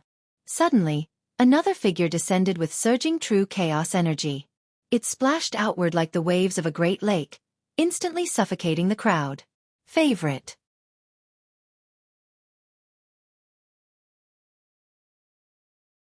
Chapter 4686. Shamelessness. This figure seemed unstoppable with Tao laws engulfing the valley. This was an old man holding a divine shield, seemingly having just walked out of the primordial chaos. His light commanded respect and veneration. Heaven Seal, ancient ancestor. A few recognized him right away. He was the master of true immortal spirit and a cultivator who had dominated 8 Desolaces. Ancient ancestors were certainly mighty. As for those from true immortal, they were on another level. Untethered. He glared menacingly at the Vajra. Those looking at his eyes couldn't help shuddering in fear. He didn't immediately attack and simply stated, "Our sect wants this celestial horse grass." He left no room for negotiation. His will trumped above all.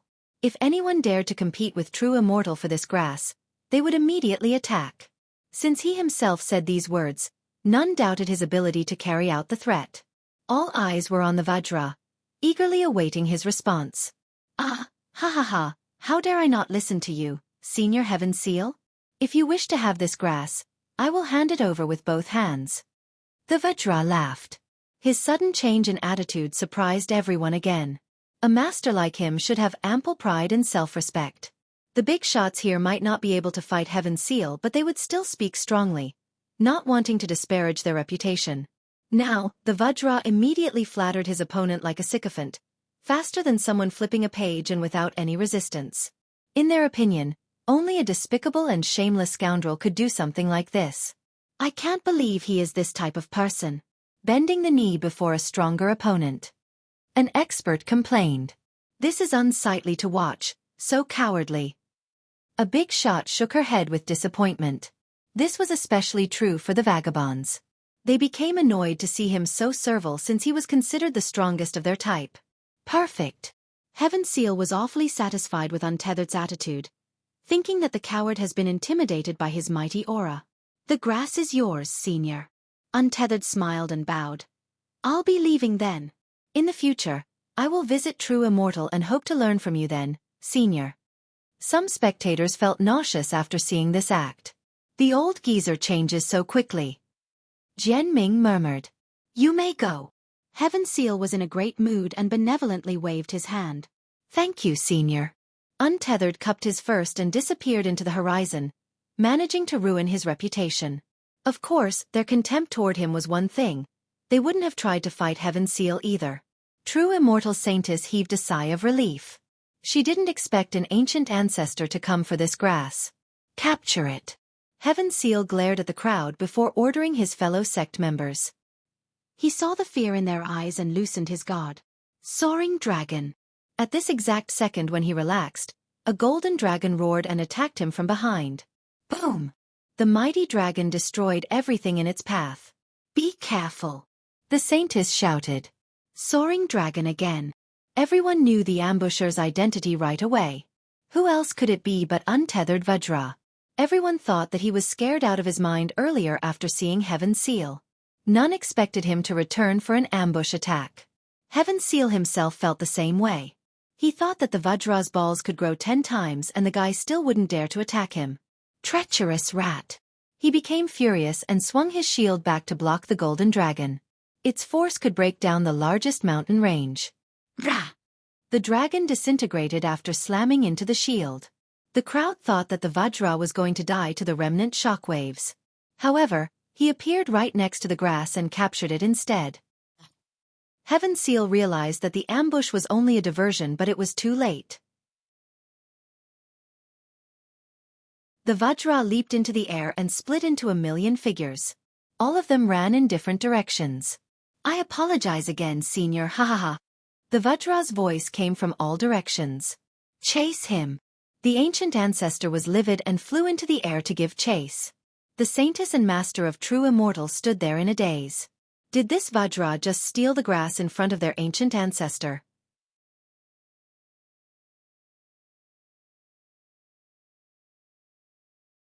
Chapter 4687. Wild Paragon. The two regained their wits and started a pursuit as well. Meanwhile, the crowd was left astounded since their opinion of the Vajra shifted several times in one event. Such a strange man. One expert commented. Shameless, yes, but at least he's rather courageous. An ancestor evaluated. Just a while ago, some believed that he didn't deserve the title of being number one, that he merely rode the coattails of True Immortal to fame. This turned out to be wildly inaccurate because if it was true, he wouldn't have been able to defeat True Immortal Sect Master or escape from Heaven Seal Ancient Ancestor.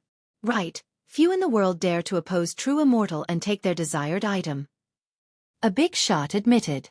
He definitely has no moral though. Someone else picked a different complaint since his power and courage have been proven. The Vajra was indeed different from those belonging to the great powers. The latter had specific codes during battles. However, the Vajra did everything possible to win. The old geezer is hard to read. Jian Ming said. The Taoist nodded in agreement. His actual background is a mystery. I personally don't think he's a vagabond. More than that, his background is impressive. Li Jie smiled and moved on. The duo hurriedly gave chase. Jian Ming became curious and asked, Young noble, what is his background? An ancient lineage on a decline. Li Jie smiled. Jian Ming glanced at Li Jie and saw a strange expression. He felt that Li Jie was somehow close to this lineage. With the Vajra gone, the crowd also dispersed. Let's go find him, no more wasting time. A big shot went on the move. Many ancestors entered the Union this time. Some came to nest and others wanted to improve their Tao. However, the goal for quite a large number was the same as before. Golden Fist Emperor and the Gemstone. As cultivators scurried among the wilderness, they heard a loud boom from a Tao eruption. The source came from a peak with a myriad Tao beams shooting upward.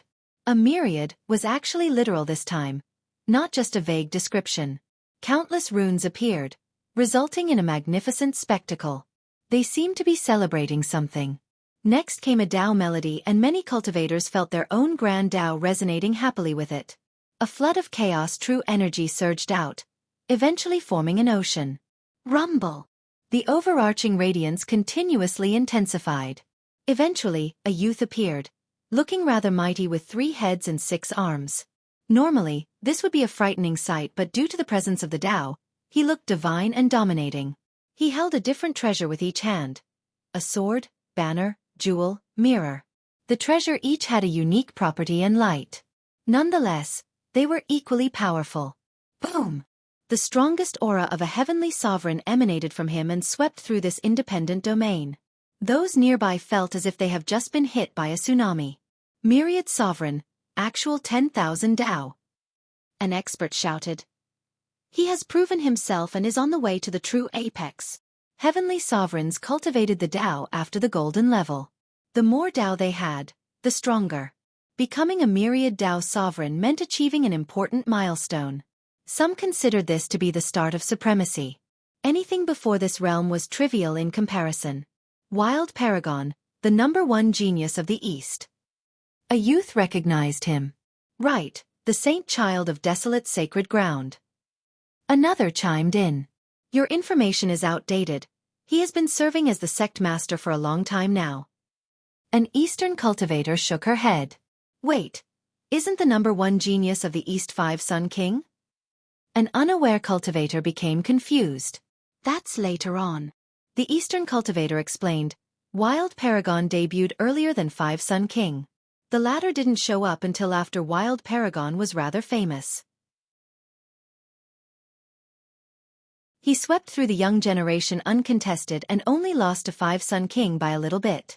With that, he pleaded loyalty and joined the king's banner. He's the youngest of the 8 paragons under 5-Sun King. He should be listed under the 36 sovereigns, but he's too strong for that, hence the upper classification. Another explained. So he's the strongest of the paragons? Someone asked. No, that's hard to say. He's just the youngest. The Eastern cultivator said. It is widely believed that he is only a tiny bit weaker than 5-Sun King. If he had chosen the Tao Lord path, he might actually be competitive with the 5 conquerors since he had more time training. A clan member said.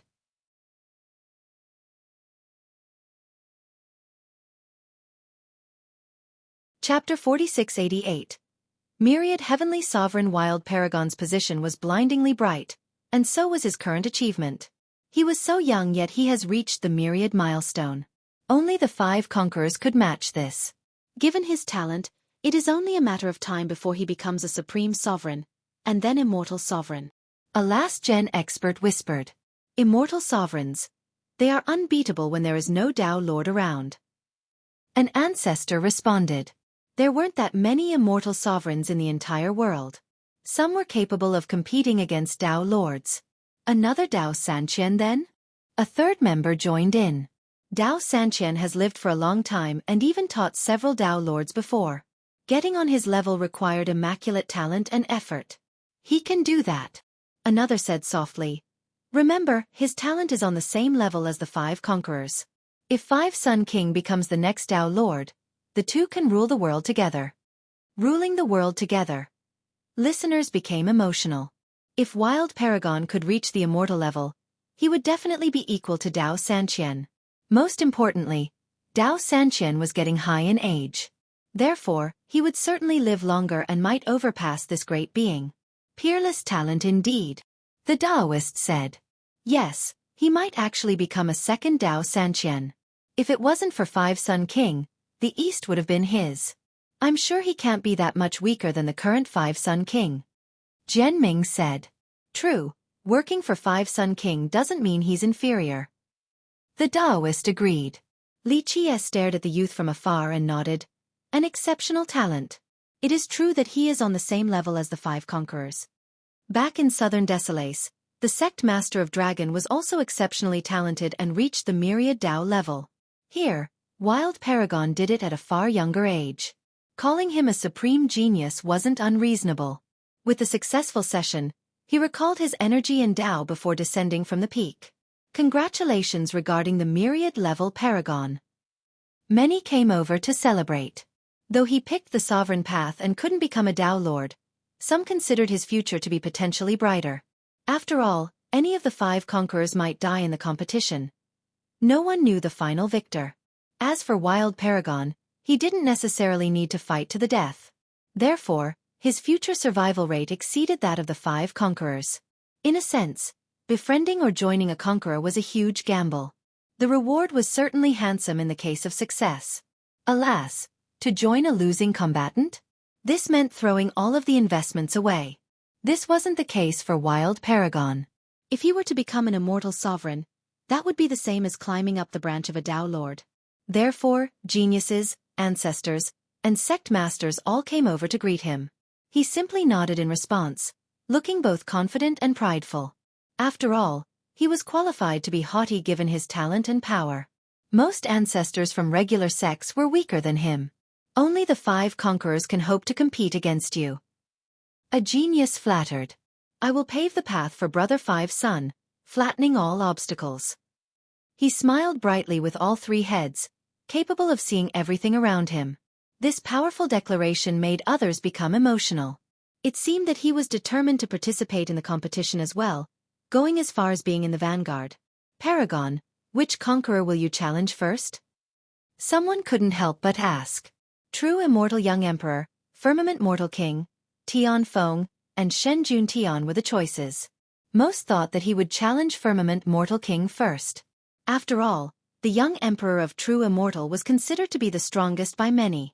Shen Jun Tian was also monstrous since he had his father's Tao Lord weapon, and he could use it to its full potential. This made it virtually impossible to beat him. As for Tian Feng, everyone was afraid of this madman. Provoking him had dire consequences. Thus, Firmament Mortal King was the best choice, seemingly the most conspicuous out of the 4. There is this guy named Li Qie. The Paragon said, everyone says that he is sorceress, a future rival. I wish to see what he can do. His 6 eyes scanned the region, seemingly viewing everyone as mere insects, Li Qie included. Li Qie. The crowd exchanged glances. They were no strangers to Li Qie's devilish ability at this point. True Immortal had suffered numerous losses to him. 2 of True Immortal's prodigies lost to him recently. A youth from the east reminded the Paragon. Their 6 prodigies, with the exception of the young emperor, aren't much. The Paragon smiled. This made others take a deep breath. This comment certainly offended True Immortal. No one else dared to put down the prodigies. Paragon, so you'll be challenging Li Qie? Another asked. If he wishes to stand in the way of Brother 5's son, I will kill him. The Paragon stated. The crowd took a deep breath after hearing this.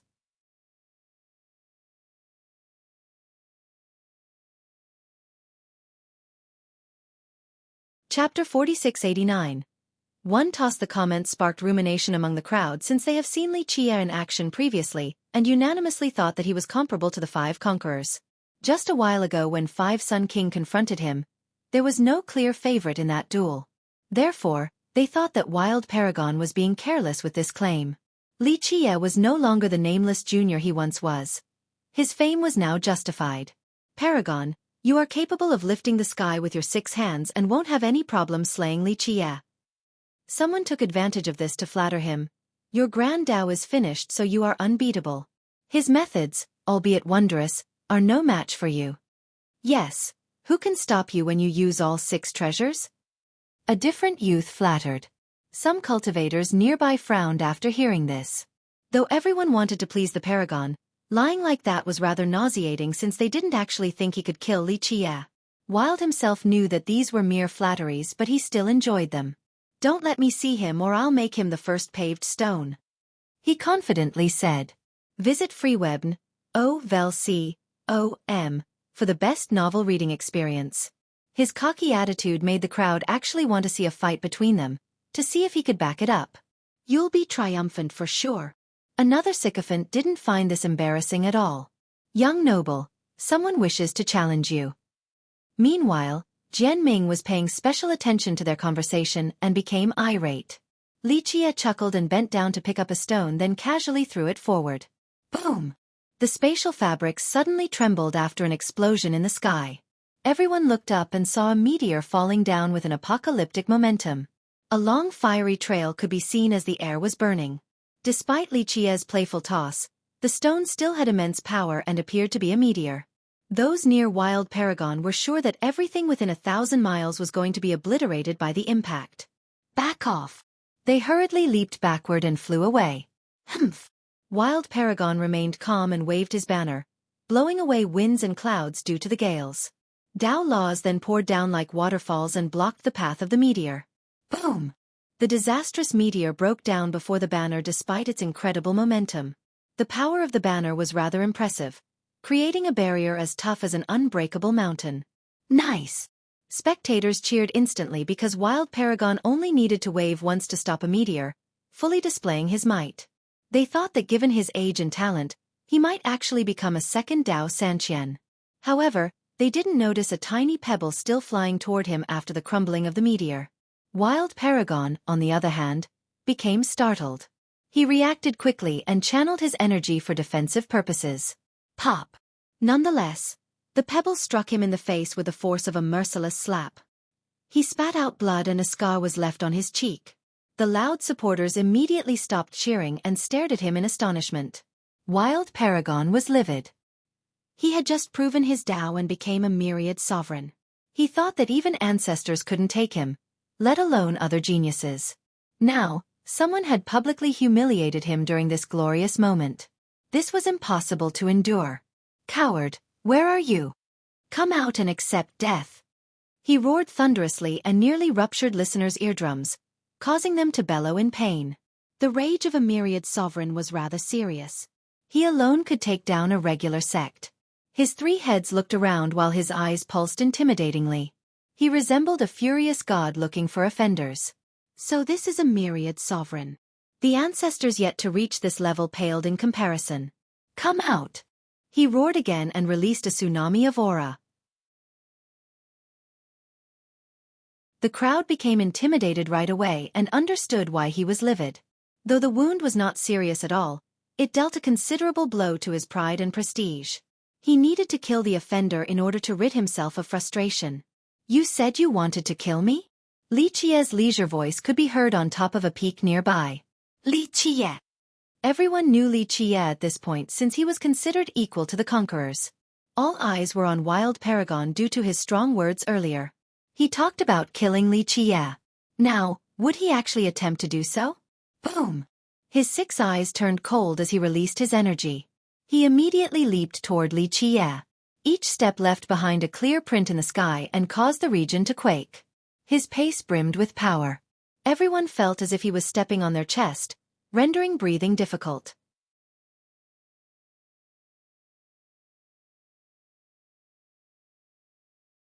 Chapter 4690. 3-headed heavenly scripture. It was as if he weighed billions of pounds, hence the destructive steps. People thought that he lived up to his fame, showing off his power before the actual fight. He appeared next to Li Qie in the blink of an eye.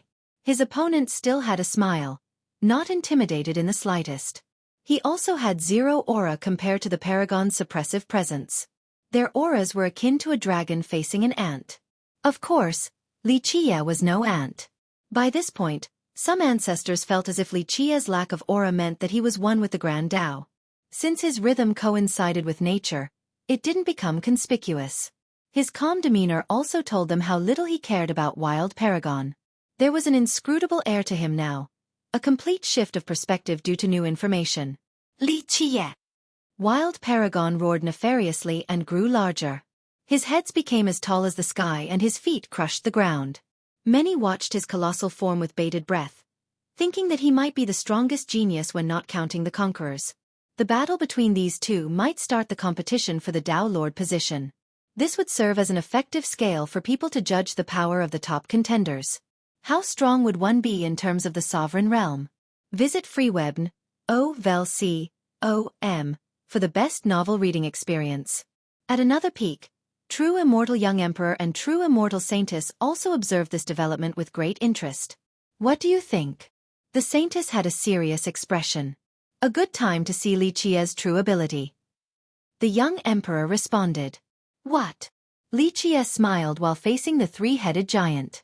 Anyone else would have been quivering with fear since they wouldn't be able to handle the pressure. They might even kneel and surrender right away. This is a fight to the death. Wild Paragon uttered. Each word had the force of an axe slashing down. You want to die so soon? Li Qia smirked, seemingly deciding the Paragon's fate. Ha ha ha, those who have talked to me like this are slumbering in their graves right now. The Paragon laughed heartily. Even his laughter made the crowd uncomfortable. Your insolence has sentenced you to death. His eyes narrowed and the temperature suddenly became cold. I will forgive your insolence if you cut off one of your heads right now. Li Qia retorted. Though his delivery wasn't as merciless, it was far more vexing. That depends on whether you can cut my heads off before I wring your neck. The Paragon said, painting a gruesome scene. Make your move then. Li Qia said. Prepare your weapon and we shall start. Though the Paragon was enraged, he was still from a famous sect and didn't attack right away. I just need these to decapitate you. Li Qia waved his hands in response. The Paragon trembled with rage while the crowd exchanged glances. This level of contempt was a new experience for Wild Paragon. Very well, take this then. He shouted and gathered energy in his eyes. Whoosh! 6 beams shot out toward Li Qia, piercing through space and everything along the way. Li Qia's figure became illusory and the beams pierced through him, destroying all the peaks in the back. Die! The Paragon didn't stop. His eyes shot out more Dao rays that intertwined and entrapped Li Qia. Escaping was impossible. 3-headed heavenly scripture. An ancestor recognized the move. Wild Paragon cultivated an ancient scripture with this name. Its power was comparable to Dao Lord Merit Law's. Moreover, he was a heavenly devil and had an exceptional bloodline. This scripture was perfect for his race. Li Qia saw this and merely raised his hand, looking as if he was trying to block the sun rays. Boom! The rays eventually struck him, crushing the entire peak beneath. Debris and dust were scattered everywhere. What do you think? An expert asked his friends. Those eyes beams earlier were rather impressive.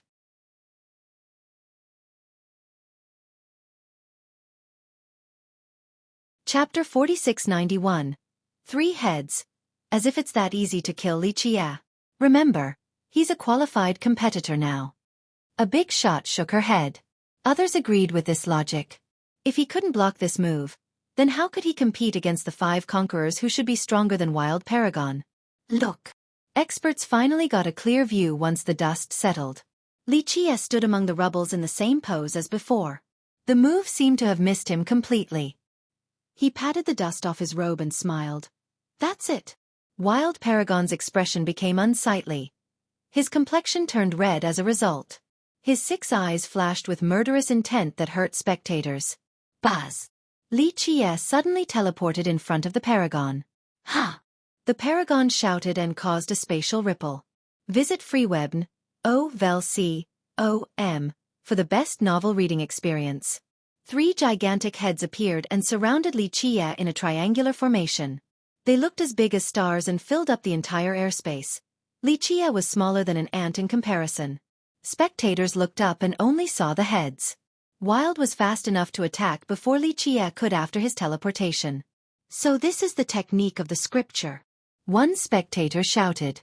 He finally activated the technique and broadened everyone's horizons. Break, death, demise.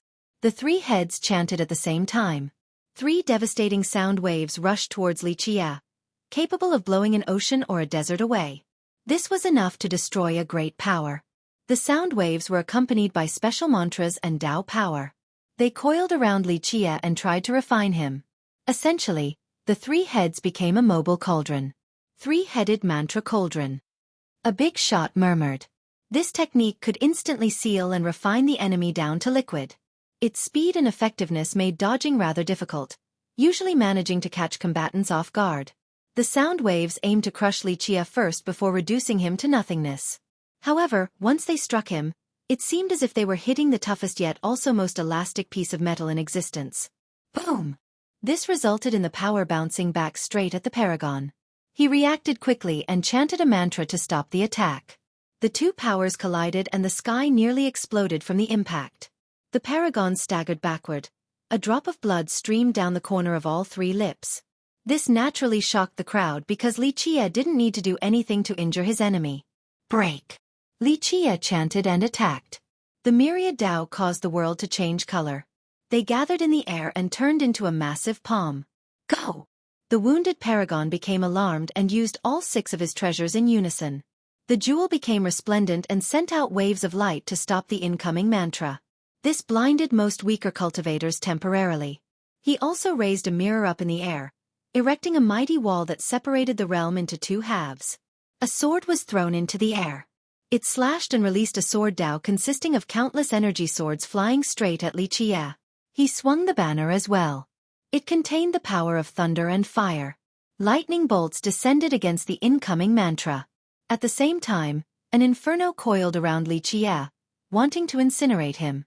He utilized all 6 treasures and different techniques, a mix of offense and defense.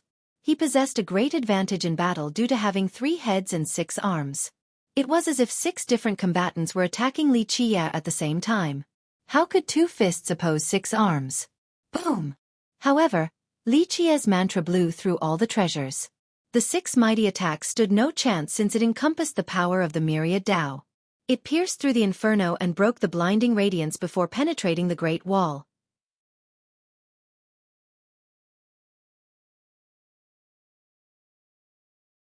Chapter 4692. Assessments, BAM! The mantra struck the paragon and exploded. The youth fell like a meteor and smashed into a peak. The scene became silent right away. Only gasps could be heard.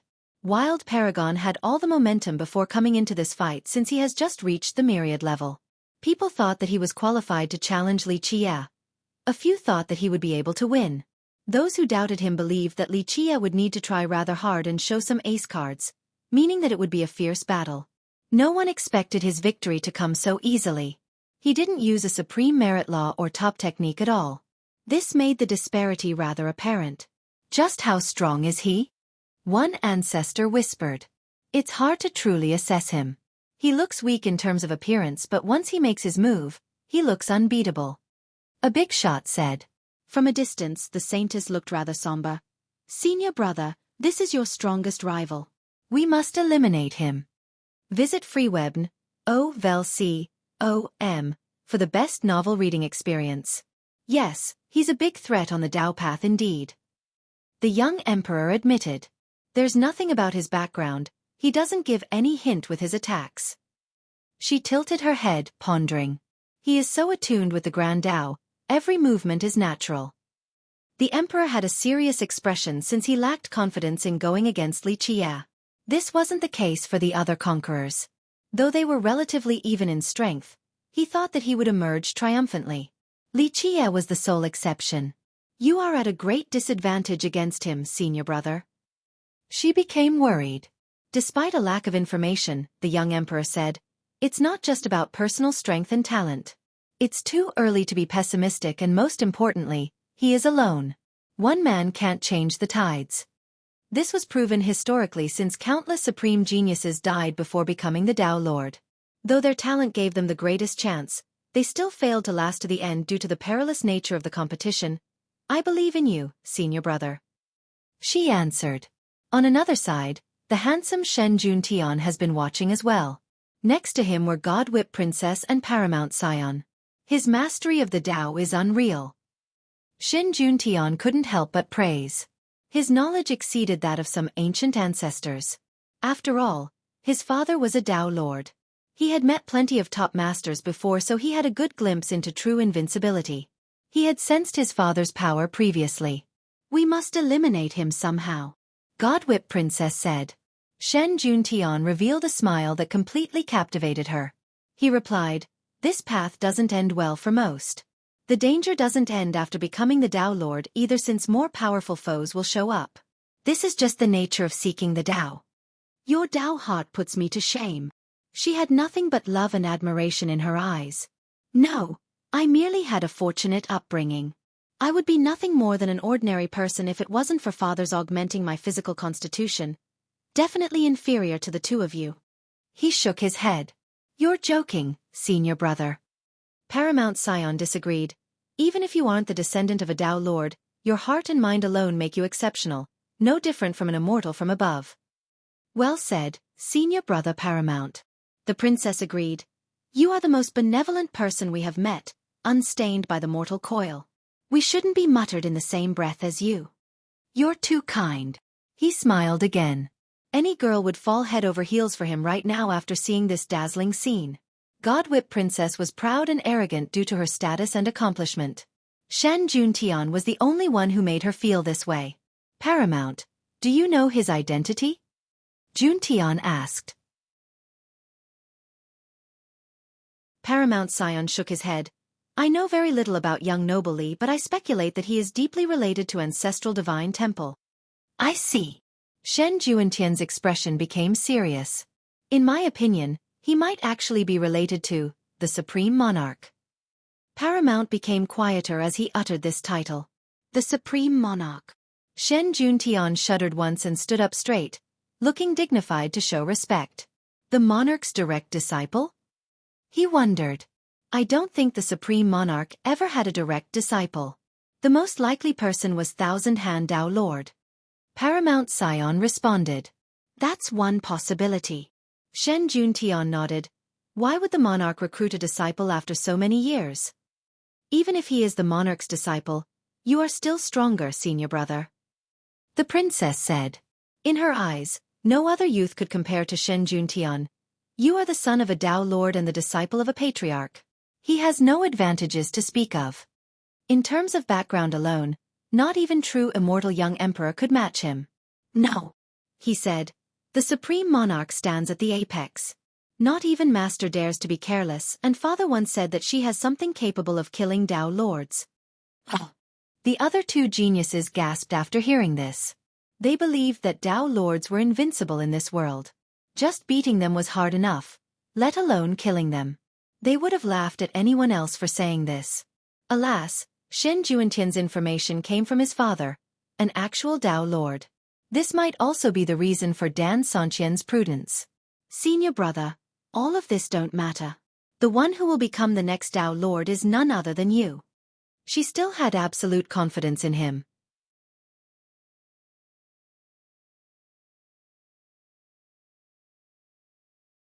Chapter 4693. Power of a Myriad Sovereign Whoosh. Debris scattered everywhere due to a figure leaping back up. Everyone saw Wild Paragon floating in the air again, looking rather sorry with bloody wounds all around. Nonetheless, the great genius still healed them quickly with Chaos True Energy. "The Myriad level," spectators said about seeing his swift recovery speed. "It's not easy to kill him. A weaker cultivator has zero chance in hell. An evenly matched one can't do it with one technique or so." A big shot said. A Myriad Sovereign could stand still and let someone attack repeatedly only to find how futile it was. Even if there were injuries, the Grand Tao would be able to heal them rapidly when empowered by Chaos True Energy. The cultivation world knew the difficulties in killing powerful beings. This was the reason why some ancient existences were rumored to have died in battle, but they would show up in the future. The body and even the Grand Tao could be shattered, but as long as the true fate remained or only suffered injuries, survival was still possible. Visit freewebn.com for the best novel reading experience. Others knew that if they were in his shoes, they would be bedridden for a long period. Only a Myriad Sovereign and above possessed such tenacity. Wild Paragon is frightening, but Li Qie is even scarier. A big shot commented. The fast recovery was one thing, but Li Qie nearly crushed the guy's body without doing anything. "Incredible power!" Wild Paragon shouted, having experienced the destruction firsthand. He realized that he was careless and had underestimated Li Qie's power. Of course, he has yet to display his true power as well. "It's not too late to surrender." Li Qie smiled and said, "Cut off one of your heads and I'll spare you." Spectators became frozen and stared at Wild Paragon. It was crazy that a Myriad Sovereign would be the underdog in a fight. Alas, this was clearly the case. They started thinking about whether they would chop off one head given the circumstances. "There's no way," an ancestor said. "No one would respect him afterward." Powerful cultivators cared about their reputation more than anything else. This applied to Wild Paragon as well. He had 3 heads and could survive with one gone. In fact, it might even grow back later. However, to ask this of a supreme genius was awfully insulting. Ha ha ha. Wild Paragon laughed from being too angry. He has dominated since his debut. Not even 5 Sun King could completely suppress him. It's too early to speak. The victor remains unknown until the last second. He said. "You'll die." Lichia waved his hand. "No need to wait until the last second, I'm letting you know now." The Paragon's complexion became red. The guy was treating him like a helpless ant. Meanwhile, the crowd could see the anger and indignation building within him. Alas, what could he do against Lichia? "Show me that you can kill me then," he shouted. "It's time to use your best moves or it'll be too late once I start." Lichia smiled and told the truth. Alas, everyone thought that he was purposely insulting Wild Paragon. "Till death." He roared and lost his patience, ready to fight to the very end. "Wild Paragon will die here." Shen Juntian saw this and commented. Boom! An explosive force akin to 10,000 lightning bolts striking the same place shook the world. The peak beneath the Paragon crumbled instantly. The ground cracked and Grand Dao started floating upward. A total of 10,000 circled around him. They looked like dragons swimming in the ocean, each capable of starting a storm. Some blazing ones were of the fire affinity. Others could freeze 10,000 miles. Another was as tough as a rock. One more purified the air. As he channeled his power, some spectators were sent flying and vomited blood. If he had aimed an attack at them, they would have been reduced to ashes. Some older cultivators realized that this youth has utterly surpassed them. Go! Wild Paragon's body grew even larger than before. Stars were only up to his waist now, so he looked like a god from an upper realm. He took one step forward and crushed a nearby peak. Damn! Others became intimidated by the power of a myriad sovereign.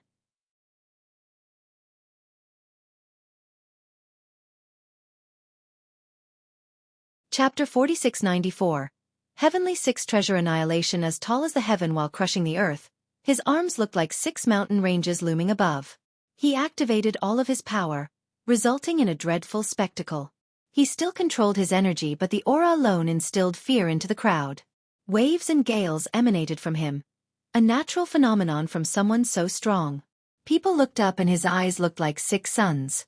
They felt as if they could spew out flames and incinerate the world. Some immediately got on their knees, unable to handle the pressure. Just his gaze alone could be so destructive. This was beyond the ability of many cultivators present. Boom! All 6 treasures released boundless light. Each ray was accompanied by engulfing flames. His 6 treasures are the finest from desolate sacred ground, left behind from an ancient era. Rumor has it that the 6 of them together are about as strong as Imperial and Dao Lord weapons. A big shot from the east commented. Everyone could tell that Wild Paragon was about to unleash an ultimate move. Boom! He revealed his 12 resplendent palaces. The most refined chaos true energy gushed out of them. Each drop contained the essence of his Grand Dao. Visit freewebn.com for the best novel reading experience. Others had a hard time keeping their eyes open. Die! He finally made his move. The gigantic divine sword split the world into 2 halves as if it was cutting a chicken egg.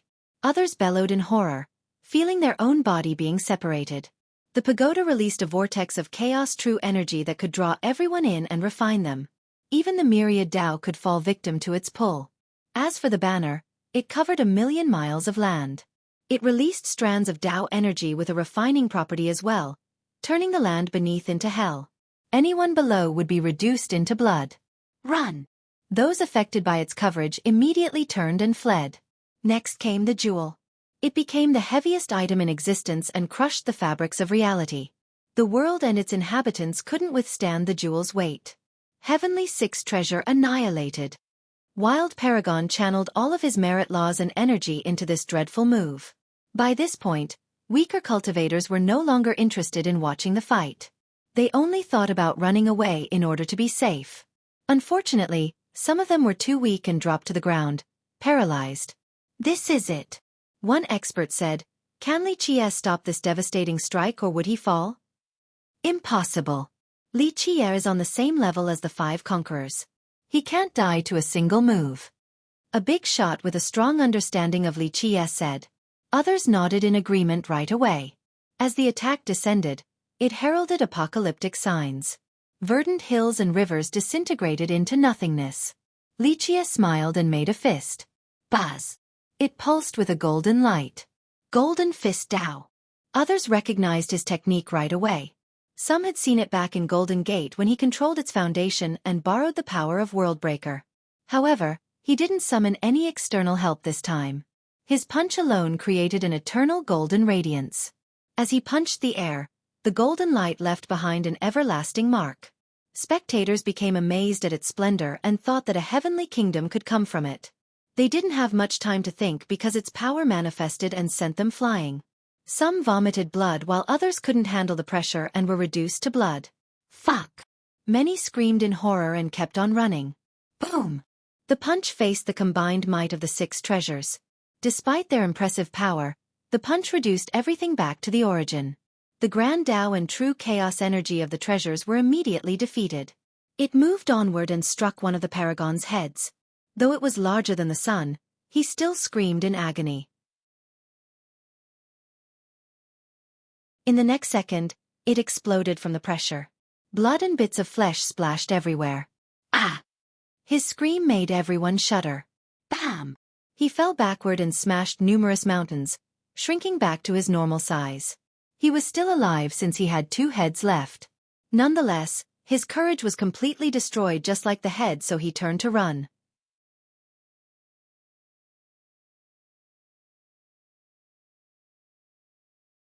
Chapter 4695.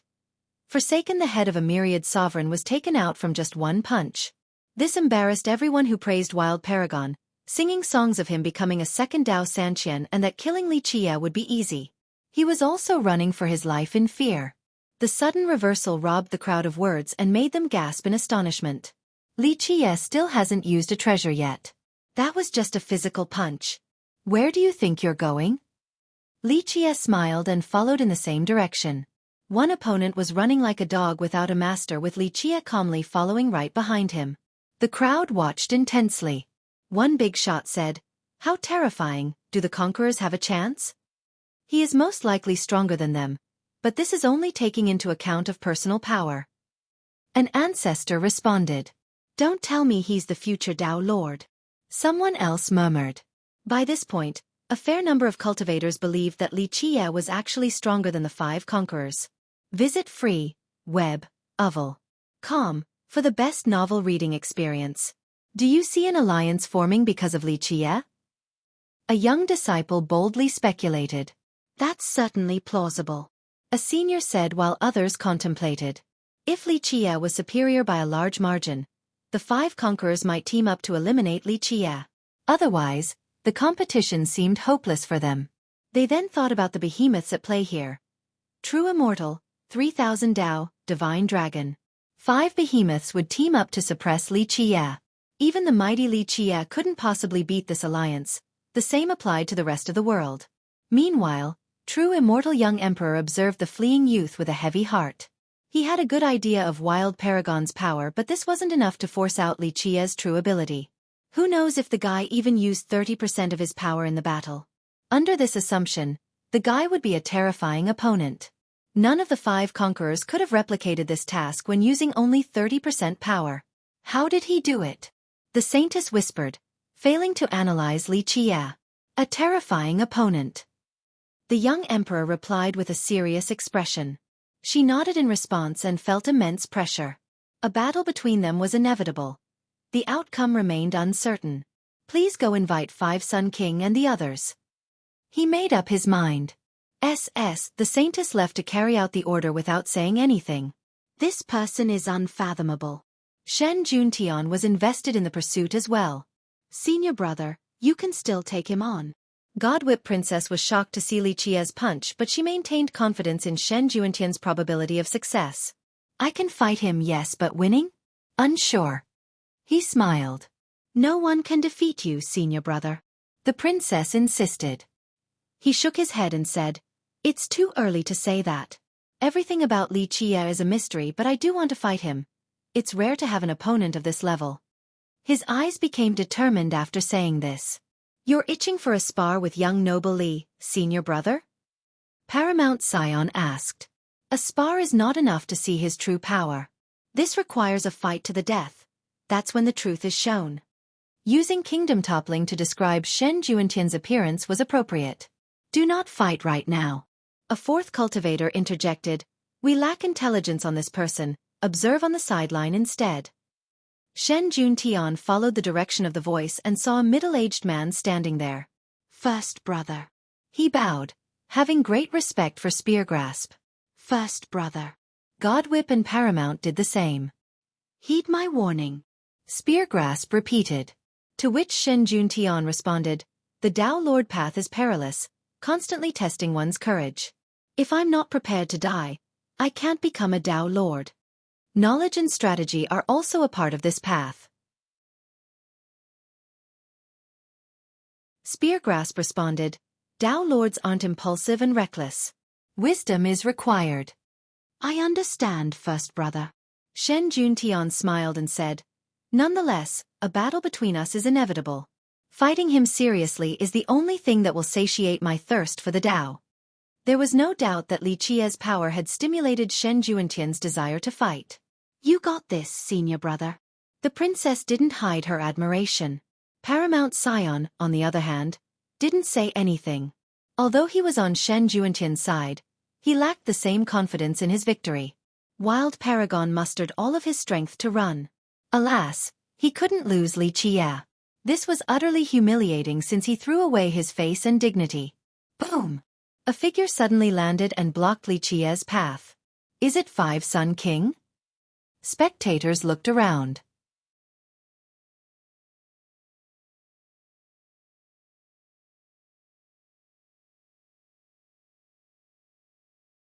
Boom! The arrival of this figure was akin to a meteor smashing the earth. Everyone thought that it was Five Sun King. Alas, a battle intent surged and engulfed the region. It even caused Li Qie's robe to flutter intensely. Tian Feng. Everyone knew who it was without seeing him due to this unique battle intent. No one else had such a violent battle intent. Only Tian Feng. His mere presence alone caused others to shudder.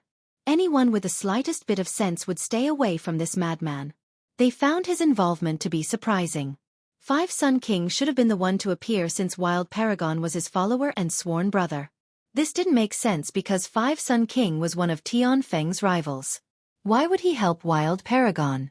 Ha ha ha, your opponent is me, Tian Feng. Tian Feng laughed and declared, You want to die this badly? Li Qie stared at him and smiled. This rather common statement was fine when directed at someone else. However, this was Tian Feng, a feared combatant with an exemplary battle record. Visit free, web, .com, for the best novel reading experience. Moreover, those who have said that to him were now dead while he was still enjoying life. Provoking him meant gaining an enemy who didn't know when to quit. Nonetheless, spectators didn't criticize Li Qie for saying this because he had just shut everyone up by beating Wild Paragon. He could say anything right now without sounding arrogant and ignorant. No, I simply wish to fight you. Tian Feng excitedly said, Of course, feel free to kill me if you can. His eyes lit up as if he was seeing something particularly interesting, akin to a thief seeing a pile of gold.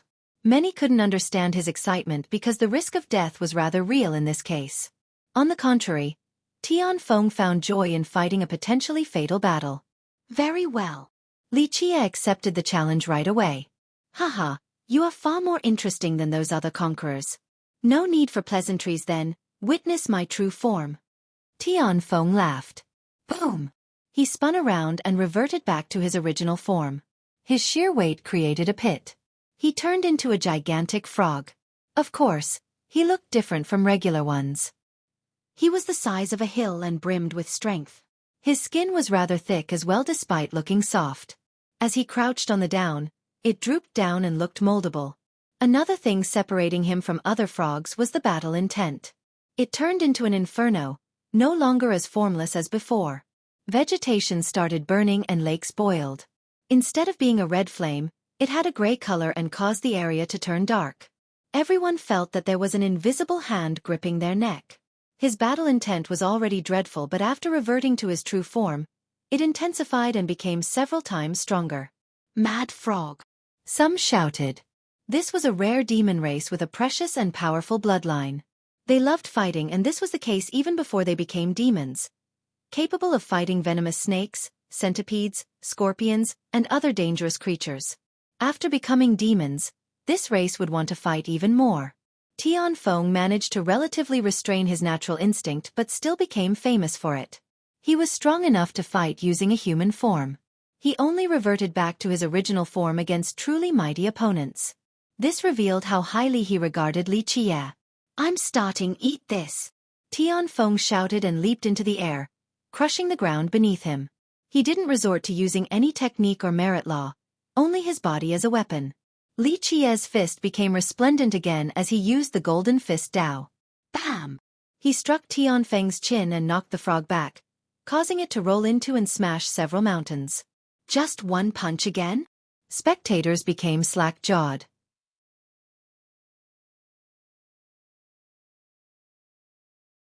If he could defeat a conqueror with just one punch, then maybe only characters such as Dao Sanqian would be able to fight him.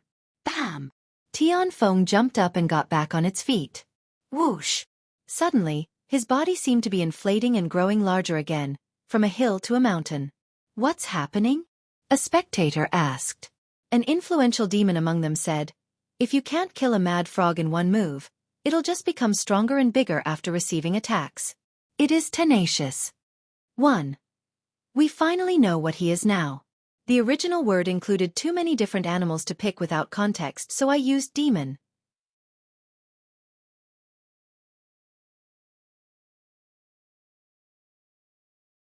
Chapter 4697. Innate gift. The punch failed to injure Tianfeng and only made him grow bigger. Everyone also sensed him becoming stronger. What a race, completely unmatched. The demon Big Shot said, molded into perfection for war and battle, they can withstand an attack several times stronger. No one questioned Li Qie's punch since it obliterated Wild Paragon's head earlier. Thus, this result caught most by surprise. This was Tianfeng's biggest advantage, possessing a formidable and tenacious body. Being attacked only made him stronger during the course of battle. This allowed him to attack Evil Dragon Camp during his youth, still coming back multiple times after being crushed. Each failure only made him stronger, and eventually, he destroyed the entire camp. Cultivation through combat might be another reason why he loved fighting. How the hell does anyone kill this monstrous physique? An expert murmured. Boom! Tianfeng's battle intent didn't stop rising, just like a tsunami building momentum. It flipped a nearby mountain range over. Rumble! He lunged for Li Qie again, leaving huge prints behind. Li Qie smiled and clenched his fist for another golden punch. Boom! It struck his chin again and everyone heard cracking noises. This pain should be unbearable as Tianfeng was sent flying once more, smashing through several peaks. What about this time? A spectator murmured. Bam!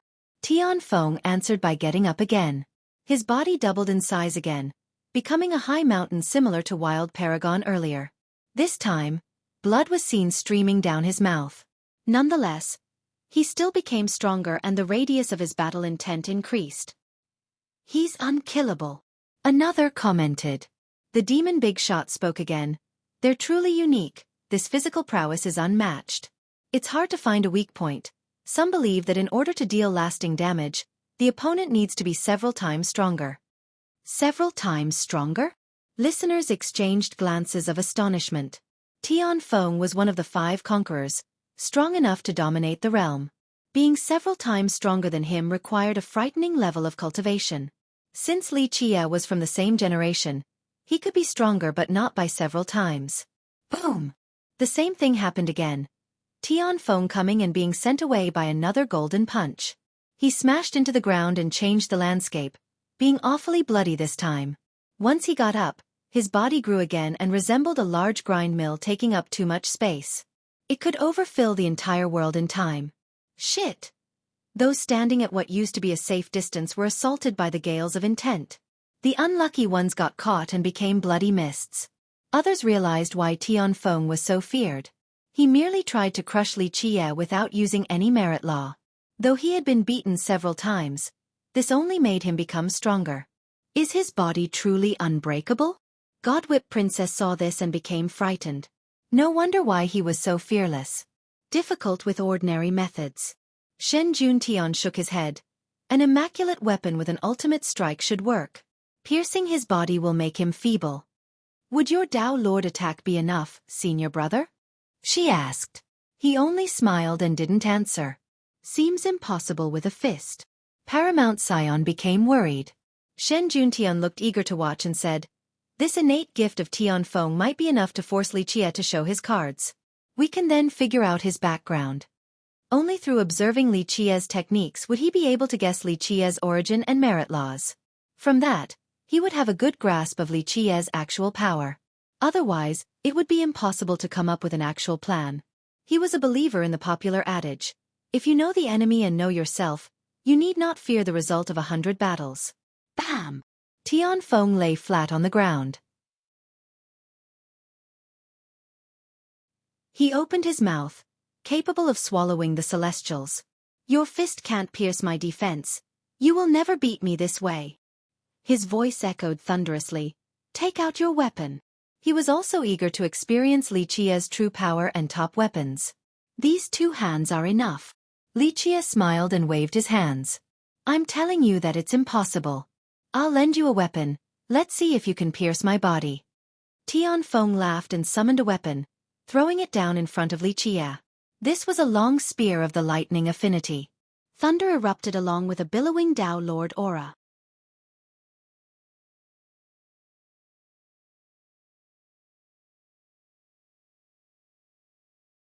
Chapter 4698.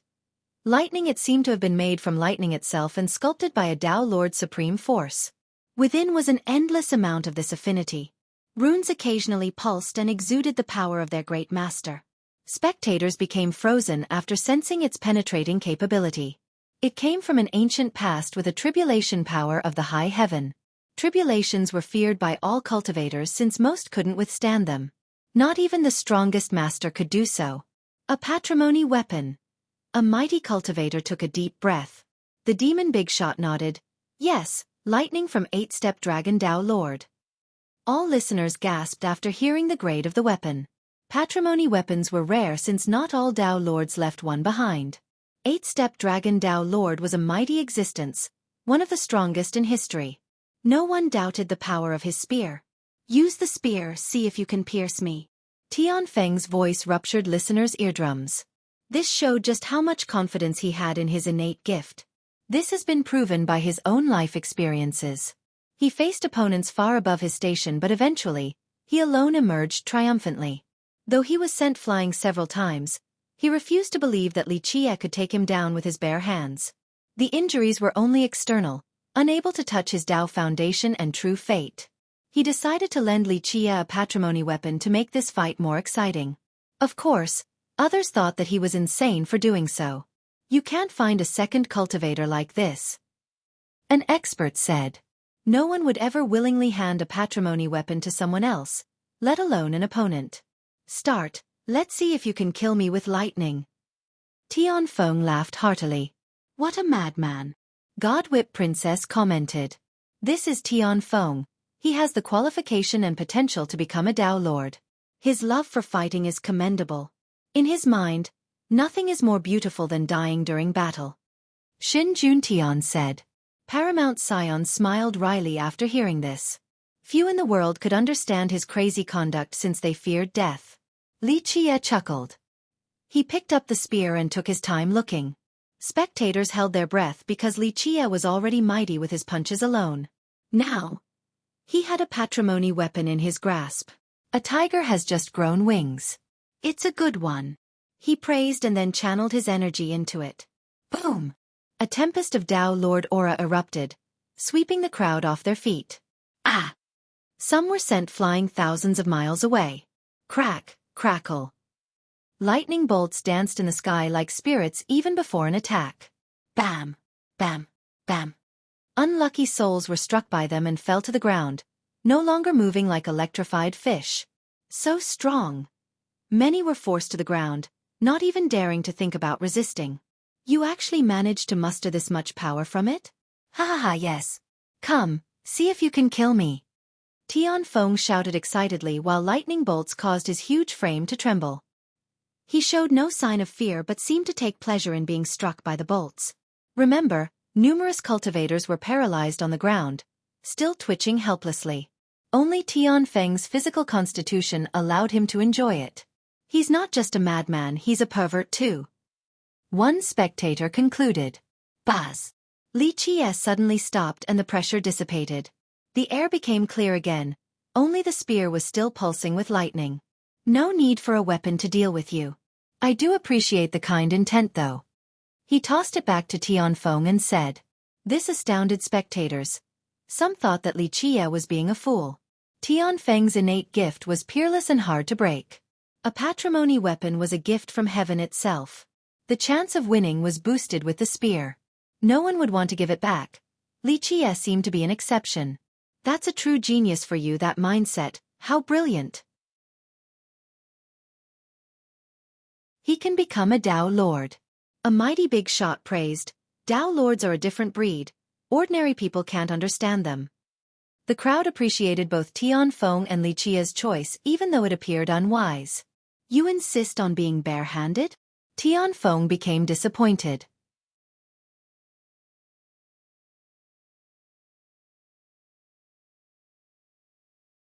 Chapter 4699. No need. Li Qie's decision surprised and disappointed spectators. Earlier, he mustered an incredible amount of energy from the spear. Some believed that he was virtually unbeatable with it in his grasp and Tianfeng was finished. Who the hell would give up such a dominating weapon when facing someone like Tianfeng? In fact, others salivated and would risk their lives to obtain this patrimony weapon. Thus, they were astounded to see him returning it without any hesitation. How heroic and grand. A big shot whispered, this is during an important battle too, he's definitely a top candidate to become the next Dao Lord. The big shots here appreciated both Tianfeng and Li Qie's style.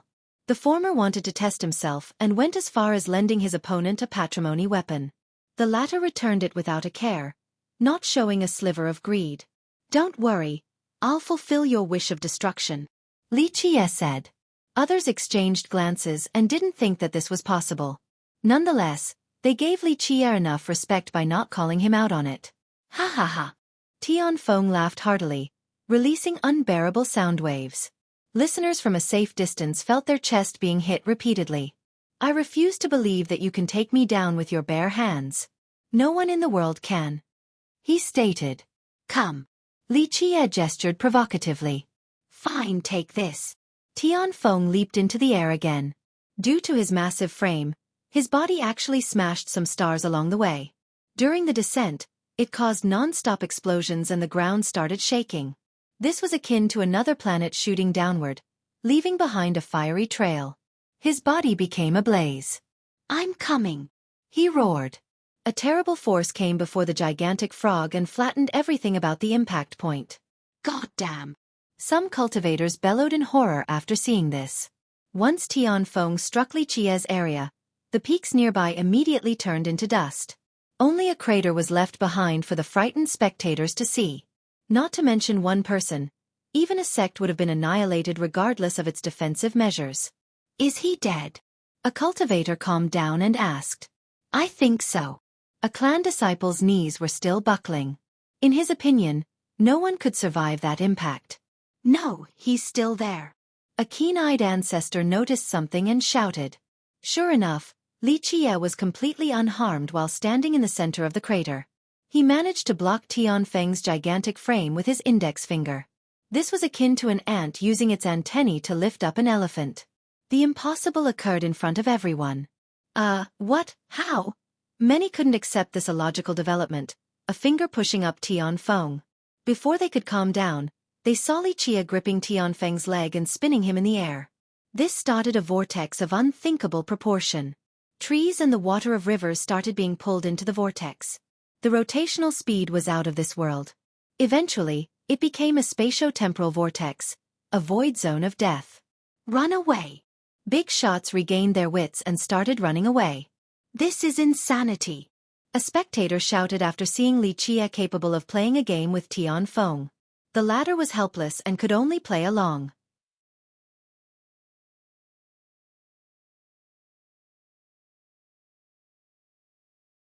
Chapter 4700. Smashed mercilessly. The disruption of reality fabrics acted as a black hole sucking everything in. Those that got caught were instantly twisted into pieces. How is Tian Feng right now?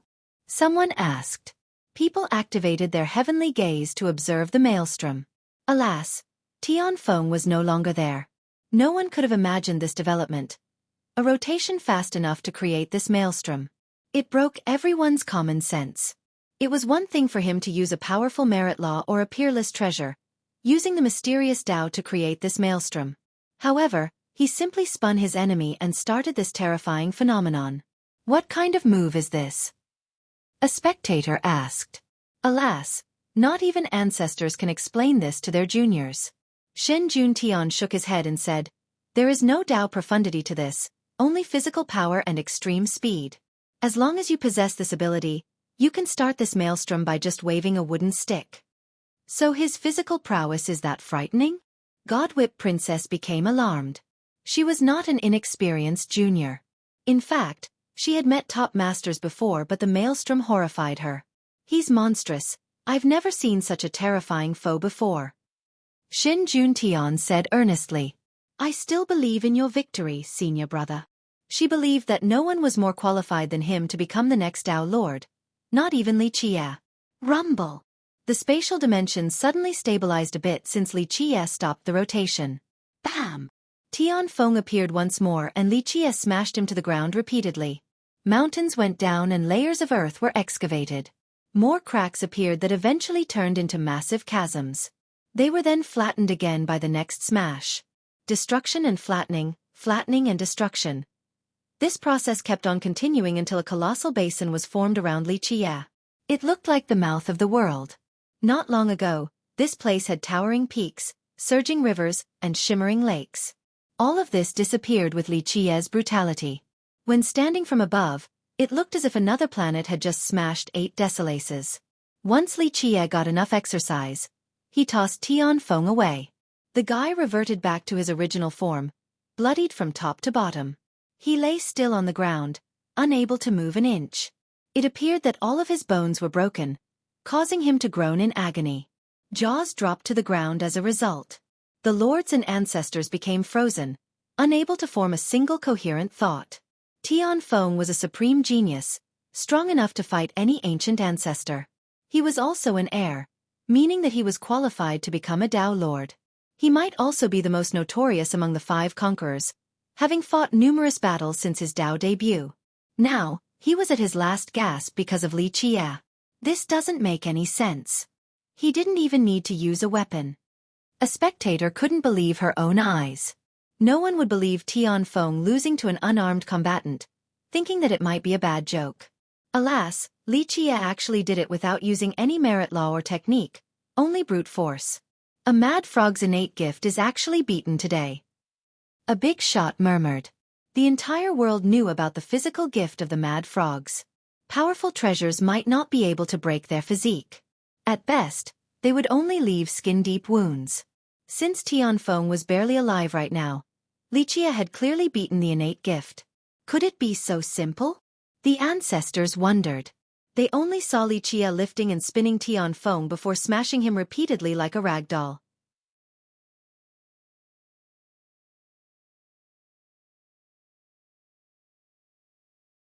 Chapter 4701.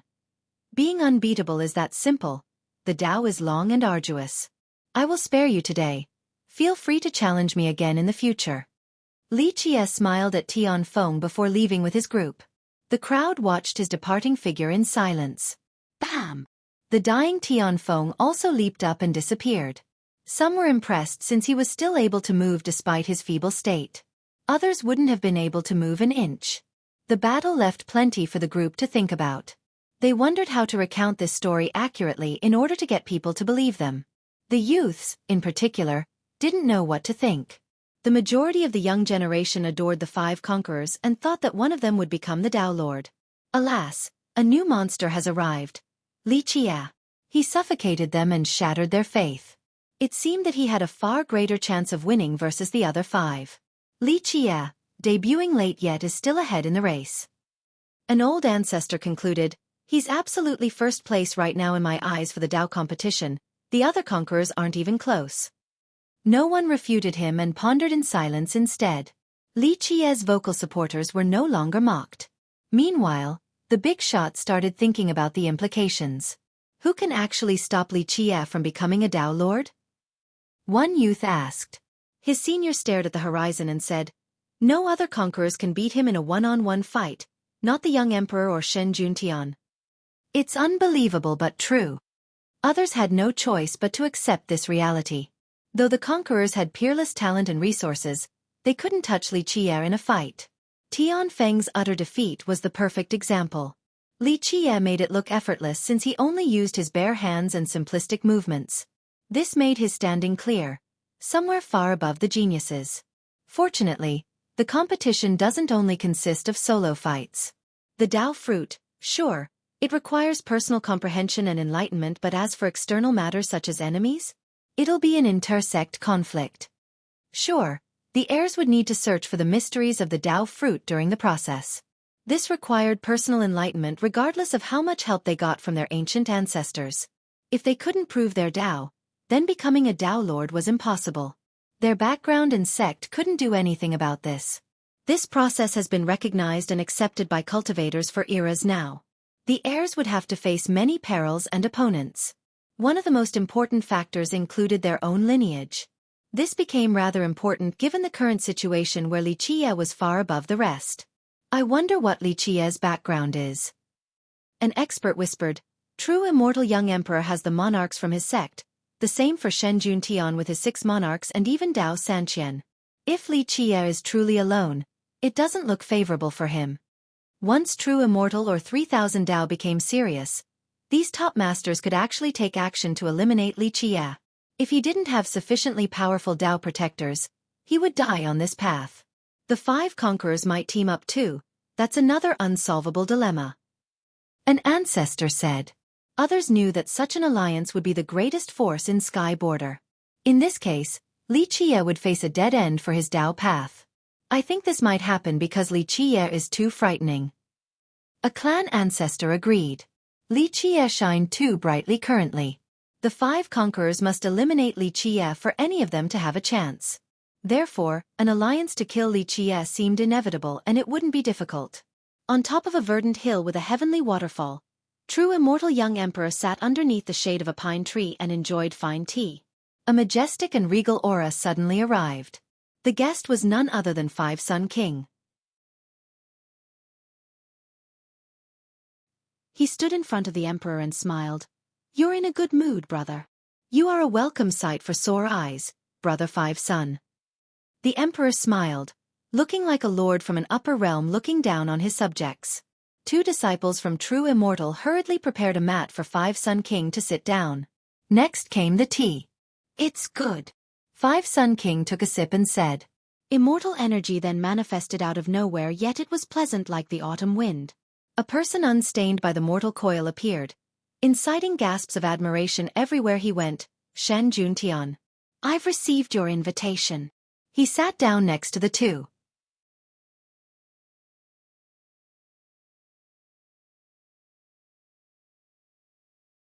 Chapter 4702.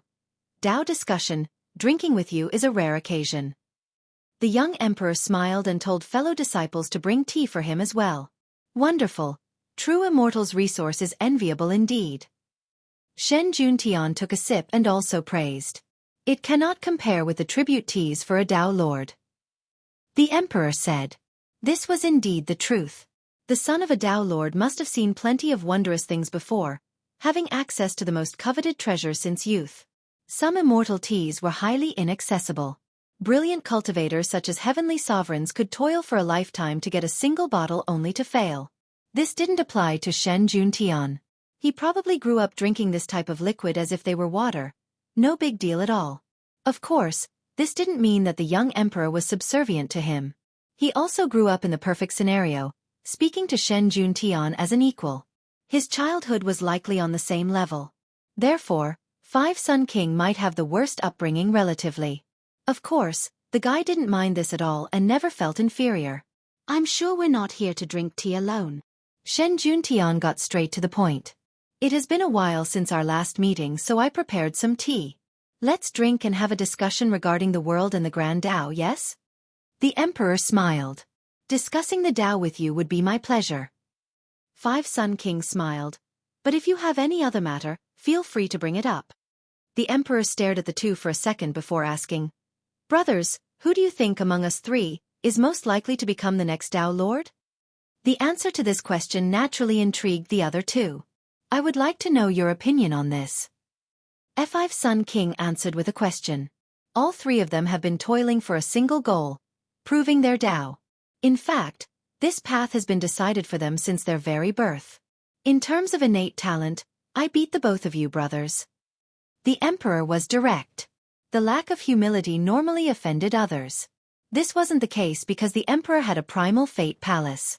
This rendered him superior to the other two. Since the answer was obvious, being humble here would have the opposite effect. A primal palace is rare even in the long trek of history. Shen Juntian admitted, not to mention someone like myself, how many Tao Lords possessed this innate talent? Five-Sun King nodded and agreed. I have seen your palace before and was left in awe. My mystic true fate pales in comparison while my bloodline is thin. He had a mystic true fate and the bloodline of a heavenly eagle. However, the true fate was inferior to the emperor's fate palace whilst his bloodline was far from pure. But, I do admit inferiority in terms of appearance and aura to you, brother. The emperor told Shen Juntian. He simply spoke the truth and wasn't affected by this at all. In reality, everyone felt the same way while standing in front of Shen Juntian. His appearance and temperament were out of this world, looking just like an immortal. A supreme beauty might still feel inadequate in his presence. As for you, brother Five-Sun, I do not have your charisma and charm. The emperor continued, you are capable of recruiting everyone in the world, not minding certain things.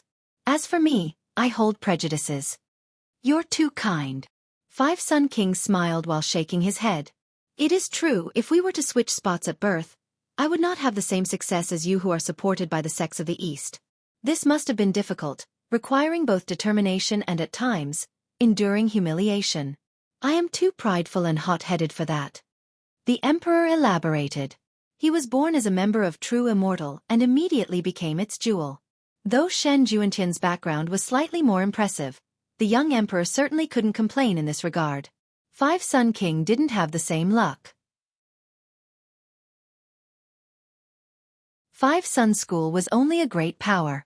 As the son of its sect master, his starting point was higher compared to the average cultivator but still trivial compared to his rivals. Therefore, one could only imagine his sacrifices and patience to get where he is today. He earned everything through blood and sweat, one step at a time. His life included more bitterness than the other two could ever know. We're not here to flatter each other or to tell life stories, right? Shen Juntian smiled. The other two were in awe of his beautiful smile, feeling envious without being jealous. Some might hate others for being more attractive.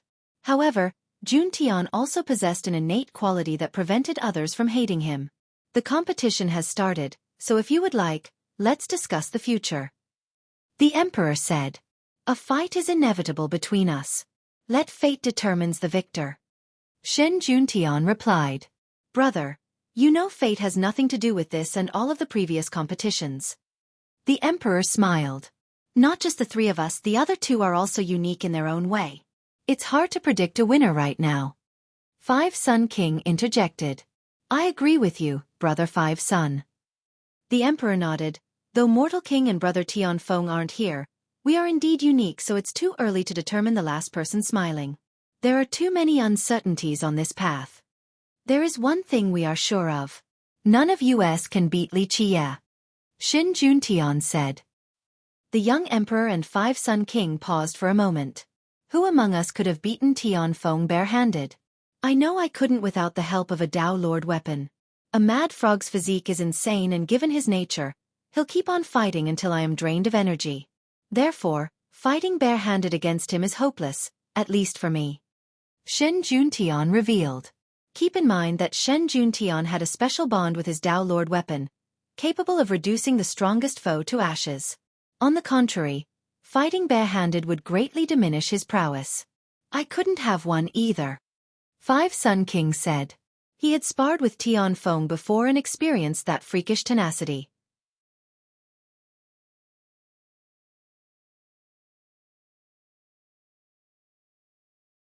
Chapter 4703. The young emperor's idea. Li Qia's victory didn't only shock them but also gave them a clear idea of Li Qia's power. He became the biggest obstacle on the Tao Lord path. They needed to eliminate him in order to have a chance. Brothers, what do you think is Li Qia's probability of becoming the Tao Lord? The emperor stared at the two. They exchanged glances. Both are confident, but only when the conquerors were involved. They thought that they could beat any of the other four members. Sure, the path would be arduous and full of turns. Nonetheless, they still saw hope regardless of their enemy's power. Alas, this Li Qia came out of nowhere and painted a considerable power gap. They felt that they had a long way to go before catching up. Currently, I believe that his chances are far greater than ours. If he keeps on walking this road, he'll leave us behind in the dust. Five Sun Kings said. There is no chance to beat Li Qia, at least for now. Shen Juntian shook his head. The Tao enlightenment matter is another matter. It might take 1,000 years or just 1 decade. Five Sun King continued, peerless talent and a solid cultivation aside, fortune also plays a part. None of us can control fortune, only do our best to filter out certain things. The emperor said. I suppose you have a plan.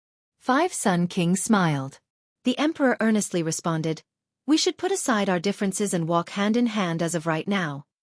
The two exchanged glances, having already expected this before coming. This was obviously the reason for the invitation.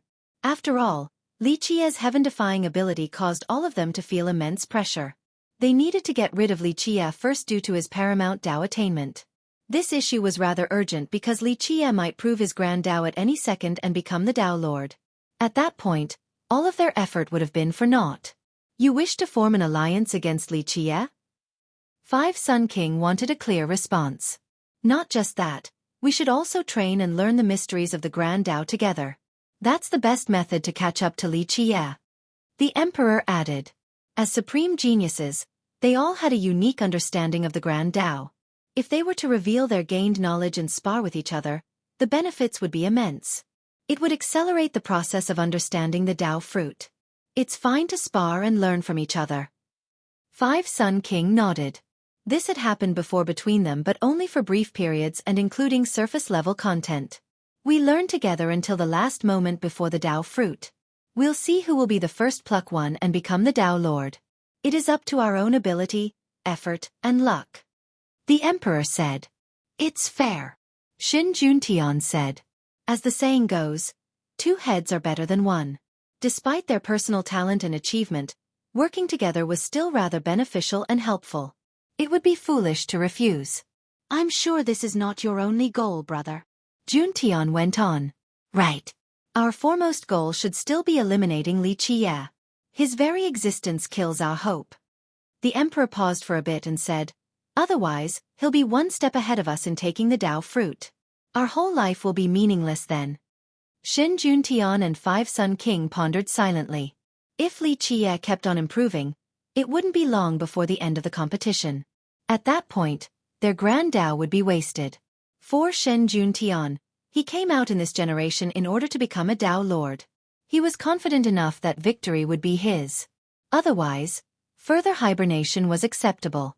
The same applied to the others. The winner of the competition would take everything and leave only despair for losing competitors. Brother, true immortal is unbeatable once your ancient ancestors and immortal monarchs come out. Five Sun Kings said. This was indeed the truth, not mere flattery.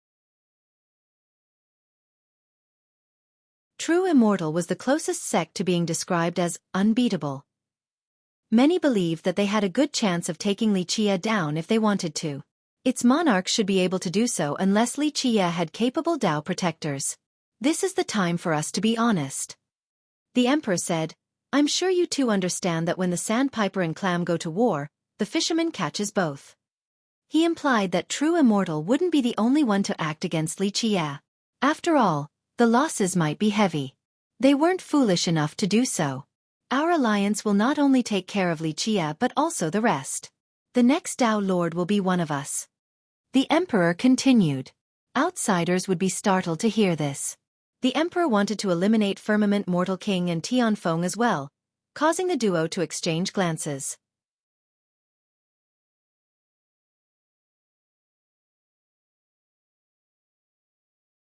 Chapter 4704. The Pride of a Dao Lord's Son. An alliance between True Immortal, 3000 Dao, and Eastern Desolace could very well start today. If they were to go all out, world conquest would certainly be possible. With all ace cards revealed, they would then knock out Li Qie and the other two conquerors. From then on, one of them would become the eventual winner, whoever had the most fortune. Therefore, this alliance was obviously a good thing, locking the potential Dao Lord down to only 3 candidates. Brother, I require time to think about this suggestion. Five Sun Kings smiled and didn't give a clear answer. Shen Juntian chuckled. Even men would become awestruck by his wondrous smile. I can't wait to experience Li Qie's peerless skill. He didn't give a concrete answer either, prompting the other two to glance at each other. His power is frightening indeed. In my opinion, a direct fight is unwise. It's best to use a different strategy. Five Sun King chose his words in order not to offend Shen Juntian. Everyone should know at this point that fighting Li Qie alone was suicidal. Shen Juntian was no exception. I'm aware. Shen Juntian smiled and nodded. I will be killed and it will not be close. However, a capable opponent is already rare, let alone such a mysterious and supreme cultivator. I am overwhelmed with curiosity. He paused for a second before continuing. My blood is boiling as well. Missing this chance might leave me with regrets for the rest of my life. Though he spoke elegantly, one could hear his blood rushing faster and hotter. The young emperor and Five Sun King empathized with this train of thought. During their Dao journey, they had also met powerful opponents that make their blood boil with excitement. Alas, Li Qie was simply too devilish. They could think about fighting ancient ancestors since they had a good analysis of power. Unfortunately, Li Qie was unfathomable and ominous, hence the young emperor's invitation. I wish to see how much Dao Lord power he can withstand. He went on with a voice as smooth as honey, akin to a good friend whispering fortuitous news. However, the two trembled since they understood the implication. This person could unleash a strike awfully similar to his father's own attack. Both found this dreadful. Brother, please reconsider. The young emperor said, the Dao path requires both brawn and brains. I'm sure you will come up with a wiser plan. He naturally wanted Shen Juntian to join their alliance along with the behemoth, 3000 Dao. Of course, from another angle, he also wanted to see Shen Juntian fight Li Qie. His Dao Lord attack might force Li Qie to show his true power. A perfect chance for more scouting and strategizing. The Dao path is truly unpredictable. No one knows who will fall first. Shen Juntian's smile could captivate and make girls go crazy. There was something about him that put him above other supreme geniuses. He didn't let his father down, whether it be his appearance or temperament. Li Qie's group traveled deep into the primordial union. They eventually stopped in front of a peak and Li Qie smiled. Right here. Here. Jianming became excited. Li Qie nodded and looked around, capturing everything within his eyes. Did the emperor nest here? Jianming looked around and didn't see anyone. He doesn't have the energy to protect himself, let alone nest. Li Qie smiled. I'm sure he's grievously wounded. The Taoist said. After all, he was under siege by the behemoth's ancient ancestors. The fact that he was still alive spoke plenty about his power. His main injury has nothing to do with the enemies. It is the price of using the immortal gemstone. He thought too highly of himself, and although it made him strong enough to survive the battle, he's feeling it now. Li Qie said. So he did figure out how to use it. Jianming said. Not quite. Li Qie shook his head. Only the bare surface, because true mastery wouldn't have put him in this predicament. He would have met gods, killed gods, met Buddhas, killed Buddhas. Nonetheless, just the bare surface power was enough to both save him from the enemies while forcing him to pay the price. The duo understood why the emperor eventually ran away. He borrowed enough power to survive, but not enough to slay the ancient ancestors from the alliance. The backlash was too much for him to endure as well. Xueqi finished scanning and looked up the midway infested by long vines. "All right, show yourself," Xueqi said. Alas, nothing answered him. The duo used their divine intent, but they didn't notice anyone either. "I suppose I have to invite you out then." Xueqi waved his hand and swept away the vines, revealing the cave afterward. His attack also seemed to be hitting an invisible barrier and was nullified. The two finally saw a person hiding there. Golden Fist Emperor. Vines growing from the peak coiled around him like tentacles, seemingly wanting to pierce his body. He looked feeble and pale, unlike his dominating self. Parts of his body have been turned into stone by an unknown force. You're tuning in to the Xueqi's Martial Arts Saga YouTube channel. Don't forget to subscribe and join us on this journey to catch the most captivating stories.